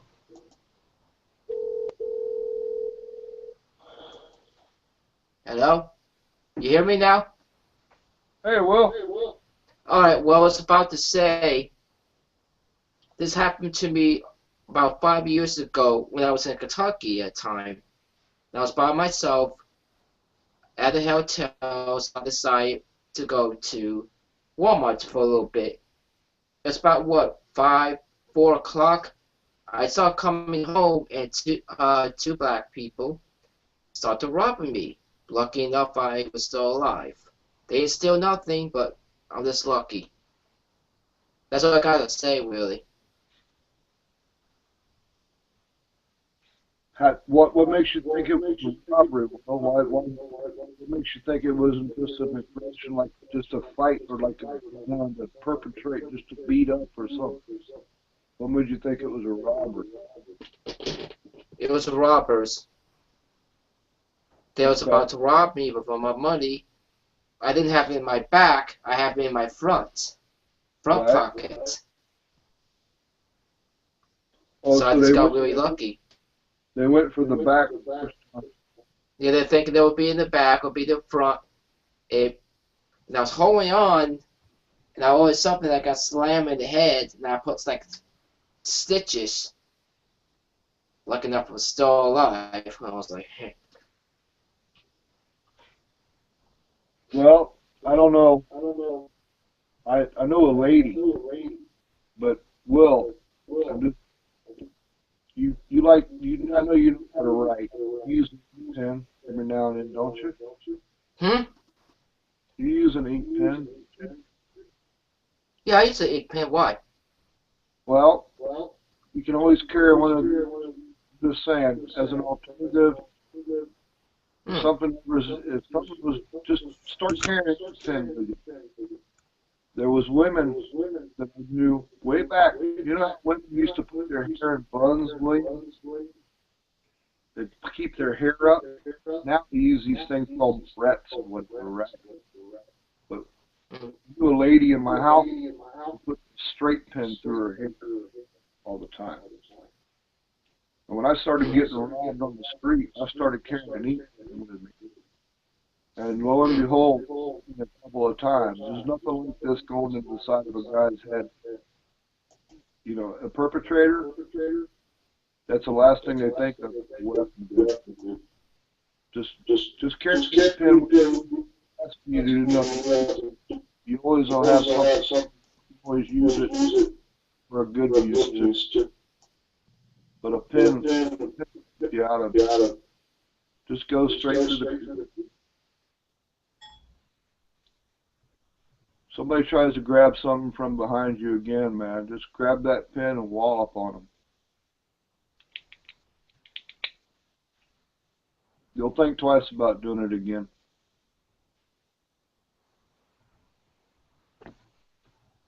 But women. Yeah, that's why I'm all in favor of concealed carry laws, because you know the police just can't protect you these days. There's so many predators out there that you just got to take matters into your own hands. Unfortunately, I'm in a state that is not at all friendly to that stuff. But you other folks out there might have the opportunity to at least protect yourself from these animals. Yep. That's you know, Slim, when I mentioned the law that came around and offered me, you know, actually gave me the weapon. He said, hey, Ron, I know that you're not allowed to have it, but I'd rather see you with it than find you dead again. You know, find you dead the next time we get a call. And that's what the coffee was for me. That's the time when I asked about why me, and he said it ain't you, but I'd rather find you than find you dead. And he says, I know that if I have to come here on a call and I find you with it, I'm going to take you to jail for having it. But I'd rather do that than find you dead. And that made a lot of That's a cool cop right there, Ron. I mean, cops like that are, you know, they're getting rare because, you know, they only hire the people that are kind of, you know, not really looking out for the people, but rather just, you know, gonna just follow orders blindly. So it's always refreshing to find someone who's about actually serving and protecting the folks, if you know what I mean. Exactly. And that whole regimen has changed here. That type of force has actually been rolled out now. They've retired and gone away, but when that happened, they were still around. And it hasn't been that long ago, but I agree with what you're saying. I can understand that completely. But, you know, I'm grateful for having the opportunity to make that decision and grab it out the It was in the trunk of a car. He said, you can get this one or you can get that one. This one's brand new and that one's not. This, that, and the other. But they're no longer, those type of guys aren't on this force down here anymore in this area, whatever. They've all retired or whatever. But some of them are deacons now and that sort of thing. But anyways, I was glad to have the opportunity. And then lo and behold, after me owning it for 5 years, I didn't need it. And, you know, I had to go ahead. I'm not allowed to have it. So that's because you're responsible. See, I got rid of it because I didn't, you know, down here it's a mandatory sentence if you get caught with it. They have a few real strict laws down here on handguns. Well, that's the problem. You know, like I talk about gun ownership and stuff like that a lot on this YouTube stuff, and that's the problem. You know, like there's a disconnect in reality and laws. How do you make a law to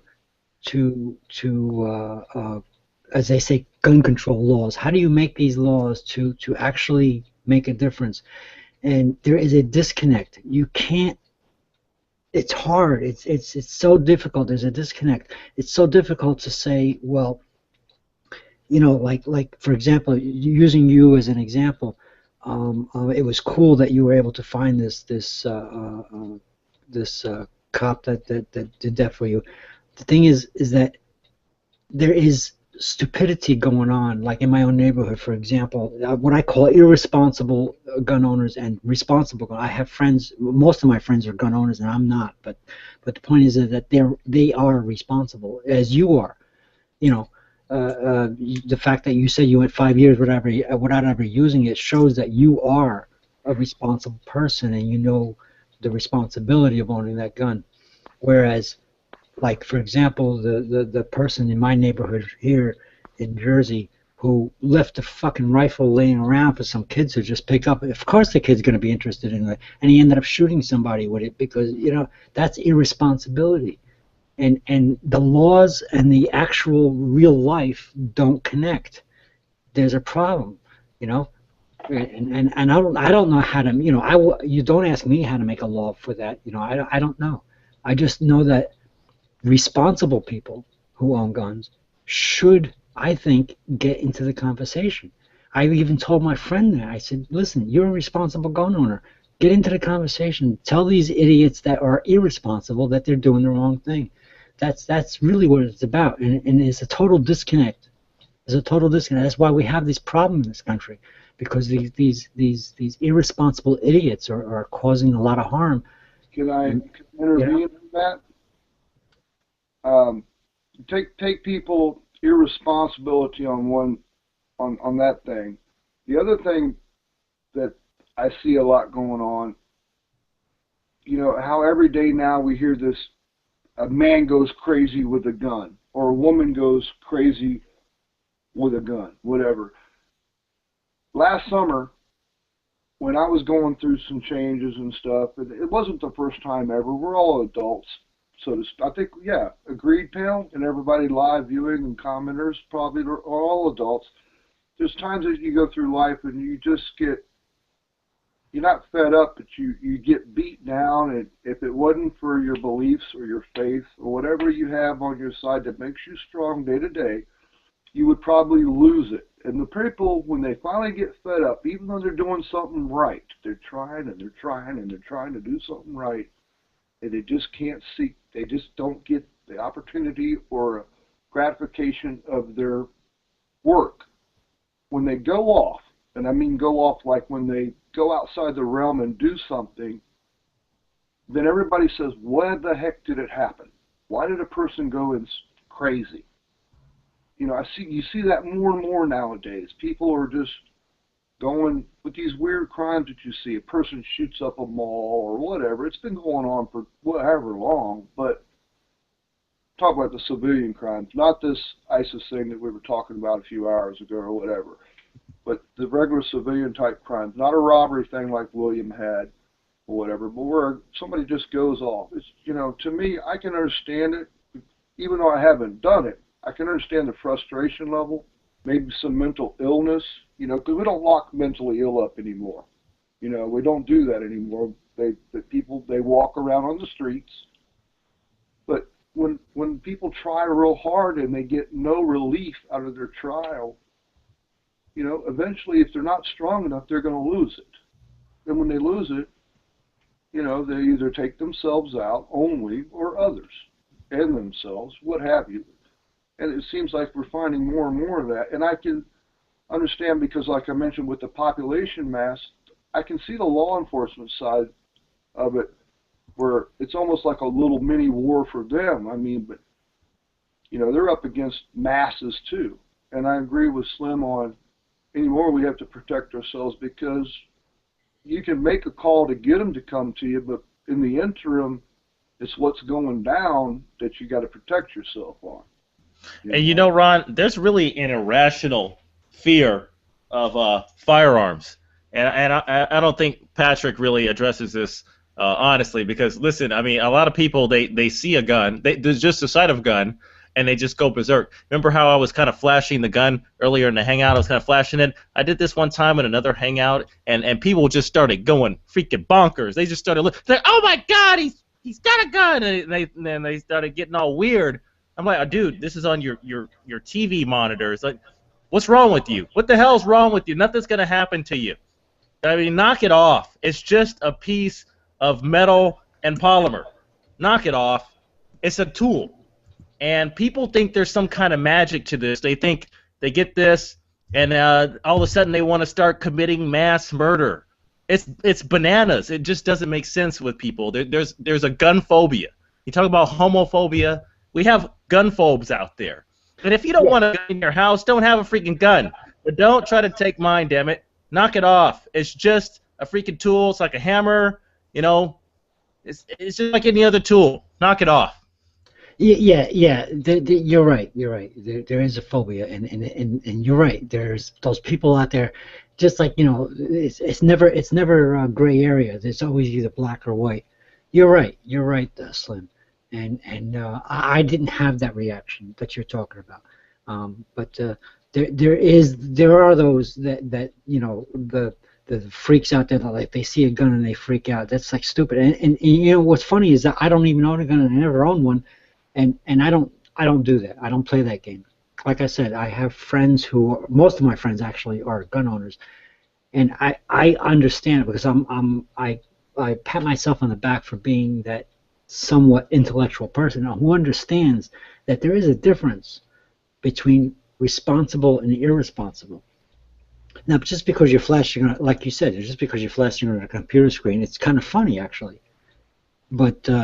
Yeah, I thought it was funny too, but I mean, there were some people that were legit. I might not appreciate it. I might not appreciate it like you do, but you know, it doesn't matter. It's not causing me any harm. They even reported me to YouTube. I'm sure. Yeah, like the point is like Ron said, you know, he managed to have somebody who gave him a gun for his protection, and he ended up never even using it. That's, to me, is more responsible than these so-called gun owners who think that they're responsible, and they're walking into these fucking fast food restaurants, you know, because there's this carry a law that says you can carry a weapon. These fucking what do you call them? Clowns that walk in with their guns that are like 3/4 of the size of their body because they have the right to carry it. You know, this is asininity. You know, Ron isn't one of them. You're not one of them. You know what I'm saying? I've never been, you know, an owner like that. Now, what I am glad to see, and it's anybody that shows something on Tube, what I'm glad about it is the deterrence part of it, because I'm a single guy. I've lived my life. I don't want to go yet. Don't get me wrong. But if a guy's got one more person in his household that he loves or she loves or whatever, you don't want to be on the hot end of Slim's stick, so to speak. I don't mean to say Slim is an example. Slim, I'm giving you respect because, you know what? Like I said, I've got nothing to lose. I mean, I don't want to go yet. I've had fun and all this. That's what I'm saying. But I don't have anybody I got to worry about in this place right now, except for myself, neither here nor there. But somebody's got one other person in their household, then that perpetrator damn sure better know that guys like him have got something to take care of it. And that, I don't mean to make a stance because I'm not in the position to do it. I don't have that problem because I'm not just me. But I'm glad that people like him are around, that he's going to take care of business when somebody comes down that dark hallway that ain't supposed to be there. That's all I can say about it. There's these you know what, Ron, I wish I was your neighbor when that clown kicked down your door. I'd have had your back, no question. My old neighbor was Cuban, man, and these walls that I live in were built in 1921. Now, William, I know he lives in South Carolina. He got old homes. My neighbor was Cuban, and when we first met, we asked each other. To him, and after a couple of months, I said, "Hey, by the way, we got each other's backs." And he said, "You know, he was Cuban, but we've learned to get along. Neither here nor there, but we were going to be neighbors." And he bought the place, and I owned mine at the time. He said, "Yeah, I got my 9." Well, I had security cameras. I said, "Okay, dude, I got the security camera. You got the 9. Now check this out." Somebody dropped a dime on him. I think now they call it swatting. Somebody made a prank thing on this cat. And this guy was a good neighbor. But I was on a live hangout. It's been almost a year ago. It was about 11:30 at night, our time, Eastern. And what was a trip is I live in the city. And I've never seen county show up. There was 9 sheriffs. Well, there was 7 cars. But we were on a live hangout, 11:30 at night, and they shock bombed his house. And he was so close to me. The reason I mentioned the year of the house is mine's 1920 and his was in the 1890s. So the walls are real thin, dude. Guys, I didn't mean to say dude. And it rocked this place. And everybody in the hangout was, and as soon as it happened, I thought I was back in damn Lebanon, man. I mean, I bolted. I was gone. I literally jumped up and ran out of the hangout, out of my house, and down the block. And that's when I realized that they were invading this place. But they just shock bombed it, and they were outside. It was all county cops. There was no city police. Now, typically, the county doesn't come into the city down here. You know, they don't at least serve warrants and that type of thing. I don't know. But they sat outside of his residence for about 30 minutes. I was down at the end of the block, man, watching it. And the camera was still running in here. But anyways, somebody had said he had a weapon. Somebody made a prank call to the cops and said that they had been threatened by him or whatever. So they decided they were just going to infiltrate this guy because somebody said he had a 9 on him. And they did. They shock bombed the place. They didn't have a warrant or nothing. It was just somebody said he was going to be going nuts or whatever. This is what I mean about the disconnect. The disconnect is that some asshole can call in out of nowhere and say that I see something going on, and you know, it's like slander, and the real perpetrators, I should say, the irresponsible gun owners, people like George Zimmerman, for example. You know, we all know about George Zimmerman's story. These assholes get away with murder, literally, while the guys who are responsible gun owners,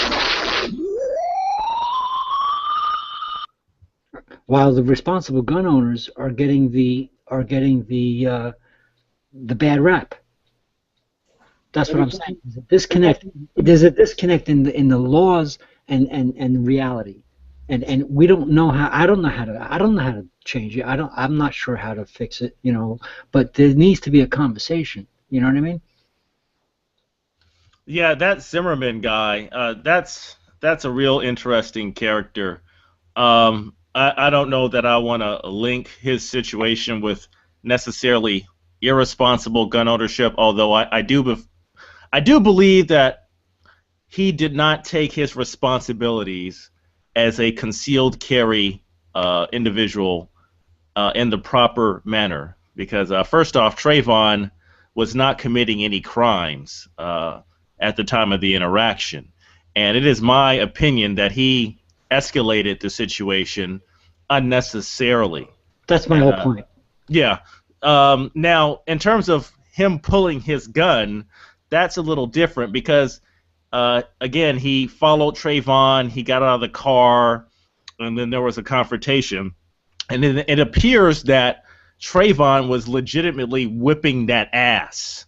So at that given moment, again, he was wrong to instigate it, but at that moment, he cannot let someone get a hold of his weapon. So he has to draw and fire. Now, there shouldn't have been a conflict to begin with. And, William, I'm going to let you go, William. I'm going to let you get in here. But there shouldn't have been a conflict to begin with. But the fact that he drew his weapon and fired, that's not so much the problem I have with Zimmerman. It's all of the events that led up to that situation is where I have a problem with Zimmerman. Go ahead, William. I'm sorry. I just want to say I'm sorry to use that as an example. I use it as an example. Hey, William, somebody move it away from the power cord or whatever. Yeah, William, there's a situation going on with your mic, some feedback. If you can get that taken care of. Yeah, I'm sorry, William. It might have been my fault. I just want to say that the example I used might have been a wrong example to use, but I appreciate what you're saying, Slim. But I just wanted to sort of give the extremes. And no, listen. Zimmerman's a piece of crap, Patrick. We can all. That guy's strange. And listen, you have a responsibility as a gun owner to not put yourself in a position where you're going to get your ass kicked, and there's no reason for you to be getting your ass kicked. I mean, he was putting himself in that spot. Right, I understand. We all know the George Zimmerman story. I'm apologizing to William because I think I might have cut him off. But I just wanted to make that point that I used George Zimmerman. It might have been a kind of a can of worms that I opened up. I didn't mean to do that. So, William, if your microphone is working well, I'm going to shut up now. Was someone playing some kind of video game? Wait a minute. There you go. Okay, so you were saying you was in your home and you was in your hangout, correct? And the next door was doing something. A bunch of cops came in. Just because somebody made. That's all. And they invaded him because he had an argument or whatever. When they heard, go ahead, Will. Okay, so a bunch of hackers faked their identity. Oh, I heard about this shit. Right. This is a scary shit stuff.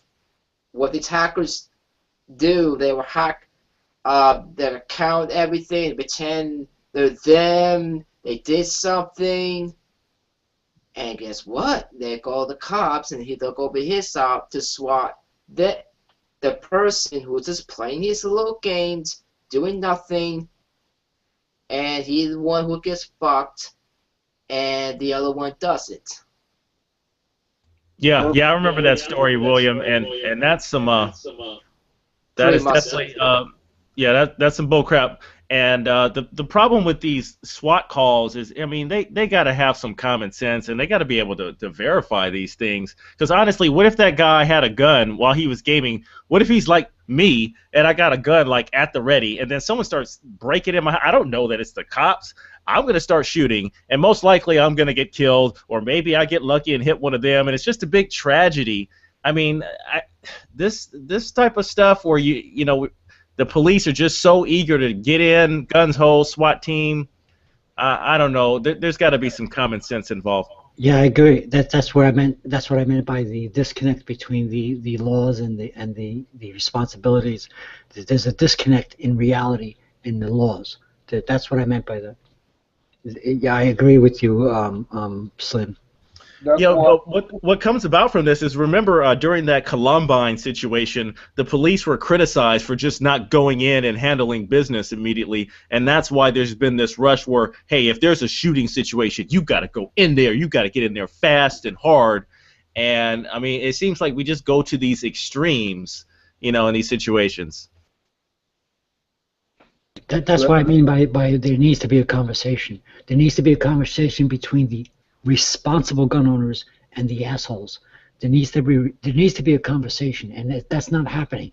And people are expecting the president of the United States to come in, and then there are those people who say Obama's going to take my guns away. No, that's not happening.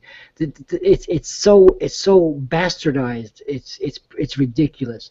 My point is that there needs to be a conversation between the responsible people like Ron and you and people who own guns, my friends included, and the assholes who just want to fucking you own a fucking gun and you ain't gonna take my gun away. That kind of bullshit. Let's not get carried away, because Dianne Feinstein wants to take people's guns. I mean, there's no doubt about it. She's on record saying she wants to take. So I mean, it's not paranoia to say that there's elements of the government that want to take people's guns. They're actually just pretty upfront about them.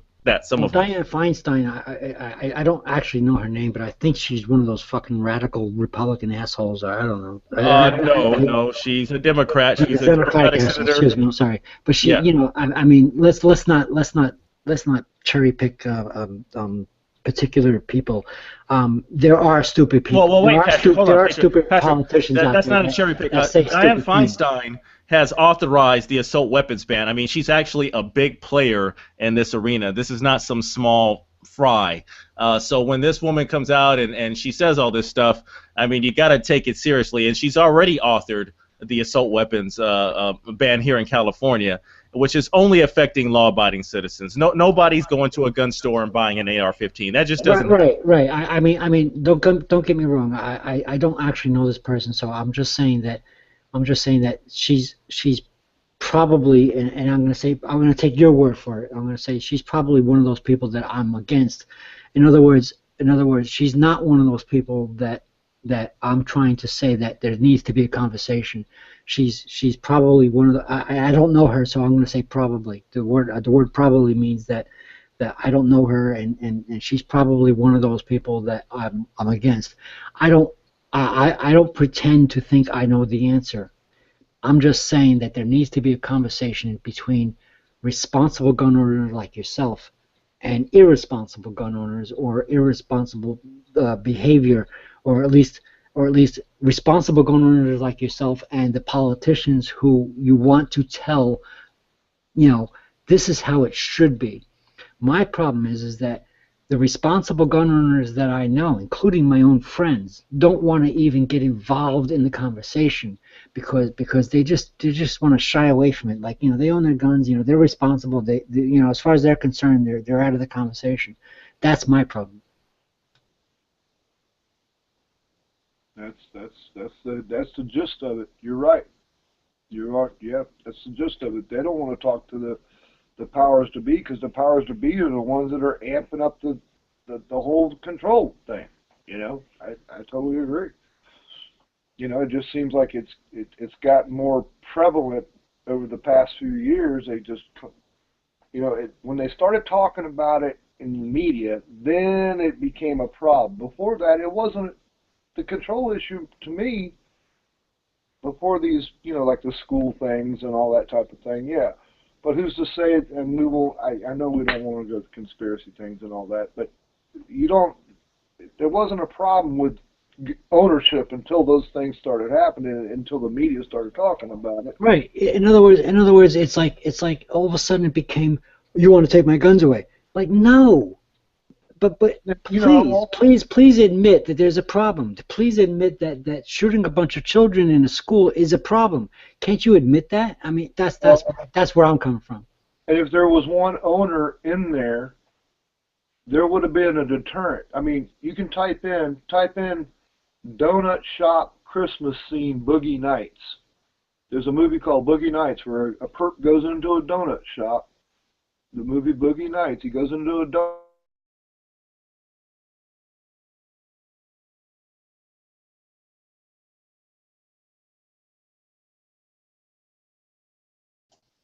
What's this happened? Yeah, what just happened? You said the same thing. Yeah. booking nights and out of nowhere he just left? So, yeah, I think he disconnected something. Bummer. All right, he'll probably come back. Hopefully, it could have been, internet problems.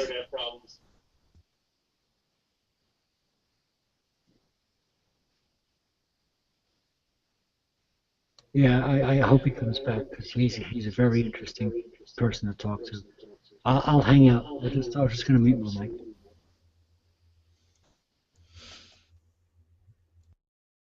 Yeah, so I guess Nadia is doing like dual hangouts. You don't have to mute Patrick unless you're going out to smoke or something like that. Let's see here. I'm pretty sure Ron will be back if he gets his internet together. Looks like it's just you and me, William, right now. Yep. Just me and you. Well, where you from, William? So, originally from Philadelphia, PA, Philadelphia. At the north. Okay. Yeah, I'm on the West Coast with Nadia. California? Yeah, I'm in Southern Cal. She's up north, I think, but I'm down south. There he is. Yay! Welcome back, Ron. Roger. Thank you. They must have a timer. So got bumped. A timer? I don't know, but there was no notification. Welcome me back, so everybody appreciate that. I want to say something about the gun control. We should have the rights to have guns. Amen, William. And now Amen. the government says we can't. How are we supposed to protect ourselves? Oh, what the robbers come and just steal our stuff? What the hell no? Well, William, the rationale from people who want to ban the guns, they make it a public safety issue. And they're going to make it seem like, guns may have a place. I'm going to mute you just for now. They may have a place, but the public safety is being compromised by the, and I'll use Patrick's terminology, the gun owners that are just not so, they don't have their heads screwed on right or whatever. And the thing is, if you truly have freedom, you got to take the good with the bad. I mean, if you're truly free, you're going to have some good stuff, but you're going to have some ugly stuff too. But people, the more leftist, socialist type people who are seeking utopia, they would rather put restrictions on to get this under control. Now, it's not even realistic. There's like 300 million guns in the States, and it's ridiculous to think you're going to get control over guns. It's a pipe dream. And then they pass laws. Well, the problem with laws is that only people who follow laws are affected by them. So meanwhile, the crooks are running around doing their dirty work, and then people that are just trying to protect themselves are, shit out of luck. Yeah, kind of. I mean, yeah, I understand you're paraphrasing me, Slim. I appreciate it. I go with that. But, the idea is that the responsible people like yourself are reluctant, if not completely refusal of having the conversation. Like the gun fanatics, I want to call them, are those who start the rumors about gun control and the Obama wants to take away my guns, because that's not actually happening. What's happening is that Obama wants to have a conversation about what can we do. There is a problem. If the responsible gun owners can say, I admit there is a problem. Like when a bunch of kids get shot up in a school, there's obviously a problem. But where are the responsible gun owners like yourself and my own friends, my own personal friends, and they are good friends of mine? Where are they? Why don't they speak up? Why don't they say, hey, yo, you irresponsible assholes, stop doing your stupid shit? In other words, there's a disconnect between the attempt to make laws and the actual reality, because the laws don't work, like you said. You know, like from the 1970s, the old phrase was, you know, if guns are banned, then only you know, outlaws will have guns. You know, that sort of thing. It's actually true. You know, where is the conversation between the responsible people and the irresponsible assholes? Where are the responsible people who should be slapping the irresponsible assholes in the face? And Well, that's just not happening. You're kind of speaking on behalf of a lot of different people. There's quite a few people who speak out against irresponsible gun owners. So I mean, you're kind of lumping a lot of folks together and saying that they're not standing up. I don't know what gun owners need to do to prove to you that they don't approve of people who abuse guns or are unsafe with guns. I'm not sure kind of what your threshold is for me.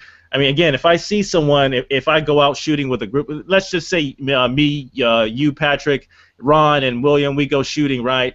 And let's just say, you know, I'm, you know, Patrick, Ron. Now let's just pick on Ron because he's a cool guy. He'll be cool with it. Let's just say Ron has bad muscle discipline, and he's pointing his gun not in the air, not at the ground, but he's kind of pointing it at people, not in a threatening manner. He's just had a few beers, and he's kind of pointing in the wrong. And I say, hey, Ron, you know, that's not a good idea. You should always have your gun pointed in the right direction. And you know, Ron's like, okay, yeah, Slim, you're right. I'm wrong, and he does his thing, right? So, and then I catch William. Williams, you know, he's shooting at a target, but he's not sure what's behind the target. And I say, hey, William, don't shoot the target because you don't know what's behind it. It could be unsafe. And he goes, you know what, Slim? Mind your own damn business, okay? This is my gun. I'll do what I want. And what am I supposed to do at that point, Patrick? Well, that's I guess, you know, I guess I'm trying to get your analogy. It's a little bit off, but okay, I'll go with that. The thing is that that's the point. The point is the conversation is not being had. You know, you are responsible. I just gave an example of a conversation being had, but the conversation ends with, "Hey, dude, back off."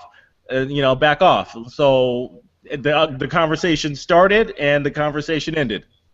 Well, the point is that there, like I said before, there is a disconnect in what everything you just said is I agree with you, but there's a disconnect between everything you just said and the attempt to make laws about it. It's like there's a disconnect between the government and the actual life. You know what I'm saying? Because the fact is that there are, in fact, irresponsible people, okay, and there are in fact responsible people who do own guns. There is a disconnect. You know, you can make it, like you say, you can make a law, but that doesn't work. There needs to be a conversation, and I don't have the answer. I'm not a law genius. I think I see what you're saying, Pat. I'll be a neutral on this, just for sake of saying, I think what I've seen recently or whatever, and I try to wear shoes all the time of others, and that keeps me open-minded. I like to be open-minded. What I really think is that their owners are tired of being told what and what not to, because of the fact that, first of all, they have the right to have it no matter what. And when people start talking about do they or don't they, and then the lawmakers will start trying to tweak on it. I think they don't want. I'm not speaking for them, so I can't say. I think I shouldn't say it that way. I can see the frustration level on. They don't want a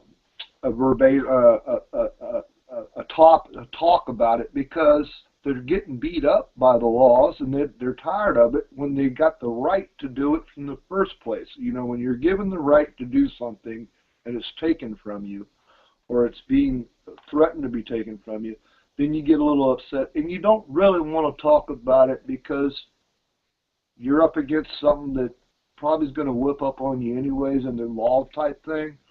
It's like, I'll give you an example. You remember when well, anyways, what I'm trying to say is maybe they don't want to talk about it, you know, because it's something that doesn't really need to be talked about. If you got the right to own one, you got the right to own one. That's it. There shouldn't be all these amendments to that type of thing, like the Constitution, as we all know, this, that, and the other. There shouldn't be any more add-ons to stuff. When it's set, it's set. That's it. Leave it there. You know, give a guy a right, or a woman, his wife, whoever, to own one. The irresponsible people are the reason that the man's defending his home in the first place. And I don't mean to be an advocate either way. I'm just trying to say I can understand the frustration level, Pat. You know, and what I was going to mention is, you remember when Ford gave Nixon clemency? Remember when he pardoned Nixon? Okay? I'll put this in real time for you. I was given clemency when I owned that gun. I was given clemency prior to owning that gun by the governor of my state. And when a new governor came on board, they actually took my clemency back. That'd be like them telling Slim he could own a weapon even though he had the right to own it from the start. Okay? Unless he violated a law and they took his rights. And now they want to come in and start tweaking those laws to slim his ownership levels down and down and down, further and further and further, to where now he's coming out of the house with a butter knife. You understand my frustration? Yeah, I do actually. In other words, that's what I mean about the disconnect. That's what I mean about the disconnect between the lawmakers and the reality. And they take it from you. How does that make us, you know, you don't want to talk about it when it's taken from you, or when it's threatened to be taken. You know, that be whatever you enjoy doing, wherever your stance is, or just say as a hobby.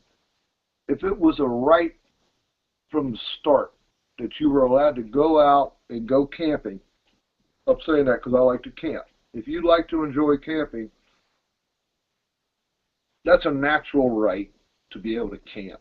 You know, and you're not violating anybody other's persons or property rights by doing it. Say you go to public land, which I do. You're not infringing on anybody. The man or the woman that owns is not infringing on anybody. If a person is irresponsible and starts ruining it for others, like it did for us in the service, one guy could screw it up for the whole mess. Well, that's the service. And that's more of a mental thing to treat you as a team. But owners, for the most part, I believe, are responsible. The irresponsible persons, I'm still an advocate of saying, before I got bumped off, that if there would have been a responsible person holder in that Columbine thing, that, yeah, it might have still went down, but Kehoe or whoever those two were, they wouldn't have got as far as they did, you know? Yeah, they'll Klebold and Harris. And if I can just take a moment, Patrick, this is my first time trying to execute this screen share, and I just want to highlight something because, you know, you talked about how no one's coming to get your guns, or, you know, you talk about Obama, and then you're not, you know, that sure about this Feinstein character. I'm gonna let you know that this character is for real.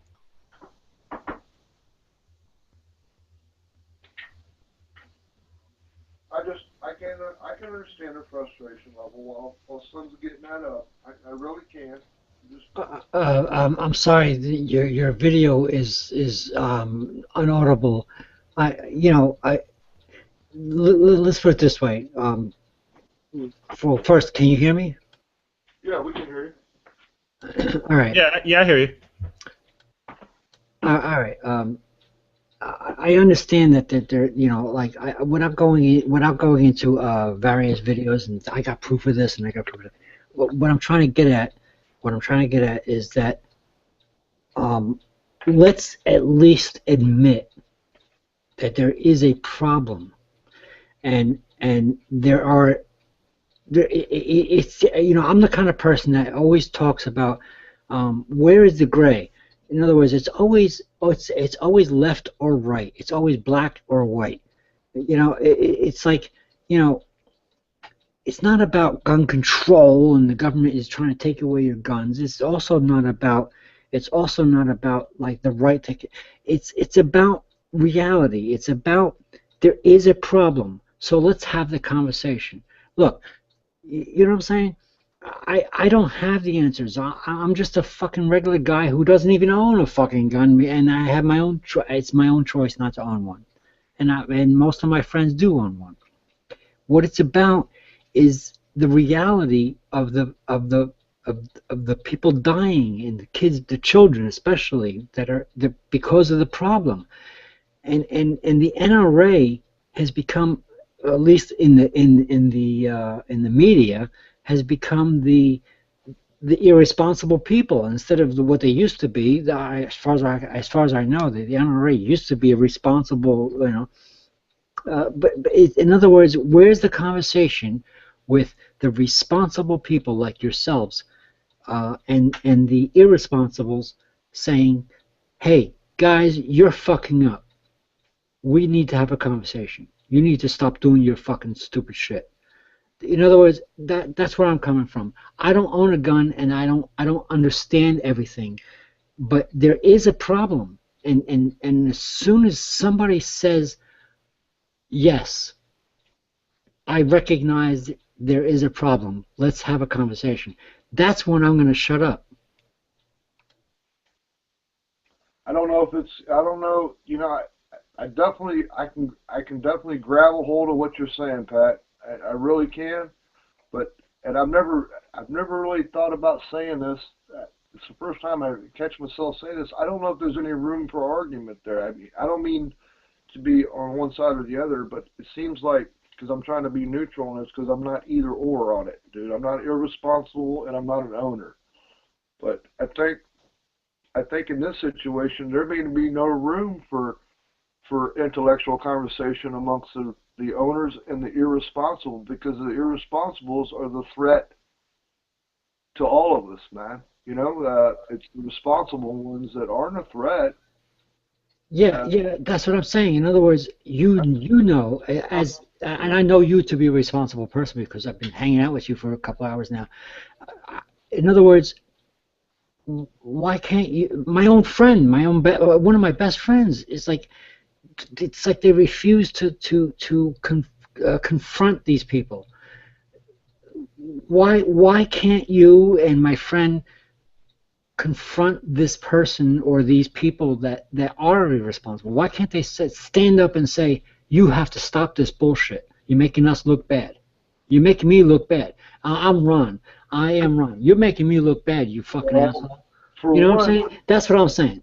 You don't get a chance to tell an irresponsible person that, because by the time that you realize they're irresponsible, the threat is either at your face or past you, and the situation has been done.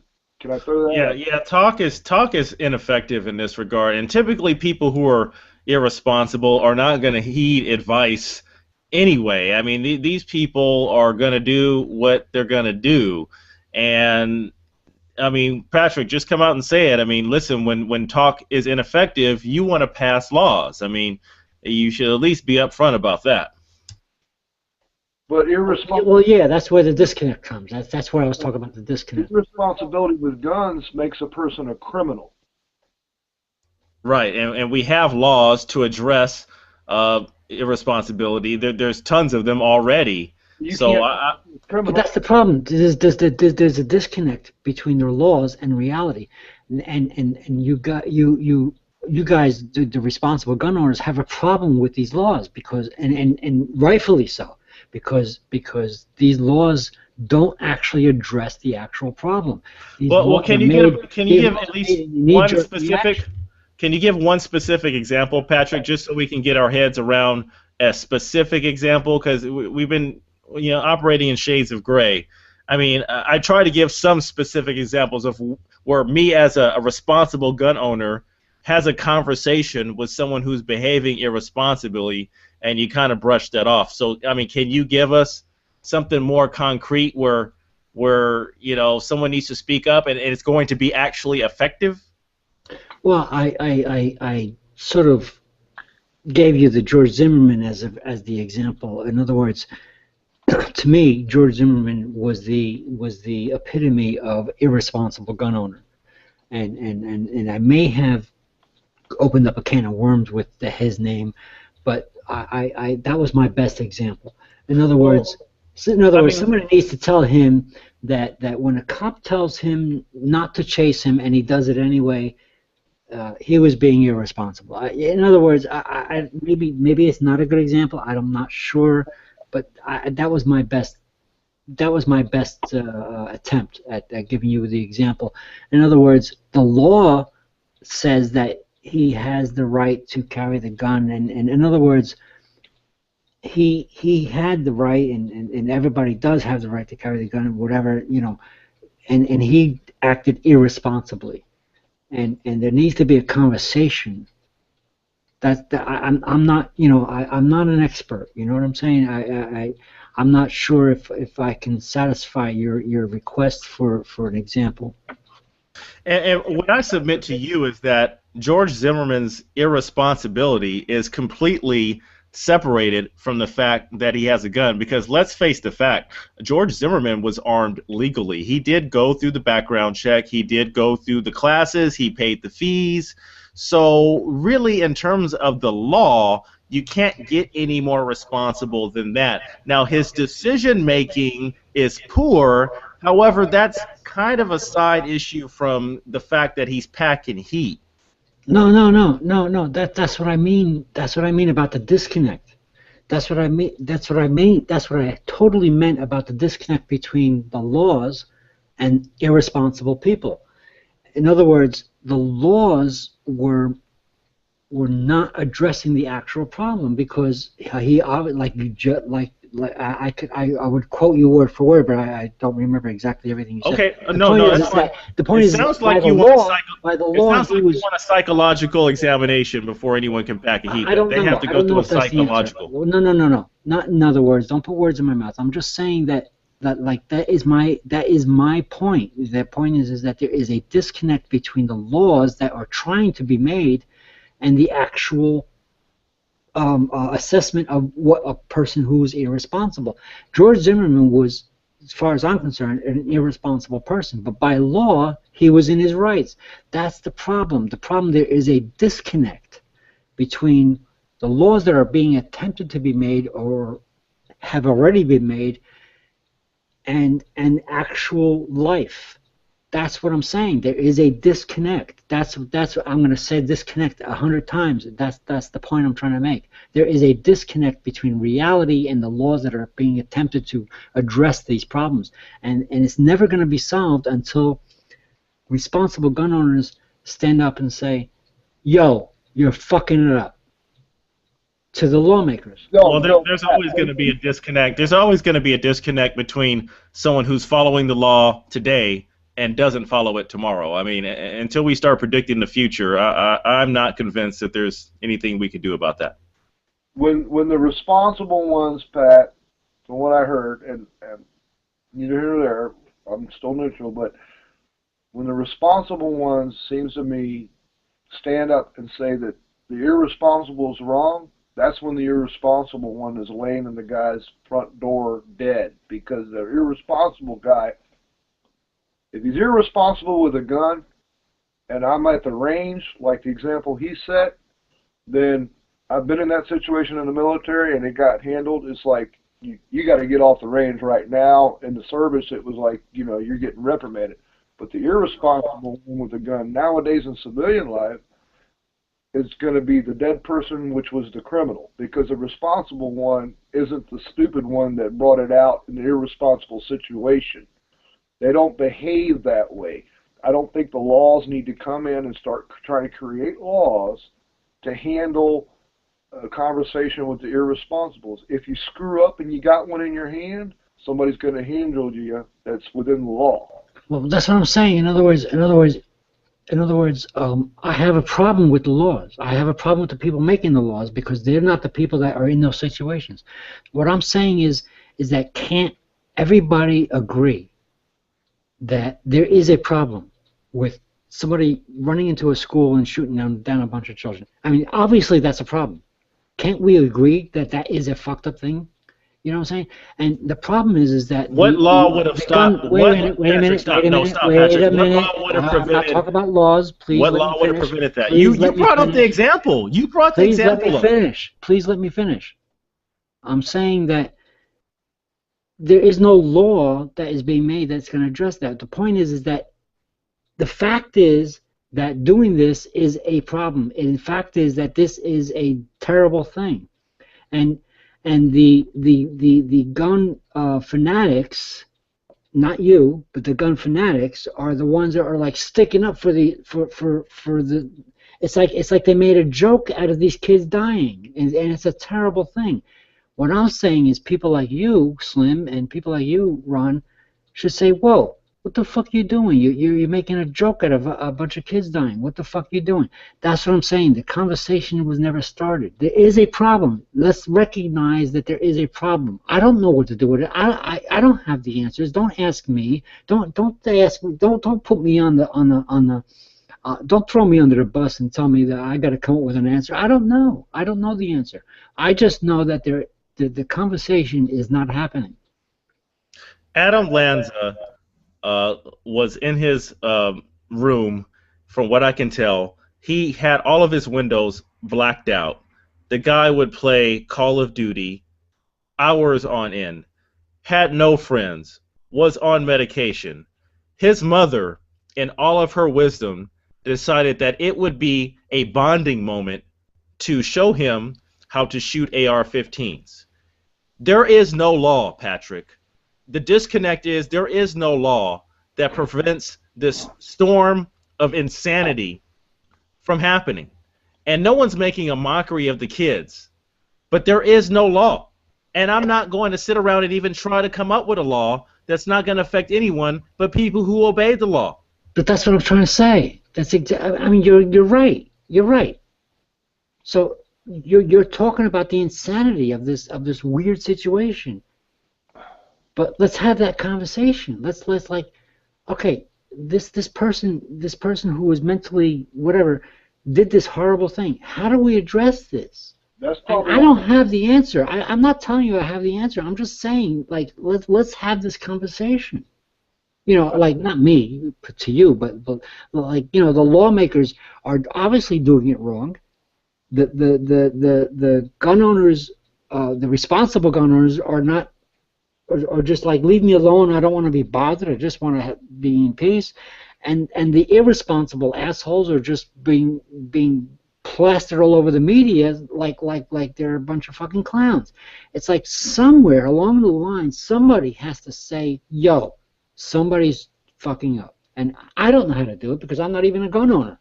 Like, who the fuck am I saying? You know, who the fuck am I? The police are the ones who are the least responsible with the guns. Amen. They're shooting people, shooting dogs, and they're very rarely held accountable for their actions. Amen. And they definitely do escalate situations. And I wouldn't want their job. And if you sign on, whatever a person, you know, to a firefighter, if a guy signs on, whatever like a doctor, you sign on, they take a code, fine. I don't mean to be on the, I want to step off the law thing, but I think there's enough laws now for everybody. Outside the gun realm too, Pat, we got enough laws on us anymore. There's no more that needs to be affixed to it, especially with the gun owners. If a person is insane or whatever and they grab a hold of mama's gun and go out the door, it wasn't, I mean, look at Adam's mom. Shot her in the damn face. Neither here nor there. It wasn't the fact that it was an irresponsible situation. Stuff like that's going to happen. It happens across the board in every scenario. I think the whole law thing, we got enough laws on us whatsoever our situation is. It ain't going to fix anything. But to have a verbatim with irresponsibles or let people start putting more laws on the gun situation isn't going to solve it. That's what I'm saying. That's what I'm saying. I'm saying there's a disconnect between reality and the lawmakers. The lawmakers don't know what the fuck they're talking about. And they start the reality is a different story, and the responsible gun owners don't even want to get involved. Well, let's go into the kind of the tangent that Fudd brought in terms of the police brutality aspect. We probably beaten up the gun debate quite a bit, but you know, he's got a point here about some of the perpetrators of gun violence being those who've been trained in guns quite a bit, and they have a badge, and and I don't want to turn this into you know, bashing the police, not at all. But we've had some pretty high-profile situations, stuff caught on camera, where any objective person looks at it as like, what just happened right now? And exactly. You're right. You're right. It doesn't matter if there were cops that were supposedly trained. It doesn't matter. It's a matter of responsibility. These cops were irresponsible. I don't care if you're a cop, a total, you know, nobody citizen, or it doesn't matter. You know, we are all human, and I'm talking about responsible versus irresponsible. And the conversation has not begun. And yes, police brutality is a problem. And people are people. Some people are assholes, and some people are not. And some of those assholes are cops. Some of those good people are cops. You know, I've met many good cops, and I've met many fucking asshole cops. That's not the point. The point is that the conversation about this is a problem. You know, when you talk about 10, 20, 30 kids dying, there's obviously a problem here. You know, let's talk about this. The conversation has never been started. Instead, we have plenty of conversation about that. It became a media clown circus. That's you're mischaracterizing it, Patrick. There was plenty of discussion about Sandy Hook and all of the implications. Mental health was discussed. Gun laws were discussed. The individual circumstances with this family were batted back and forth. I'm not sure why you're trying to marginalize that conversation. And they tried to pass laws because they had a lot of momentum. And I think Americans were they kept their heads about them. They're like, listen, we know what this was. This was some kooky mental illness. This wasn't about guns. This is about some straight up this. You seen the pictures of this Adam Lanza character? You seen his school picture? Okay. This guy is out of this world. Okay, my problem is with the laws, though. I mean, like you, I'm not even a gun owner, and I agree with you about these so-called laws. That's what I'm trying to say. The government, the lawmakers are doing it wrong. I agree with you. That's what I'm trying to say. I'm trying to say. But you're not saying it. There's a disconnect. You got to at least put out some kind of scenario that prevents Sandy Hook if you're gonna use Sandy Hook as your home base. I admit I don't have the answer. What I'm saying is there is no answer. You're not a bad guy, Patrick, because you don't have the answer. Because there is no answer. I'm saying that the conversation never happened. In other words, the lawmakers. I agree with you. The lawmakers are doing it wrong. Okay, but I'm also saying that the responsible people like yourself and Ron, the gun owners, and my friends, my personal friends, they don't want to get involved. In other words, the lawmakers are doing it wrong. They're obviously disconnected, but the responsible people like yourselves who own guns are also not getting involved. It's like somewhere along the line that conversation never happened. Instead, it's the clowns that are in the media talking about gun control and stuff like that. In other words, we're only seeing the clowns. We're not seeing the actual reality. That's what I'm saying, okay?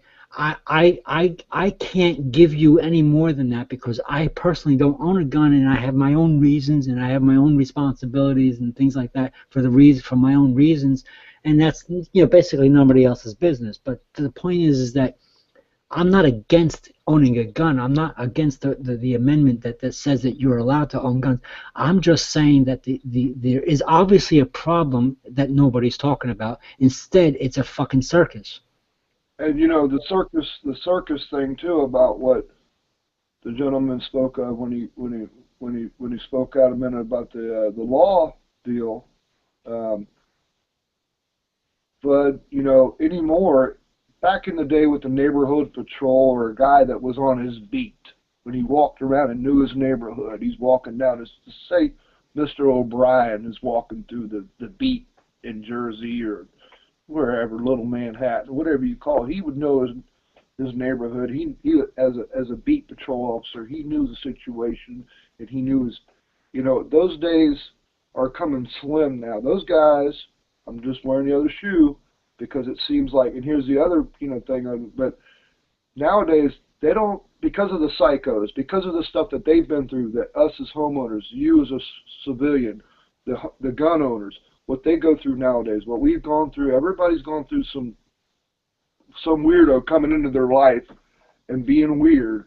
Now the law is on the edge of, they don't get personal with you anymore like a beat cop used to do. They don't have a chance to talk no more because of the threat that they have. And nowadays, when you go to your front door, it's been proven on tubes, videos that we've seen, live viewers that are still out there right now, they know, we're all live. Stuff happens in an instant. And they're not giving nobody an opportunity to mess up their life. And if you're at the front door, you make a wrong move, they're at your house. You may be wrongfully accused of something. You go to the front door, or you're at a gas station, you make a wrong move, somebody's ended up dead. Right? And then the whole situation wants to be scrutinized and looked at and all that. I agree. And I've had bad experiences with cops that just, they came into the house and they're like, what the fuck did I do? Yeah, I agree. I don't want to specify any particular situation. I'm obviously generalizing, That's how close it is, man. It's on the edge now that everybody, no matter what side we're on, I mean, civilian, law, ownership, non-owners, just regular. But because of the craziness that's going on, everybody's on that edge to where, I mean, it's not that we're not hostile here tonight or anything, or this morning for those of you or whatever. We're all getting along fine. But it's just that it's been so pressured. God knows that, I mean, excuse my language for saying that, but Lord knows, or whatever you want to say, trust being that people are trained to do things the way that they're trained to do. And hopefully the law enforcement's trained to do the right thing, but I don't want to be the one going to my front door and answering a question in an incorrect way or making a wrong move and being dead. That's what's got me scared. Yeah, I know. There are those things. But I want to tell you that the conversation that us three, obviously there's more than three of us in here, but the fact that us three are talking about this is the kind of conversation that's not happening. I love this conversation. This is a beautiful thing. You, Ron, and Slim, and me, we seem to be taking over this chat. But this is a beautiful thing. But this is not happening. Conversation that's got some interesting points regarding the place of guns in society, and if you want to go ahead and speak on that's fine. He also made some references to protecting yourself versus protecting property. In my opinion, listen, if you come onto someone's property and they ask you to leave and you don't, I mean, you're within your right to show them that you're serious. Now, whether you can kill them right then and there over simply trespassing, well, that's kind of dicey. But typically people who are going to come onto your property and going to blatantly disrespect you are probably in and of itself raising the ante, and that's kind of dangerous and crazy. No, I agree with you 100%, Slim. But the point is that's a specific situation, and I'm talking about a general thing. In other words, I mean, obviously, children being killed at a school, the Sandy Hook thing. Obviously, that's a problem, and I don't want to go into like you just did, delve into specifics about invading properties and stuff like that. I was talking about we could talk for a year and a half about those things. Side chat open. Listen, there's no. I mean, you keep going back to the Sandy Hook thing. Sandy Hook was not preventable. The only way you prevent Sandy Hook is that someone with a gun stops this son of a bitch. No. There was guns in the school. I apologize for using Sandy Hook. I'm just using it because it was a tragic thing that children died. Okay, but there are a lot more examples than that, and I apologize for dwelling on that one. I know. I apologize. Patrick, children drown in pools. They get killed in car accidents. I mean, that's an ugly part. Don't go off on tangents, please. No, it's not a tangent.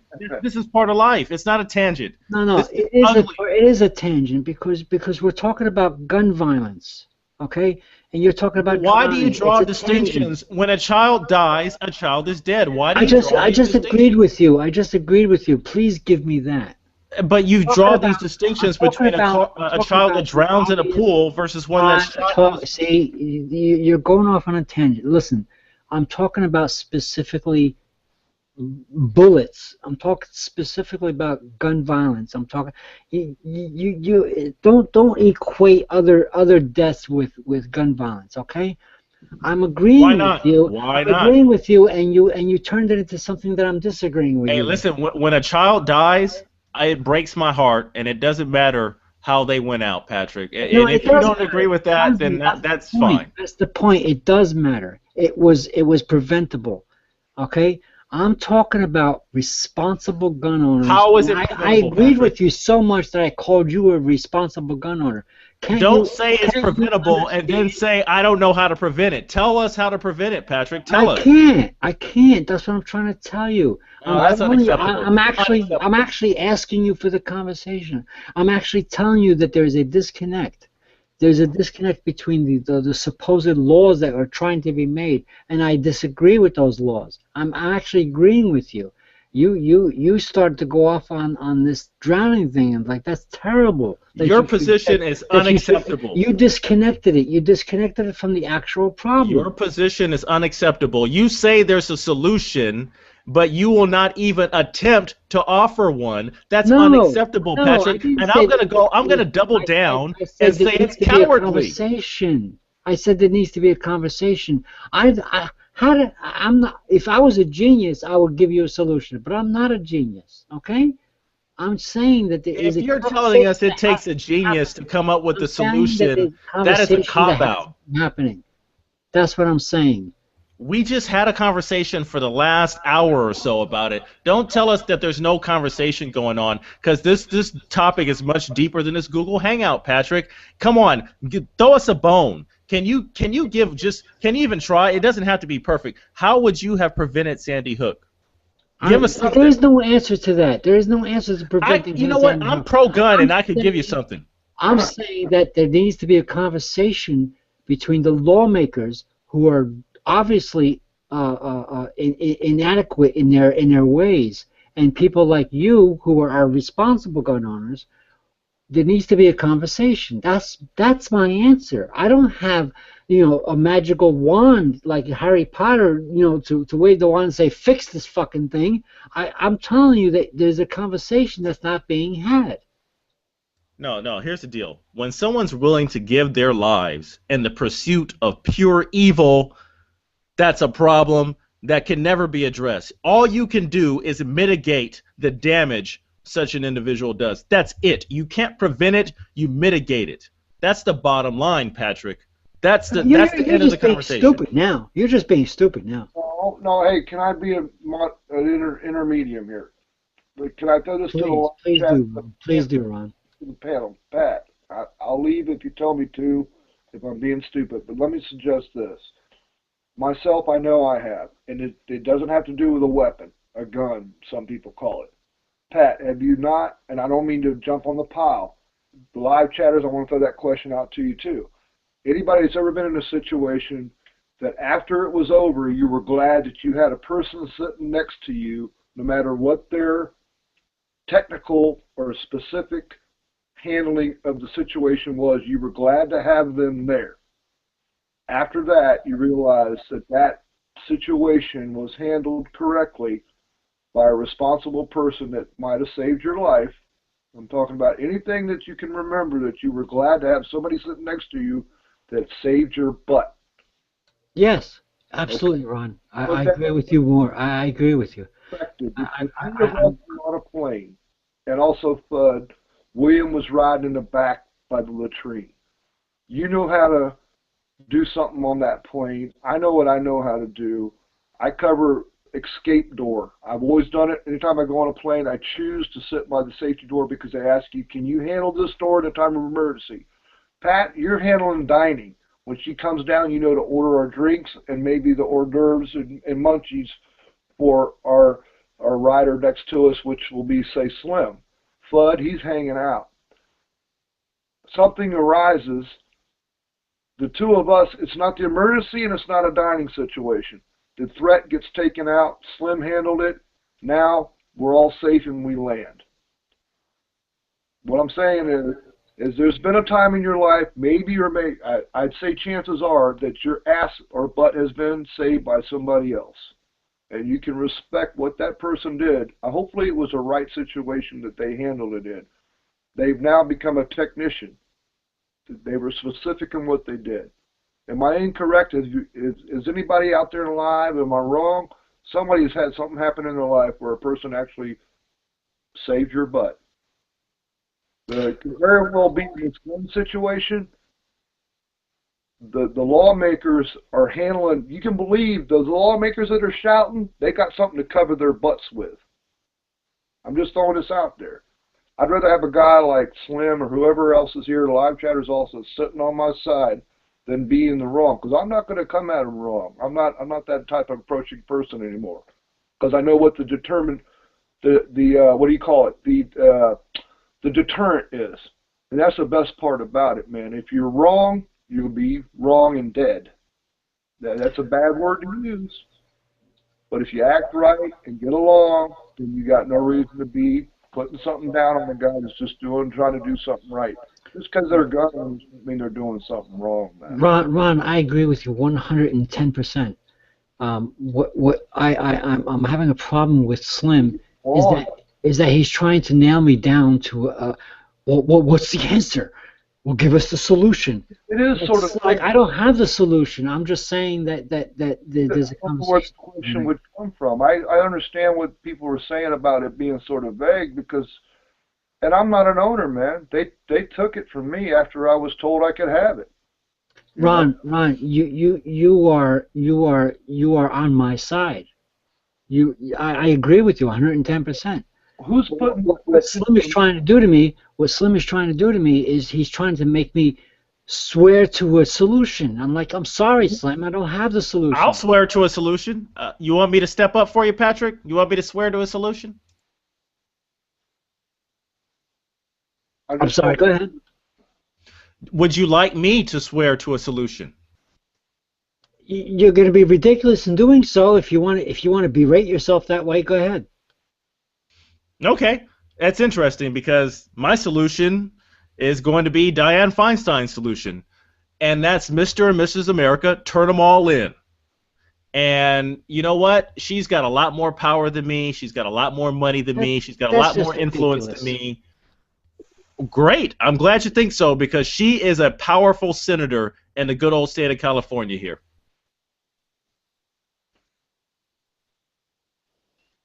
I guess that'd be the only way to resolve it all, but I don't understand who's implanting the question in your mind about it, Mr. Pat. I really don't.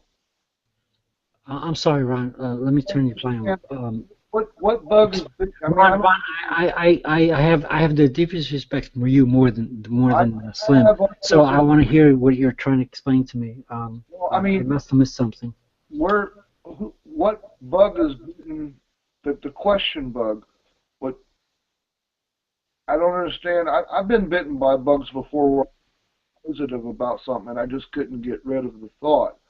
But it seems to me that, you know, something's happened maybe, I don't know, around you or something like that. What makes you think of that question on why there needs to be resolve on a topic of the responsible and the irresponsible? I mean, do you think that the superior righteous over the other? No, Ron, what I'm trying to explain is that I see you, Ron, and I actually see Slim. Well, hang on.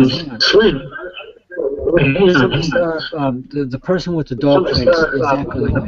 Please mute your mic. Thank you. No, they'll work it out. All right. Ron, you are a responsible gun owner. Slim, even though I disagree with what he's saying right now, is a responsible gun owner. My problem is that the responsible gun owners, including the ones that I told you I have personal friends who are also responsible gun owners. My problem is that all right, whoever is the whoever's the poodle face, please mute your microphone because you're echoing me terribly. Okay, well, I'm not echoing you, Patrick, so find somebody else. No, it's you. It's please mute your microphone while I talk. I've been muted. You're not muted now. Okay, there's a little lag. I unmute to speak. Yeah, that's fine. You're good. You're good now. You got it now, Patrick. There's a little lag, so the dog, the poodle's cooperating now. So relax. Thank you. We're good. Okay, go. I'm sorry. I was so blunt about it, but it was like I couldn't even talk anymore. I'm sorry. Ron, the conversation never happened. In other words, I agree with Slim, but Slim is like nailing me down to like, okay, Patrick, what is your solution? I don't have a solution. I'm not a genius. The point is that can't we agree that these things are tragic? And I don't remember what I was saying actually. But If it takes a genius, Patrick, let's not whine about it. Okay, that's a cop out. I was talking and you just jumped in. I'm trying to say that you're trying to nail me down to an absolute solution. I don't have that. What do I look like? A political genius? No. What I'm trying to tell you is that if you're a responsible gun owner, and Ron is, and I agree with Ron a lot more than I agree with you, Slim, you're both responsible gun owners. You obviously see that there is a problem. Do we have the solution? Probably not. None of us do. I don't have it. You probably don't have it. Maybe Ron doesn't have it, but I think he has actually a better idea than you do. The point is that the conversation never happened. In other words, can't you say to these people that are causing these problems, yo, you're causing a problem. You know, we got to fucking talk about this. You know what I'm talking about? You know, I'm Italian. You know what I'm saying? It's like nobody wants to step up and say, yeah, you're right. You know, that's what I'm saying. I don't have the solution. I'm not a fucking political genius. And the laws that are trying to be made, the laws that the lawmakers are trying to be made are fucking stupid. I know that. Can we talk now? Yeah. That's what I'm saying. That's it. I'm done. Yeah. You say the same thing over and over and over again. This word conversation, I don't think it means what you think it means. Yeah, I mean, listen, I mean, if you're not even going to attempt to come up with a solution, if you're going to say the solution requires a genius, then we don't even need to talk about the problem. It's just like silly. It doesn't make sense for us to even talk about the problem. I'm saying that conversation never happened. No. Stop. You know what, Patrick? Stop misrepresenting gun owners, Patrick. Enough is enough on that. There's plenty of gun owners who stand up and say, hey, man, don't do that. I mean, you're not in everyone's home. There's 350 million guns out there. Stop. Knock it off, Patrick. You're not going to speak for all the gun owners right now. That's unacceptable. There's plenty of gun owners who stand up and confront people who are acting irresponsibly with guns. That's all I got to say, man.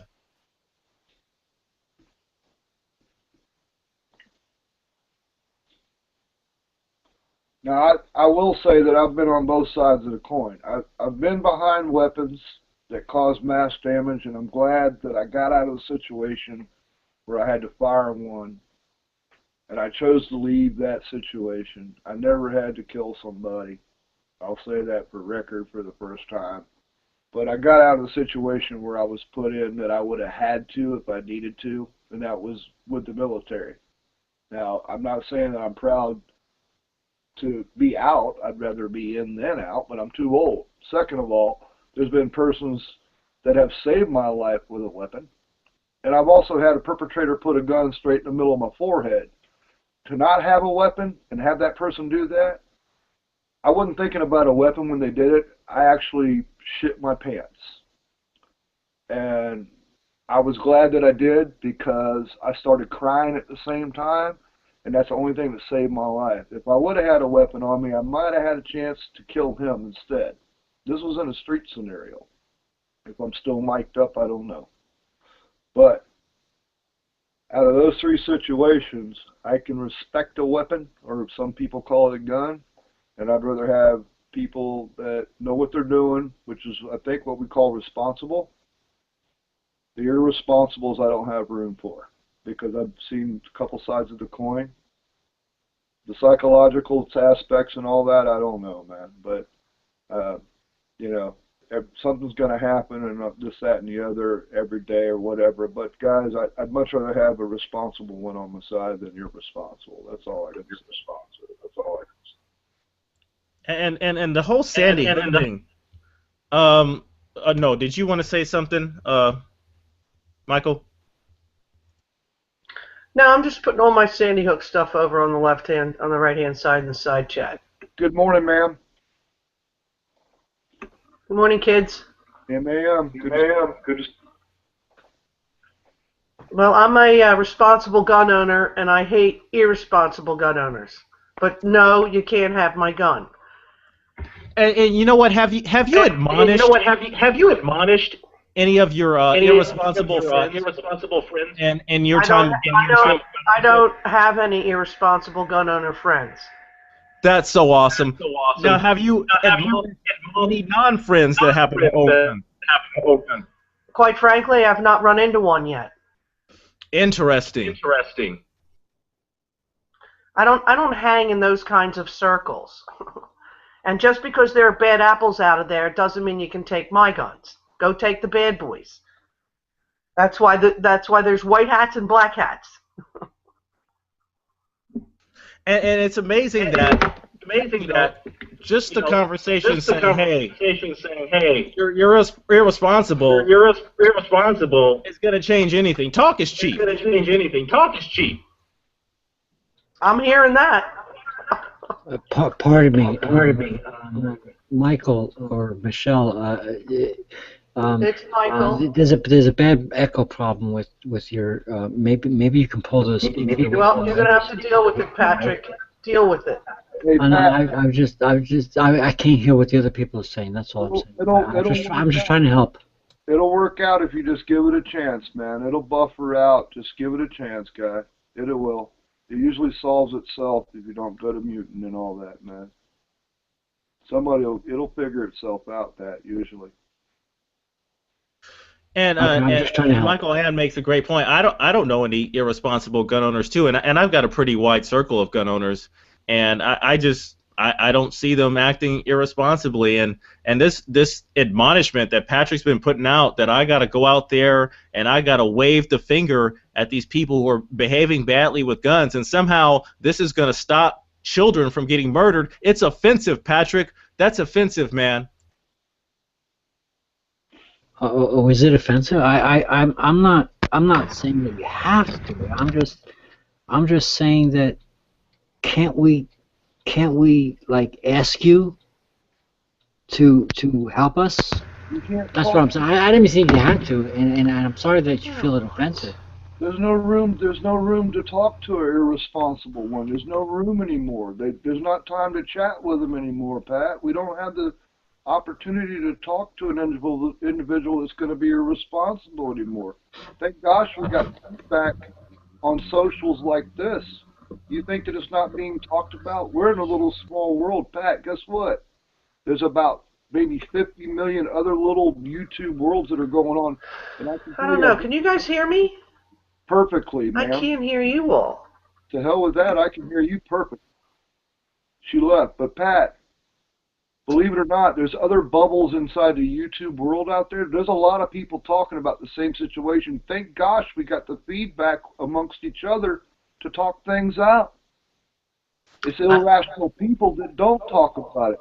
No matter what people we banter about, Pat and Slim, you know, right and wrong and all that, man. Thank God for social feedback, man. If we didn't have this, and I hope Patrick doesn't think I'm like beating up on him. I actually have a lot of respect for you, Patrick. You don't have to respect my views. I mean, I don't want to come off that way. And when I say it's offensive, it's just, again, like Michael Ann said before, she said she didn't know any like irresponsible gun owners. So when you keep making that point, and I'm trying hard, like all the people I've gone shooting with, no one acts crazy. I mean, I'm the one, you called me a responsible gun owner, Patrick, and I respect you for that. I'm the one that brings a 6-pack to beer for the shootout, and all the elders are like, dude, hey, come on.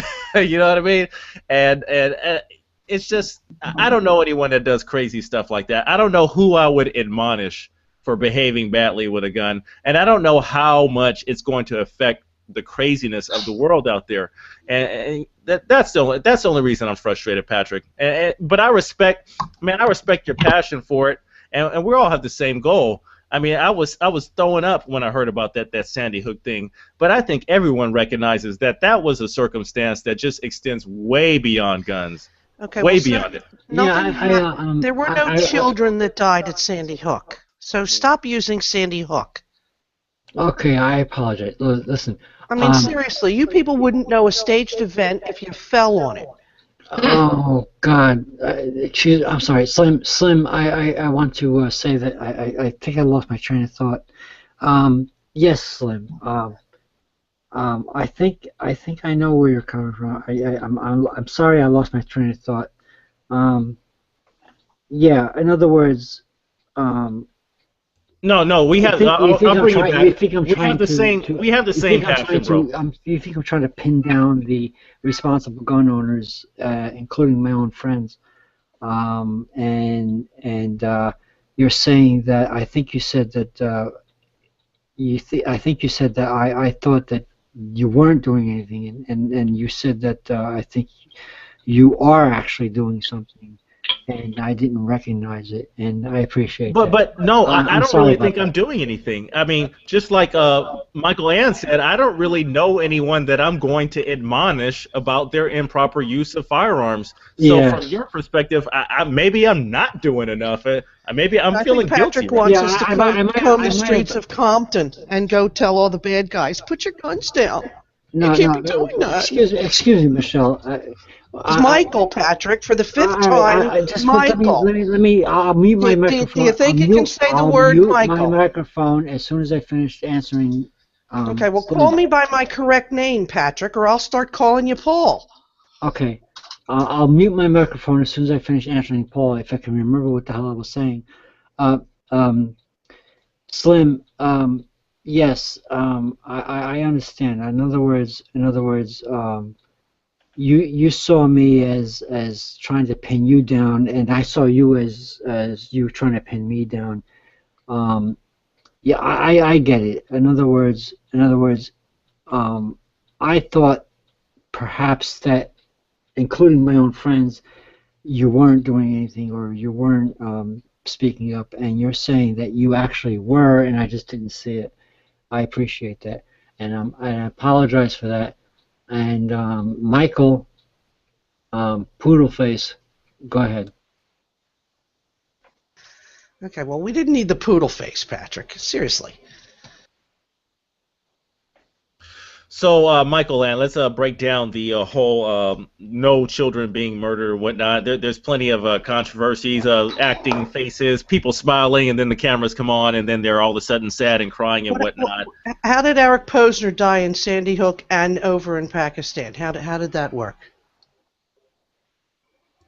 You know, listen, you know what? I'm willing to buy into Sandy Hook, and this is going to sound gruesome. Patrick's going to jump all over me. But I need to see some pictures, some very gruesome pictures. There were none. I'm all in. There was no blood, and there are no registered deaths in that year out of Sandy Hook.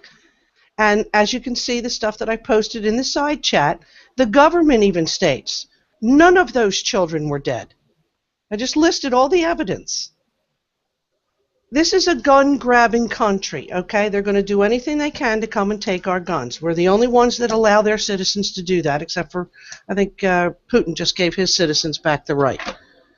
And they'll stage as many Boston bombings and all the shit and crap and psyops they want. And Feinstein's got some fucking nerve. She's a gun owner herself. She's walked around by 10 policemen with guns. And she's going to tell me I can't have my gun? She's out of her fucking mind. We've had enough of her. She's too damn fucking old. She needs to go home and go to the gun range like she does weekly. I mean, I you got to be rest my kidding case. me. You got to be kidding me. So you totally, what's Michael, good for them? you totally disrespect the people who died at Sandy Hook. Is that? Am I getting Okay, this well, right? Patrick, did you read I the sidebar? rest my case. If the government says that no one died, why would you think somebody died? No, I rest my case. You're an idiot. Oh, okay.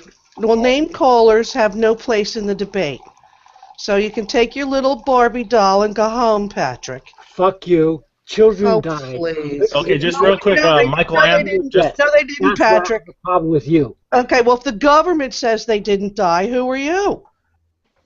okay, just real quick, Michael and I know you said you posted some stuff in the side chat. It's not actually there. I kind of reviewed it. If you want to post it again, we'll check it out. And you know, Do your own homework. Eric Posner can't die in two places. I rest my case, Patrick.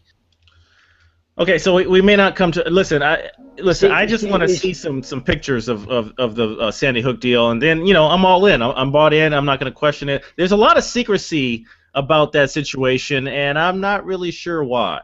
You see, Slim. These are the assholes I'm talking about. Patrick, do you think you could have a civil conversation without calling No. somebody a name? Is that possible? You know what, Slim? I mean, I'm sorry. You know what, Michelle? It's Michael, and if you call me Michelle again, you brush I'm over going to have to mute dying you. as some kind of conspiracy, then you're an idiot. Patrick, stop name calling your child. You take your Barbie dolls and go home?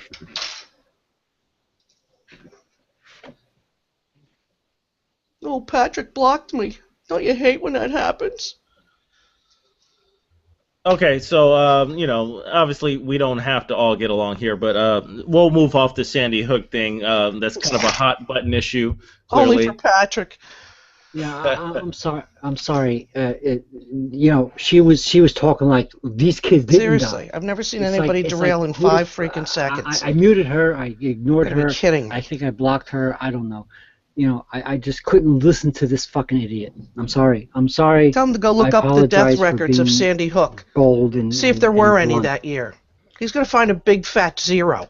Now, Patrick, we can respect the passion about children being murdered and whatnot. Now, surely you can kind of understand there's kind of some controversy with it. We're not going to get to the bottom of Sandy Hook in this Google Hangout, that's for sure. No, but Okay, I mean, well, Eric Posner you're can't die obviously twice. you're obviously not denying that these kids died, and, He can't. and neither is Ron. This person was obviously a fucking idiot. I'm sorry. Right, kids? Can Eric Posner die twice? Yeah, I didn't think so. You know what? I'm sorry. I'm a fucking mental case, so I'm gonna take a break, and I apologize to both you and Ron. I'm gonna go take I just don't like thinking about the day, that's all. But I have questions, but I don't like thinking about the day. That's all I know. Yeah, I'm with Ron on that. Either way, either for real or government concoction, nothing good comes from this situation, and I think we can all agree to that. yeah. But if I'm shopping at a grocery store like we had down here, and a guy is able to rob this other dude, he's in the produce department, and the dude's buying a patch of carrots, and this guy walks up with the frickin' what did he have? I think he had the thing that you put in flowers with the little card on it, that plastic stem thing. It's a mount for the greeting card and flowers next to the produce department. He robs a guy in the produce department, and the guy pulls the carrot. If we would have had somebody in that situation that would have literally just dropped, that would have been the deterrent. Sandy Hook, flight, whatever, I want somebody sitting on my side that's got one. Any of the guys that are sitting around. Nobody ever talks about the people that were saved by guns. They just want to tell you who died by guns. So we have to hear about every freaking lone wolf stocked up on SSRIs who stole his mommy or his daddy's gun because it wasn't locked up, and he done shot up the whole school. Yep. Okay, well, that only happens in gun-free zones, okay? If a gunman understood there was a gunman waiting for him, he wouldn't go. Got it. Seriously. Yeah, Michael, and great point. You know, on Facebook, I Hollywood subscribe. is the marketing arm of the government and the military. Believe me. Just take a look at American Sniper. Nice little propaganda piece. It's supposed to be about Chris, and it isn't about Chris. It's about how we're all supposed to think, yeah, you know, I think they do need another $9 trillion to get those war jets out there. It's absurd. Yeah, right on. And everybody in the military is a hired assassin. Nothing more. We're not fighting enemies that are coming after us. People are afraid to come to America. You know why? Because every citizen's got a gun. Who would come to these shores?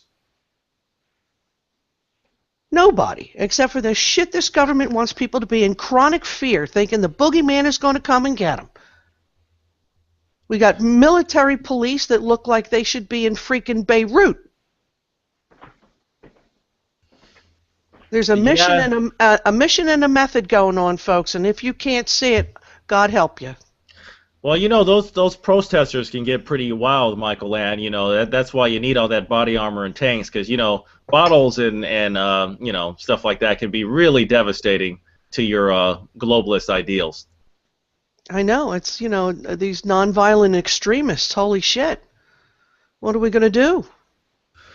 Well, the latest thing is about... God forbid, if you believe in the Constitution, you believe in the right to bear arms and the right to free speech, guess what? You're on the list. Can't have that. Yeah, and you got to make sure your kids take all the shots, because, you know, we're just looking out for your kids, right? I mean, nothing would ever happen to them. You know, I don't know how we lived without government. Honestly, thank God for them. Yeah, it's just so horrible. It's just so freaking believable. We were just so naive back in before 1913, man. It was over 100 years, they've made people into, you know, exactly how Patrick thinks. Well, yeah, I mean, it indoctrination. Like I said, in 1933, communists infiltrated our universities and colleges as professors. We brought them over here willingly because we thought, you know, they were legit and they were on the level. They infiltrated our colleges and universities, started spreading communist agenda, and they never left. It's still there to this day. You know, it's funny because, you know, we're in a room full of atheists, but our colleges and universities were all Christian at one time. Every single damn one of them. In fact, the first schoolhouse in America, I forget where it was located, but the first schoolhouse in America was a converted church. And the first school book, believe it or not, was the Bible. You know, so, I mean, you know, how far have we come down the rabbit hole? We've come quite a bit of ways down the rabbit hole. And this is a pagan Well, town. at this stage of the game, it's getting to be it's so overt that you'd have to be retarded not to see this anymore. How many times? I mean, seriously, I just reviewed a film that showed that Taiwanese plane that, you know, did cartwheels over the roadway, total Siggy. Yeah. Yeah. What the fuck? Do we have to have a false flag every freaking week? People need to stop watching TV. I apologize. And Patrick is a perfect example of somebody who probably couldn't live if the TV were turned off. Deny reality. That poodle-faced person. People don't understand. You're not watching the news. You're watching entertainment. Like, they're telling you how to think and feel about anything and everything, globally and locally. I'm sorry. And it's all horseshit. Go fuck yourself. Let's let each other speak. Patrick, the plane that was doing cartwheels over the highway ended up being a total CGI. They were trying to, the news media tried to pass it off as legit. The guy that did the CGI come forward. It was a fraud. Are you guys serious? I haven't followed the news. The plane was like 3 times the size of everything else. I mean, it was ridiculous. Wait, hold on. It looked fake, and I haven't been following the news. Are you guys all telling me that this is bona fide fake right now? Yep. As far as I know, yes. I knew it. It's like, wait a minute. How is this camera like right there at the right time, perfect angle? Are you kidding me? The plane is too large. The Listen, plane was too large for the surroundings. Please. I'm sorry. I went to go take a leak and I must have missed the conversation. But me, Slim, and Ron were having a very interesting It's a conversation. minefield of bullshit And out this- there, folks. And this person came in and talked like these kids didn't actually die, and it was like a big conspiracy theory, and like I got very upset, and I apologize for just like telling her to fuck off. I'm sorry. That's it. Big of you, Patrick. Hey, Patrick, let's move on. That's real big of you. And Michael Ann, I'm sure, is willing to move on as well. Yes. So we're not going to dwell on the Sandy Hook thing. I can't hear Patrick. Was he making an apology? He was saying, listen, I mean, let's move on from the Sandy Hook thing, Patrick, okay? So, enough said about that. But that plane crash with CGI, this is just a bombshell for me. It's fake. Well, believe it or not, there's quite a few false flags that have happened here, folks. And Oh, are you kidding me? It's like one a week. I know it's starting to get ridiculous, actually, but the people eat it up, man. You know, and it's the headlines. Oh, look, massive. These are the day-to-day distractions, so we don't pay attention to what they're really up to. Exactly right. They do these things. They put this shit in our face so that we. They won't like know. you. They want you in fear because you're easier to control. That and the fact that they can manipulate things behind the scenes without us watching them. Because if we're busy focused on the next great tragedy, even though it isn't even real, we're focused on that while they're behind the scenes messing everything up in our government, in our civil affairs, and et cetera, et cetera. You know, and we need to become wise to that. We need to become privy to that. Good morning, Jay. And again, Good morning. Good morning, Ron. I hadn't seen you in a long time, Michael. It's good to hear you again. I met you a couple months ago, and I'll leave it for another time to mention that. But it's good to hear you and see you again, Miss Michael. Likewise here, my friend.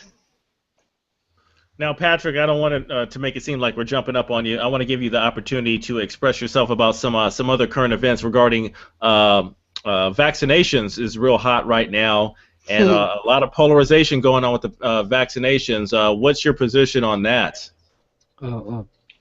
Thank you for asking me. You know me as an atheist. You also know me as a science enthusiast. It's obvious. I think you could probably extrapolate the obvious. I have a problem with these anti-vaxxer assholes. You know, I think that word assholes probably lets you know where I stand on that.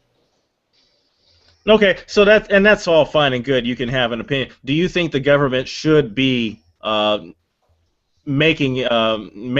that parents vaccinate their children? Is that your position? It's got me blocked, so I don't think I think you're trying to nail me down on a particular plus or minus. Hey, Patrick. Is it possible that you can unblock Michael Ann just for the sake of the community that we're all? Seriously, such a child. People that block and unblock. What is that? They need to get over themselves for crying out freaking loud. You're trying to nail me down to a political goal. The point is that I think people, I guess not, in general, need to be more scientifically more scientifically literate. The anti-vaxxers are ignorant, and the mandation of certain vaccinations is a topic that should be discussed. But when well, you must be full of wind on this one. The people who need to be seriously, why would you allow him to if not everybody make those decisions? Just real quick, Patrick, I'm gonna let you talk. Patrick, I'm gonna let you finish. Trust me. Can you do me just a small favor, Patrick? Just really small. Can you unblock Michael Ann just for the sake of the community conversation? Can you do that for me? Is that possible? Is that?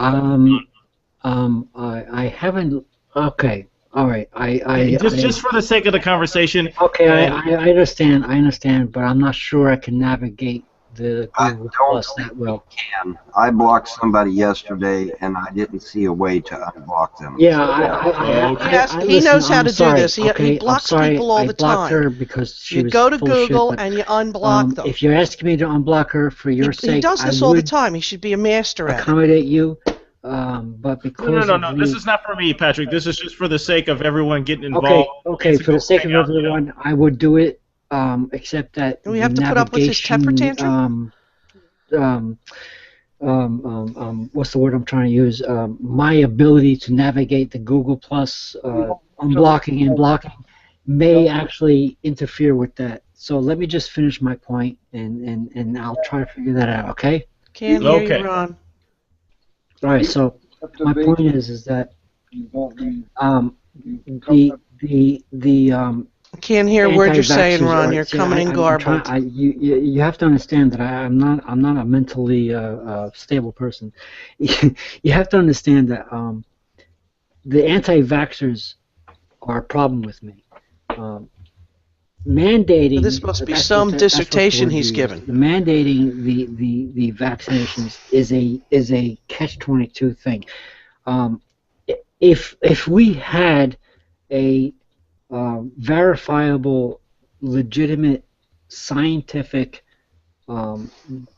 governmental agency, which is supposed to be, we actually do have one, but supposedly they're supposed to be legitimate, and they say to me, we need you to vaccinate because this is why, I would follow them.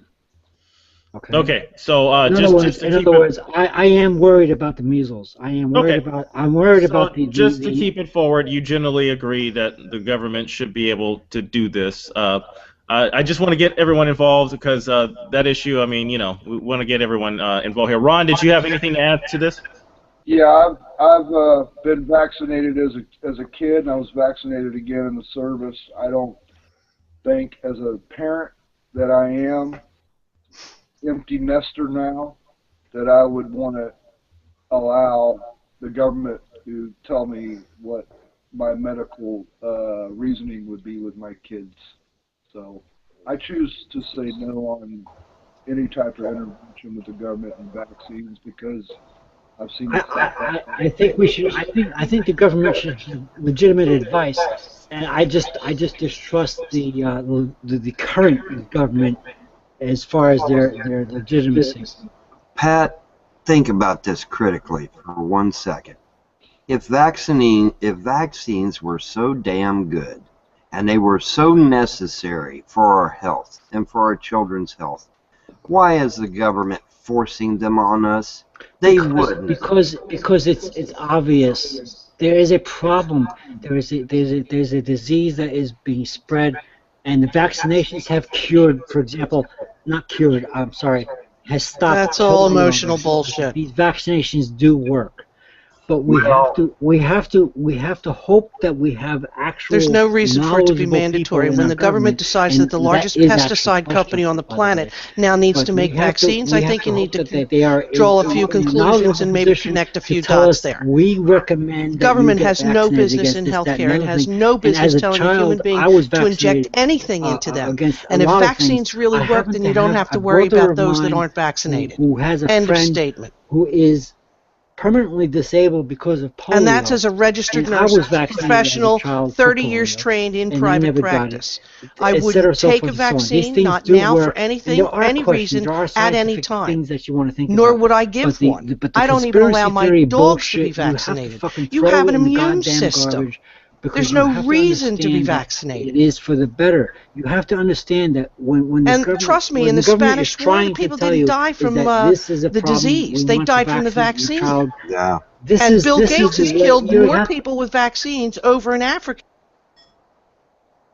Okay, so I just have to make a note, just because it's become like a big problem now. Because of the blocking situation, we have two people talking who are unaware of each other. At the same and time. It's completely blown up the chat. That's why I'm hoping to resolve this issue before we go forward. I'm hoping we can resolve this. Can we work together to resolve this? Well, while there's peace in the valley, let me throw in here the fact that there is a very famous female track star that now cannot walk properly, cannot talk properly because she took a vaccine. Not in spite I'm of sorry. it. I'm sorry. I thought I was answering your question. If you want to mute me and if somebody's talking over me, I then, didn't mute you, sir. I did not mute you, sir.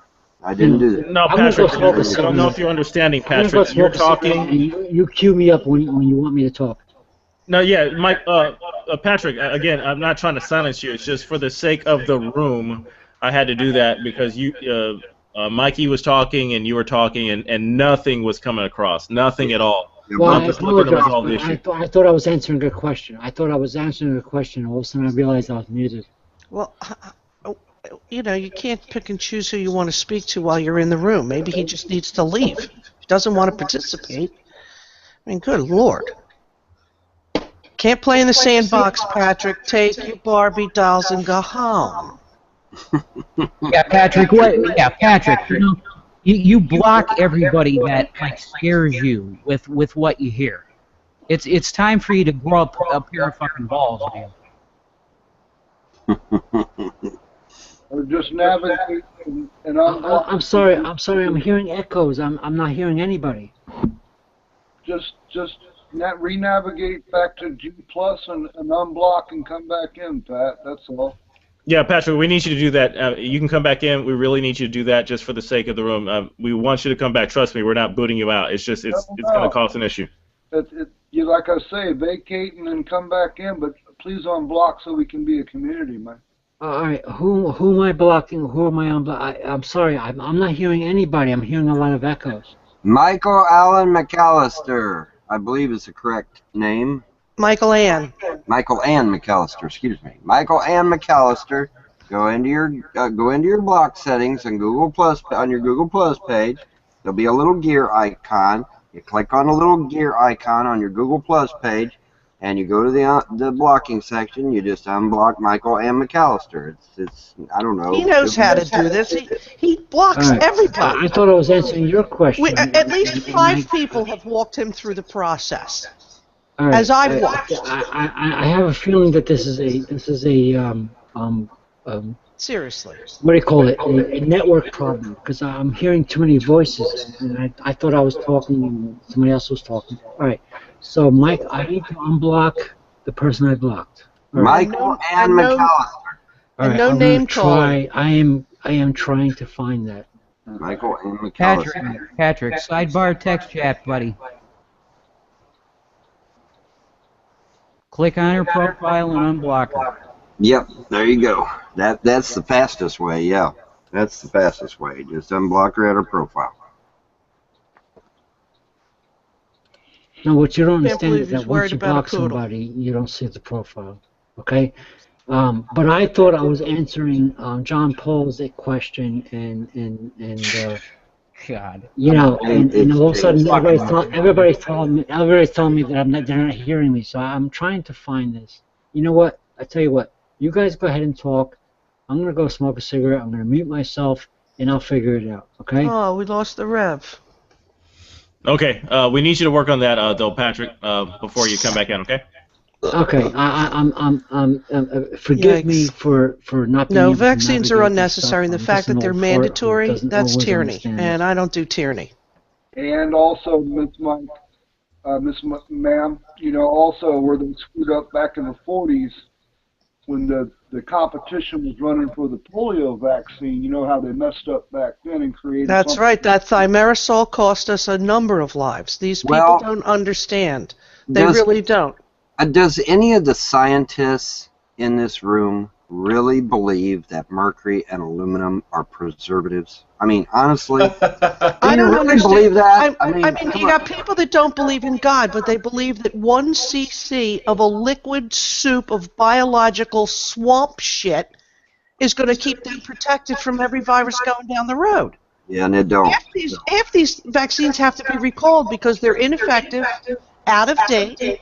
You don't think they throw them away? Even if, well, see here, this is the thing. You know, and please don't take me the wrong way, because I know it'd be real easy for my haters to jump on me when I say this. But listen, even the best antivirus, the best vaccine, the best medicine, whatever, even if it's legit and it's the best we have available, there's still going to be deaths.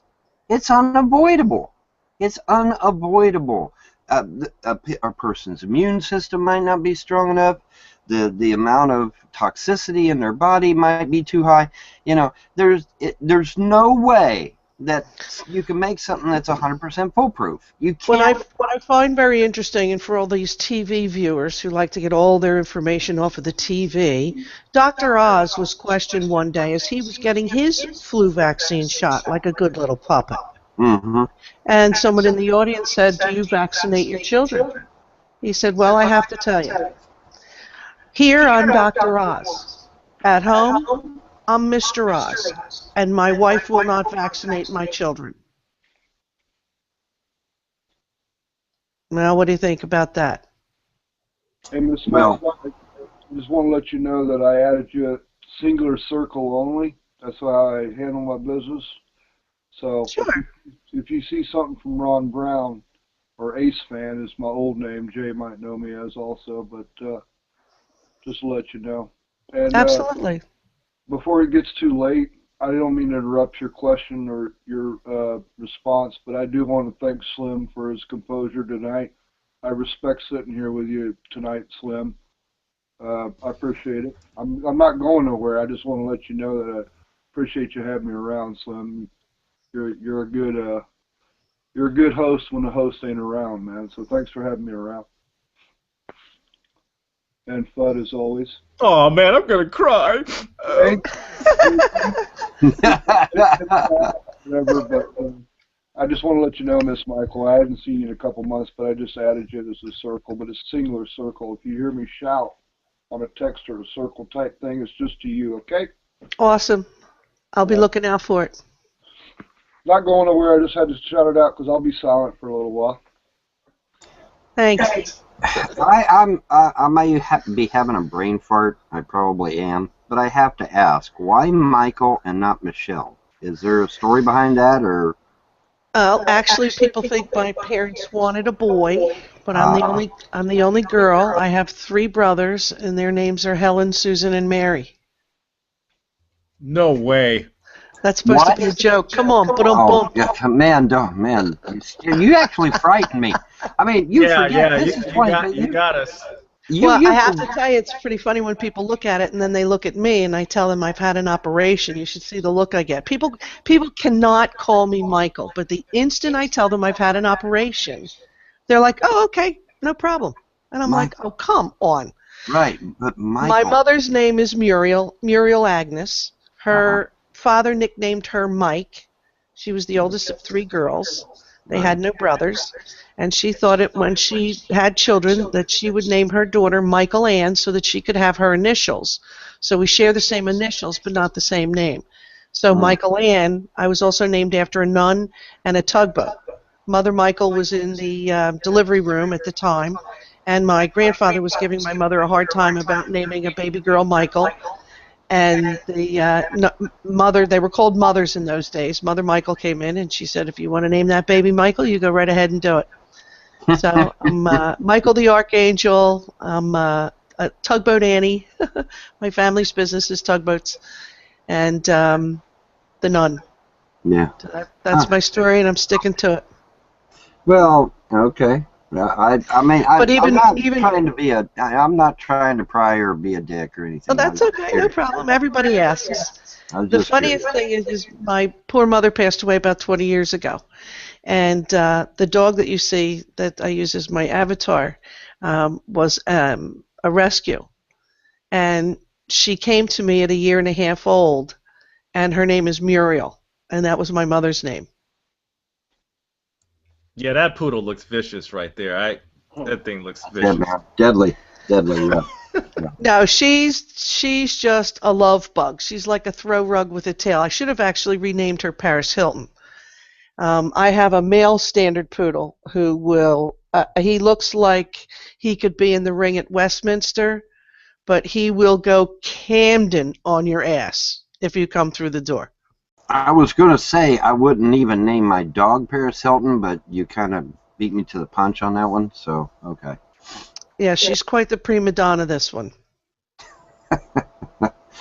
Right. But you see the look on her face? I do. She literally will walk right up to. She's looking at me now. It's like she converses. She comes right up. She shakes her head. She looks you dead in the eye, and you're like, okay. I wish I could understand what you were saying, but that's her. She's something special. Mammals are unique creatures. Far different I don't know how anybody could live without an animal in their world. It's difficult. I lost my cat a while back, and it's difficult. But yeah, you know, it's interesting that mammals seem to have, I don't know, more humanistic traits, I guess is the way of what. I mean, can you really do that with a snake? I mean, are you going to see? I don't get what people get about rodent I don't either. and reptilian. Yeah. I can't even.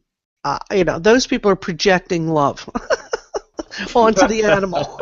Yeah, I think the snake is like, yeah, man, if I can get my coals around this guy, I'm gonna. I mean, a hamster, you know, one of those little hedgehogs, they're really cute, but, you know, cats, dogs, the bigger things, absolutely. Hey, Patrick, I don't want to interrupt you, okay? So we're just running into that problem. Can you resolve it quickly, please?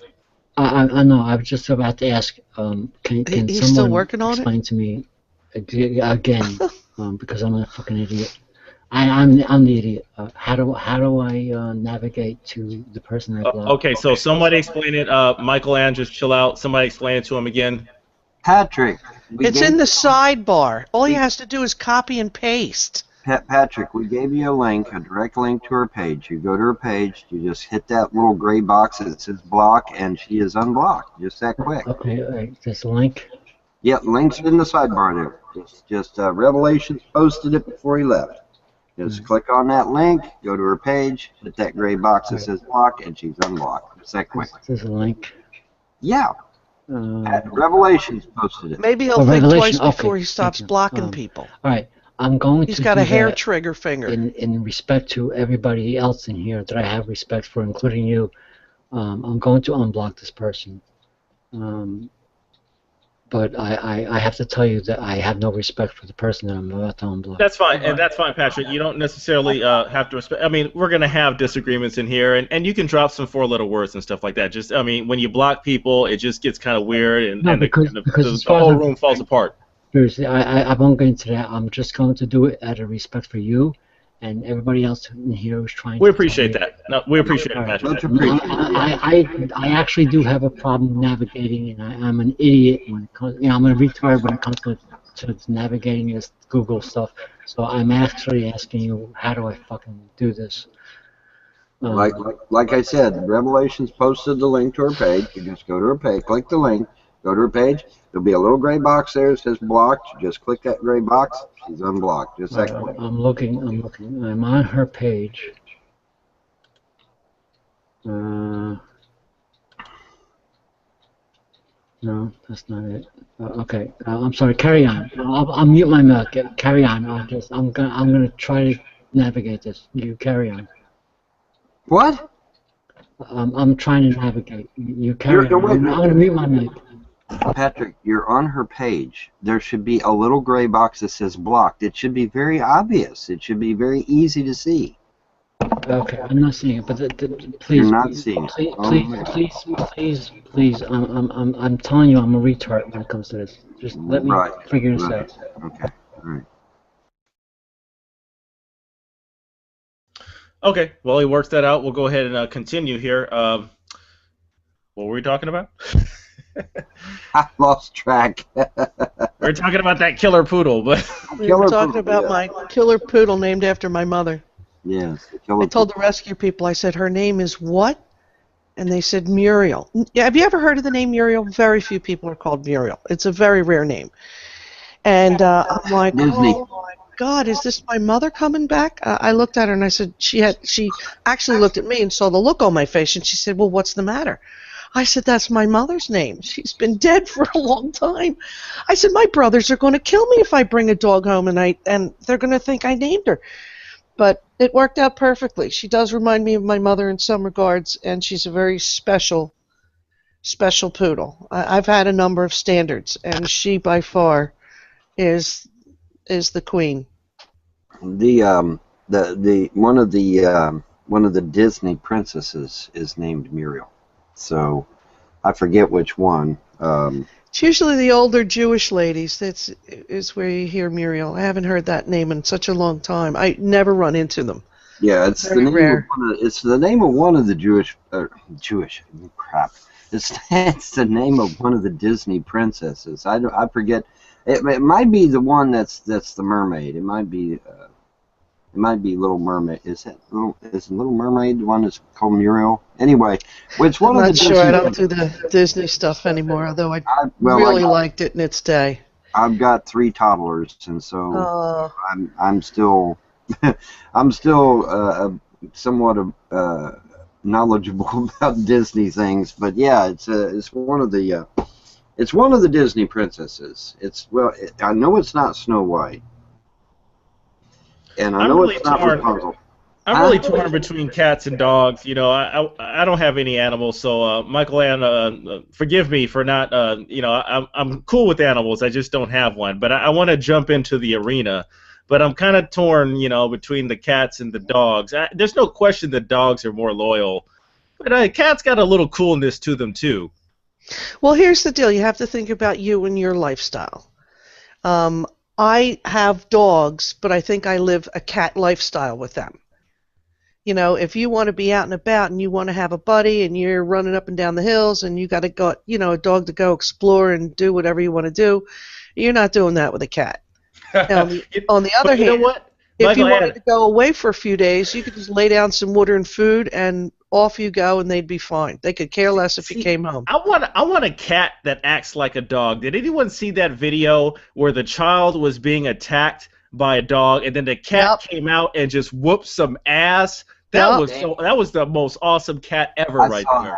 I saw that. That was awesome. Cats scare me. I don't know. They're just freaky. They work with a strange vibration. This is a true story. This is an absolute true story. I have an uncle. He lives down the road here. And he liked to mess with me a little bit. All in fun. He wasn't being serious. He wasn't, And he was putting up his dukes one day and roughhousing with me a little bit. And my cat's sprawled out on the banister there out on the porch, and I'm like, dude, you really ought to not do that. You need to tone that down. Oh, what's that crazy old cat gonna do to me? I said, dude, seriously, my cat loves me. He protects me. You really need to tone it down. Oh, that cat ain't gonna do nothing to me. Blah blah blah blah blah blah blah. And he kept shadow boxing around and stuff and acting like he was gonna attack me and stuff. And Garfield leaps up off the banister and just absolutely wails on him, man. And he's like, get this cat off of me! Get this cat off of me! I said, dude, I warned you, man. There are those rare exceptions with cats where they are fiercely loyal and fiercely devoted, and my Garfield, my orange tabby, was exactly that. But see, Garfield was different. If I took a walk in the woods, Garfield tagged along. He trotted right along behind me, just like a dog would. If I wanted to do something interesting, he would hop up on the table or whatever and have his nose right in it, trying to figure out what I was doing. So Garfield was a unique cat in that regard. And I do miss him terribly. But unfortunately, he passed. But it was interesting because, my relative down the road here, he was, oh, that cat ain't going to do nothing to me. But Garfield was an exception. He was extremely loyal. He was extremely devoted. Yeah, see, I need something a little more than a cat, though. And I'm a big dog person. I'm not really a little dog person. Although I think as I get older, the dogs are going to have to get a little smaller. I mean, I'm at the end of 110 pounds worth of poodle. You know what I mean? Between the two of them. So it can get a little challenging trying to manage them. I was really shocked to see some pictures of some of the poodles and how big they got. I was really shocked. Big. My female's about 55 pounds, My male, he's a little guy. They're two distinct. She's a pretty poodle. She's stunning, actually. But you could put into the ring. He has the everything. The tail is in the right place. The ears are everything. Whoever had him before, because he too was a rescue, they horribly abused him. It's a sin. I saw but he's stunning. I saw pictures of poodles, and they were almost the size of a Great Dane. I'm like, what? And I never, because I've never seen poodles that big. Minimally, they have to be 15 inches at the shoulder, and some of the royal standards can get as large as 17. Yeah, I was rather shocked by that. Because my exposure to poodles has always been the little, tiny jobs. There was this lady I was talking to. She was into poodles, and she wanted some background wallpaper, and that's what got me interested in the whole thing to begin with, because she was wanting this background wallpaper. And so I'm making, I do some graphic stuff, so I'm making this background wallpaper for this lady. And I just happened to Google poodles, and I'm seeing these poodles as, like I said, almost as big as the size of a Great Dane, and my jaw just dropped. I'm like, what? That can't be a poodle. That's too big to be a poodle. But sure enough, then they get their hair done, and that top knot stands right up, and these are big dogs. I was really surprised. I had never seen poodles that big until I actually Googled it and looked and saw for myself, and it's like, wow, that's interesting. Because the poodles I had been exposed to as a child was all the little tiny versions, the little ankle biter type. Yeah, it's rare. You don't see too many real standard poodles. Most people are trying to do like the Labradoodle and all this other sort of crossbreeding. You can crossbreed humans, but you don't do that to dogs. You want to keep the breed. You want it to be perfection in its breed. It's not like humans. When you're looking at dogs, it's the best out of them. So that's why you go to a reputable.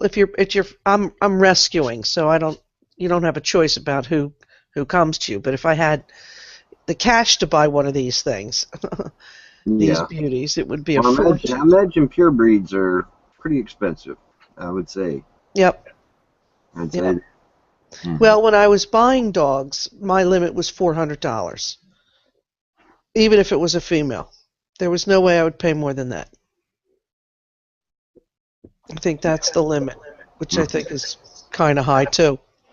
But these are, both of them are exceedingly, they're just true to their breed. They're true poodles. They stop traffic. People stop me all the time, especially because they're also white. I don't know what it is about a white animal, but because they're white, I've always had blacks, always. My first one was pitch black. I couldn't even take a picture of her. You couldn't see her eyes from her nose from her face. She was just like boot polish black. And so then I thought, I'm going to go to the whites. Well, now I know why you don't want to do white. Holy smokes. A day out in the field, and they come in looking like 5 cents worth of God's mercy. And, you can walk a mutt around looking like that, but you can't walk a standard walking around like that. People look at you like, what's the deal? Don't you groom your poodles? But they have standing grooming appointments every 6 weeks, and it takes all day. I drop them off at like 9 in the morning, and I get them by about 6 o'clock at night. And they come back showroom ready. Yeah, I know there's a big there's actually a big infrastructure in place for like show dogs and that sort of thing.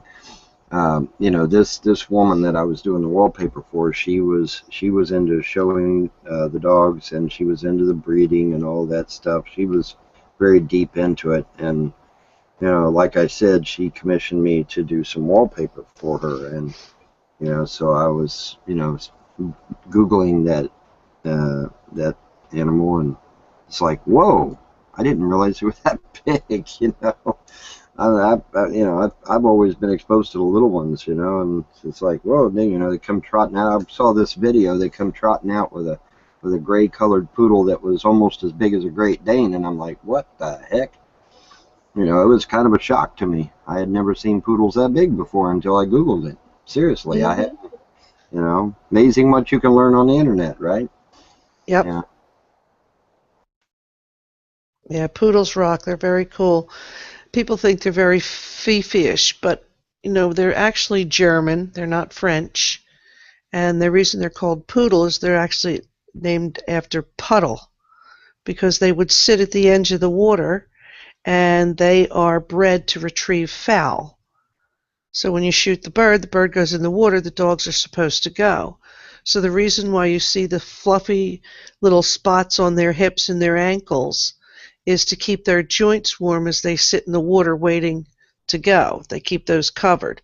And the rest of it is slimmed so that the weight of the fur doesn't weigh them down in the water. But there was, I would say, I don't know, 10, 15 years ago, a gentleman who was 83 years old who wanted to dispel what he called the Fifi myth. And he took a team of standards and took it up to the Iditarod, and he ran a team of poodles in the Iditarod, and they came in third. Interesting. Mm-hmm.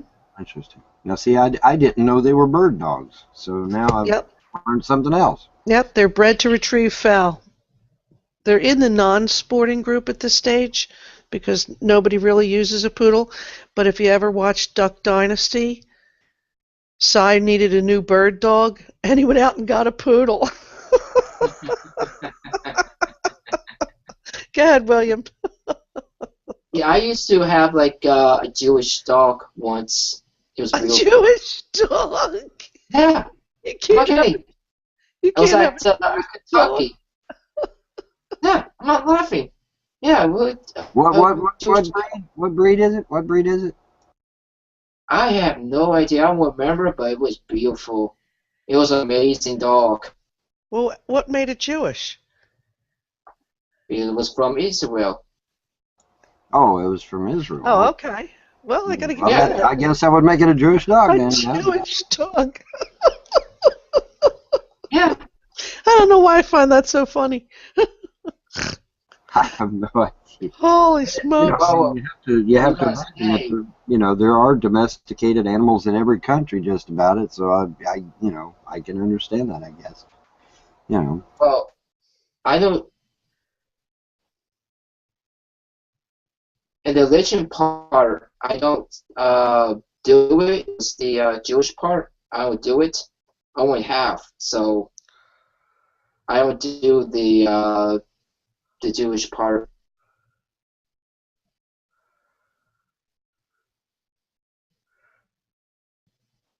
There is something wrong. I'm trying to figure out what you got to roll that past me again. Okay. Well, I'm saying German, Irish, and half Jewish. Oh, I see. So you left out in the beginning. It came from Israel, so that's why you know. Yeah. Judaism is usually a choice. I don't do the Jewish part. The religion. I don't do it. Right. But that's the part you would go for. No. I don't go the Jewish part. I would go to Christian Catholic stuff. And I don't do it. All right, I Googled domesticated dogs in Israel, and I went to Google Images, and from what I see, it's kind of like it looks like kind of like a cross between a German Shepherd and a Husky, and they're typically all white, and actually a very nice looking dog, man. What do they call it? I'm on Google Images, so I mean, you know, you know, from what I see, they're actually quite a beautiful animal. But they kind of put me in the mind of a cross between a German Shepherd and a Husky, and they're all white, or nearly all white. And so that's interesting. So yeah, apparently there is, for all intents and purposes, a Jewish dog. They're called Malinois. Malinois, okay. Yep, that's a Malinois. Beautiful. That's a nice animal. looking dog. It Very is. nice. It is. It's a very nice looking dog. I love watching Westminster. The poodles almost are always in the hunt, and they bring out these stunningly groomed poodles, and it just takes your breath away. I mean, a lot of it is in the grooming, but the standard has a look. It's just incredible what they do with these dogs. It takes months and months and months. When I go to the groomer to pick mine up, she does a lot of only whites. For Westminster. She has a group of people. That's actually how I got to rescue these whites. And it's unbelievable the work she does. And you'll see the same dogs month after month, and their hair is all in like rubber bands so that it doesn't get matted or anything. And they do it section by section by section. It takes 12 hours minimally just to wash and blow dry. The dog's been cut over time. Trim, trim, trim, trim, trim, trim, trim. So on the day of the show, you don't have to really do any much big cutting, just maybe fine stuff here and there to round out the shape. But 12 hours to get a poodle ready for a show. I'd kill myself. That's crazy. Wow. It takes a long time. My mother loves that show. What time of the year does that come? It comes around. I think Thanksgiving. Yeah, exactly. Because every Thanksgiving she cooks the dinner, and then she's like, "Listen, get off the TV. I'm watching the Westminster Dog Show." It is kind of cool, though. It's cool because all your friends that have dogs, it's like a silent competition to see how well your breed does. You know, you gotta root for your breed, and they show you everybody in the audience, and there's famous stars and famous people with their dogs, and it's really cool. It's really cool. I enjoy it. You see breeds you've never seen before. They bring out, these are the best of the best of the breeds. You know how many dogs they have to go through to find the best of the best of the breed? I can imagine. I mean, these dogs are flawless, and they move like perfection. You know, when the judge calls you out into the ring and he says, "Move your dog," it's like a command, almost like a battle cry. And a couple of 2 steps, and then the dog it's like a well-trotted horse. The symphony is just, it's amazing. It really is. Show. I do watch it most of the time. It's an amazing show. Yeah. I can say that. Yeah. It's awesome. I tried a cat show one time. That is the most bizarre thing on the planet, and I beg the forgiveness of my cat friends.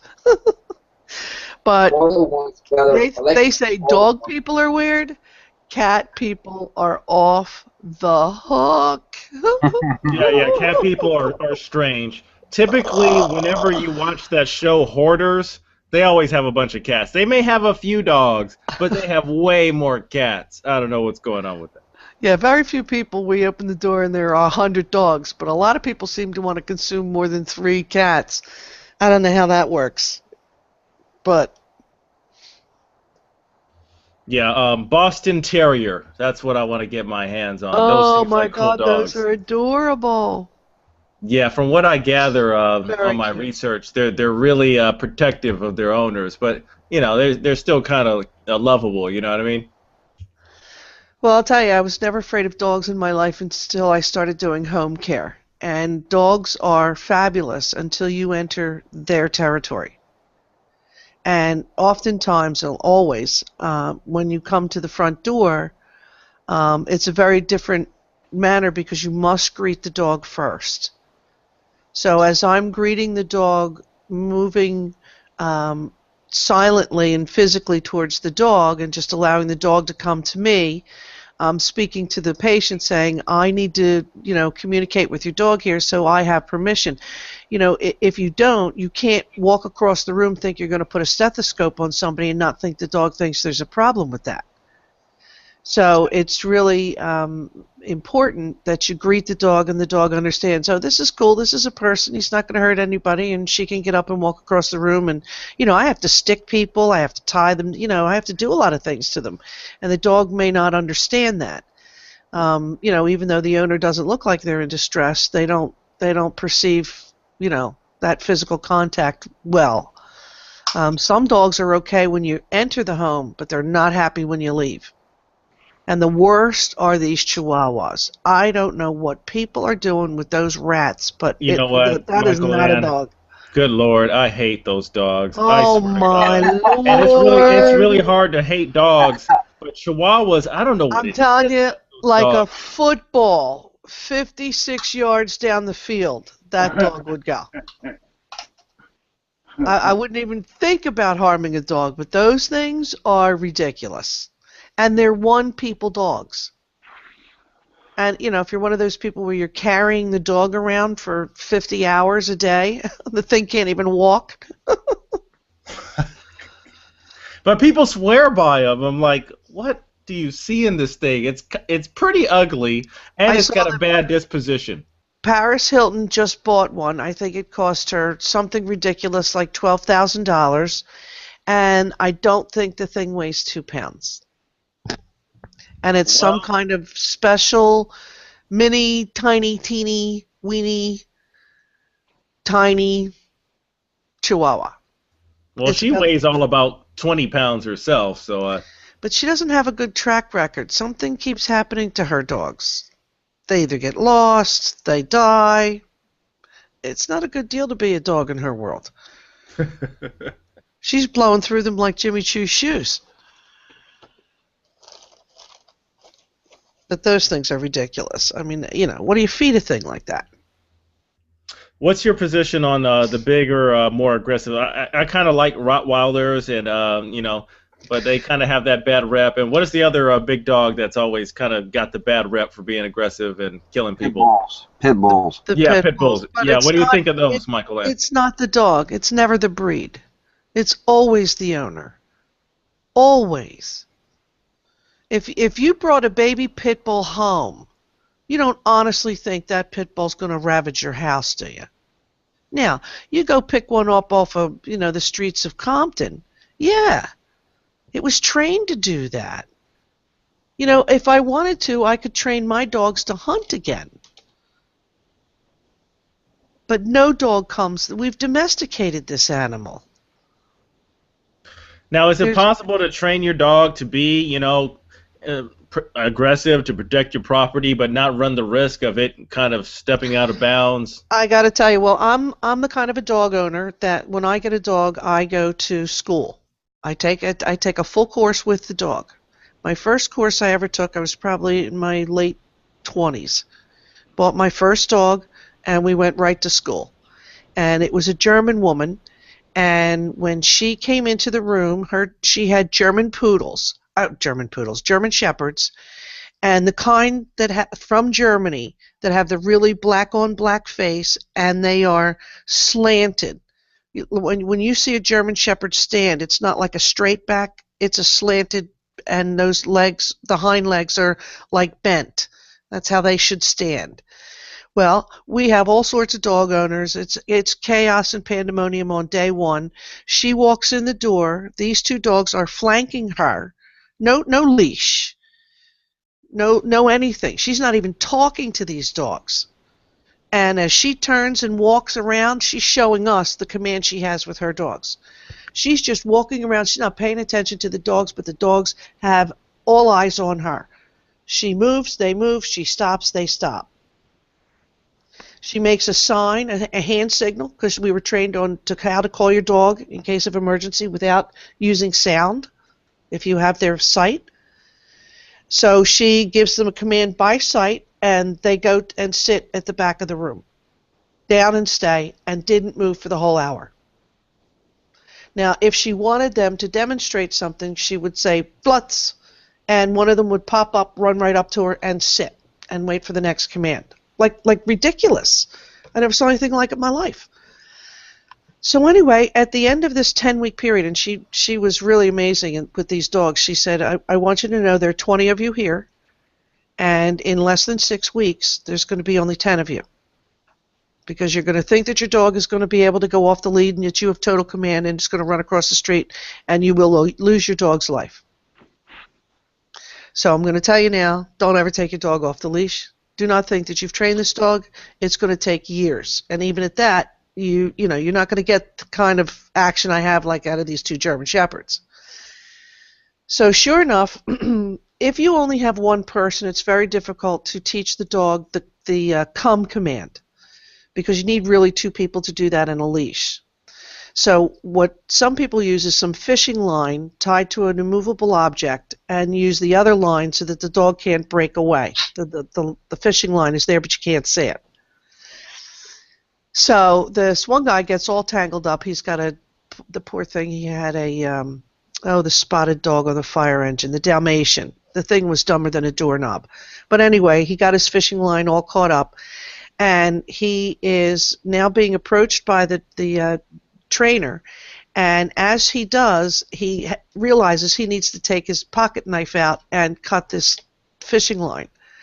So he just takes the Swiss Army knife out of the back, flips it open, and goes to cut towards the fishing line as she's coming towards him.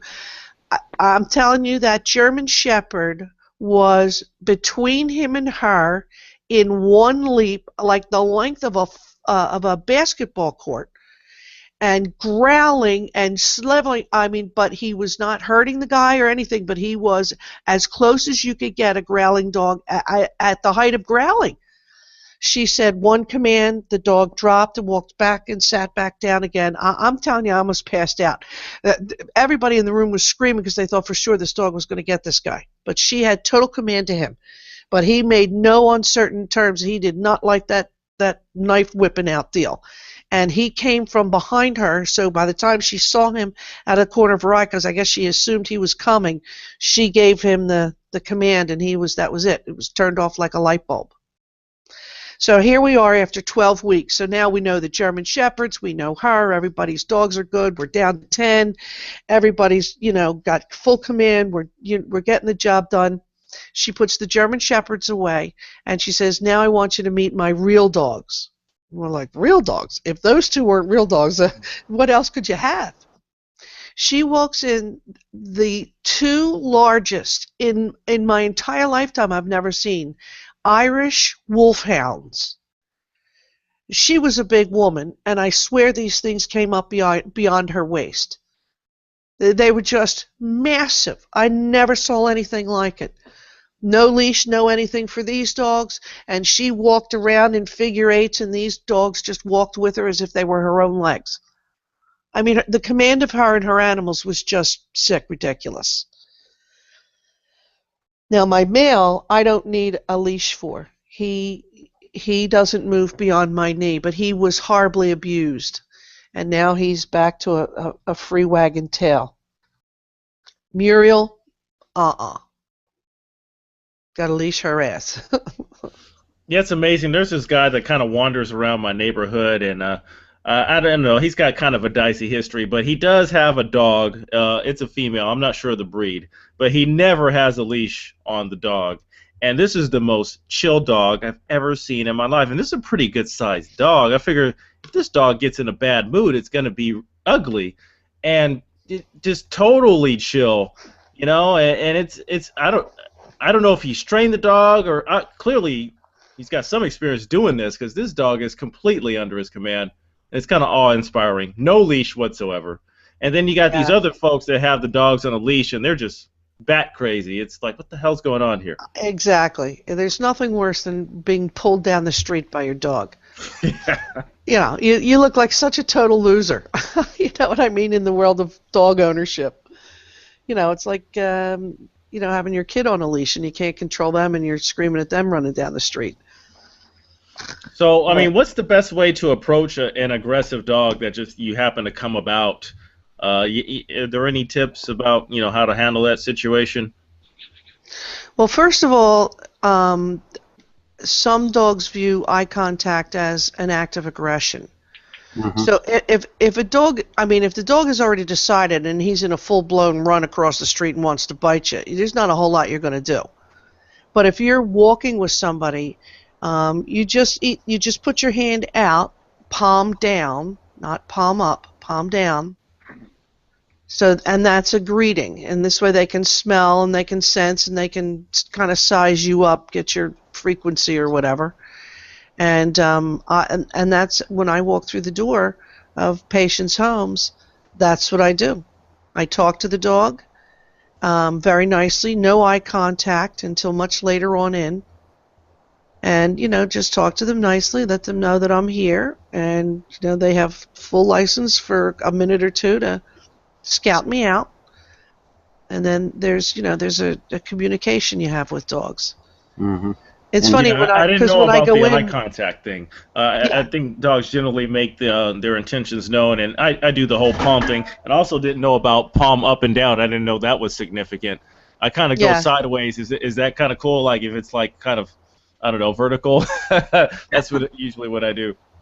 Well, if you hold your hand straight out, it's not as easy a bite as it would be if you gave it to the side. You know what I mean? You wanna give them your hand to smell. When you're palm up, you're just like you're giving them something. Palm down is like a greeting. Mm-hmm. So you let them, come to you. It's like a respect thing. Yeah. You have to let them understand your ways, and then you can look them eye to eye and talk to them, give them commands, and then play with them or whatever. But you must give them the respect when you come into the home, or you'll pay for it. Yeah, because that's their turf. Yep. See, now it would be different if you came to my home with your dog. Your dog has there's nothing in that house. When I got these two dogs, because I did not rescue them at the same time, you can't just throw two dogs together. It could be a nightmare. Yeah. But the good thing for me is I was going to a summer home, and it was neither her home nor his home. So he was the one that I really had to worry about. She had already come a long way. But he was a mess when I first got him. But now he's just perfect. But it's because she's a very dominating female. This was her home first. And I knew if I brought him home, she'd have him for lunch. And he'd done been had. So it was nice that the first week, and they bonded inside of 10 minutes, and they've been best buds ever since. It really worked out well for me, because I said to the woman that I rescued them from, I can't give up her life for him. If it really throws her for a loop, because I tried to do it before, and my poodle did not like it, but it wasn't another poodle, and the dog was brought home onto his territory, and that was not happening for him. But this worked out beautifully. It's made him a better dog, and he's made her a better dog. I had a step parent down here in Orlando. Her mother, this was back probably when they moved here, Miss Michael and everybody, when they moved to Orlando, was probably in the late 30s.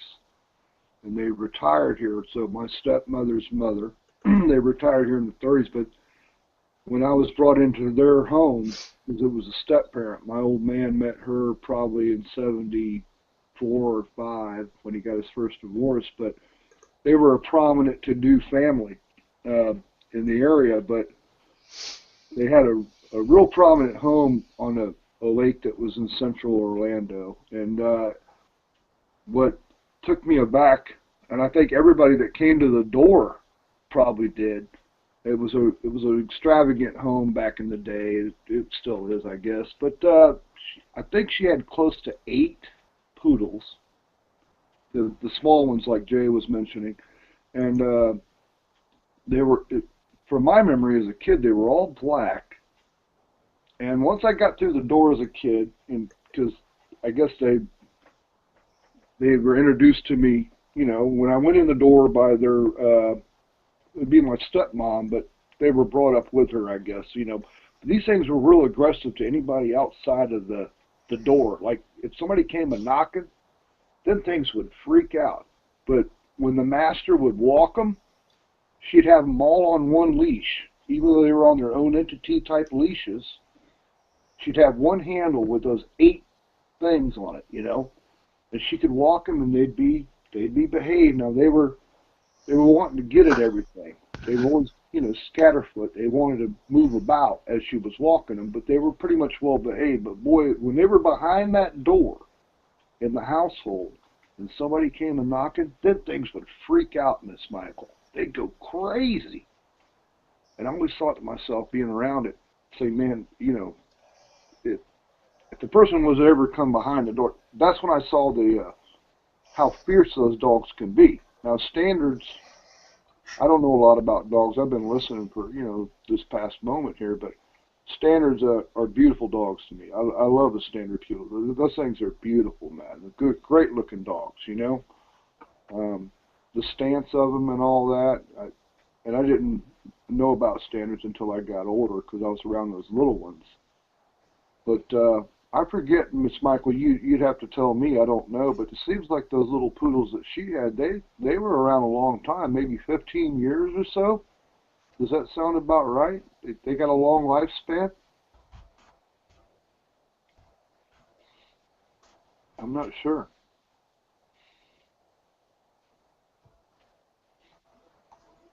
She might have stepped out. It seemed like them doggone things would never go away, Jay. And I don't know, you know.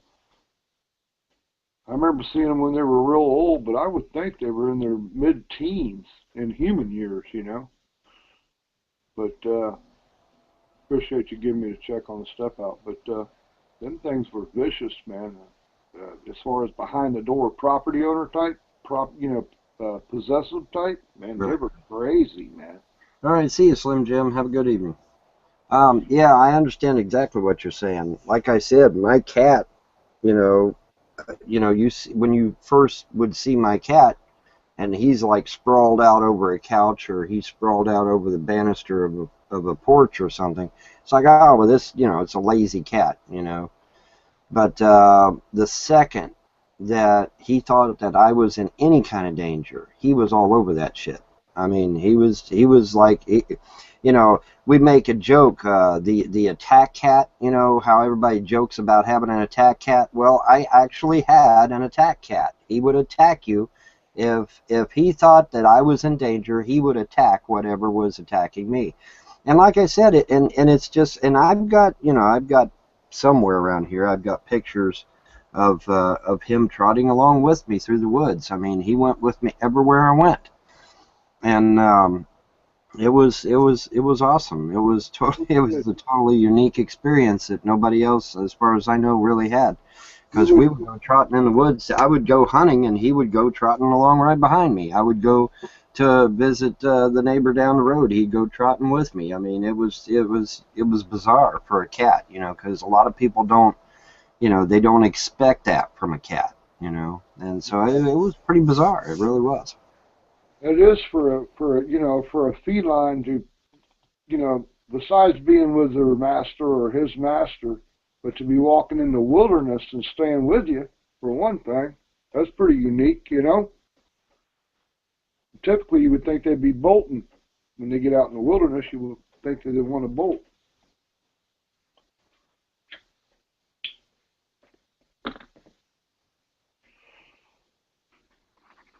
It might be audio, I don't know.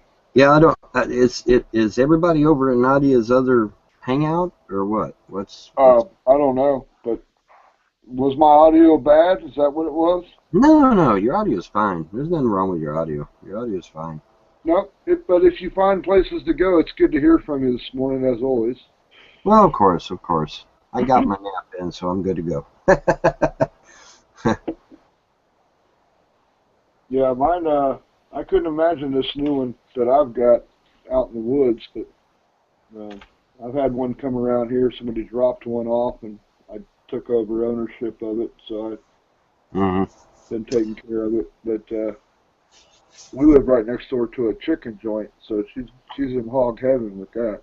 Well, like I said, I would, this was back when I lived further down the road from my mother, and I got into a habit of, putting on my coat and going to see my mother down the road, and Garfield just took a liking to trotting along behind me, and that's how it all got started. And he'd just follow right along behind me, and it was really, and people down here were just amazed. You know, how do you get that cat to follow you? I said, well, he just does. He just follows me. Yeah, hey Michael, if you believe that Patrick can't see that gray box to unblock you, I've got a bridge on the moon I want to sell you, because it's quite obvious. When you go to somebody's Google Plus page, that block box is right there in front of your face. You can't miss it. So I don't know where he was getting it. He couldn't see to unblock you. I think he's just, I don't know what his deal is, but it's very obvious how to unblock somebody when you go to their page. And he was given the link, so I guess he just doesn't want to unblock you. Period. End of story. You know. But the blocking box is very obvious when you go to somebody's page. It'll say blocked on it.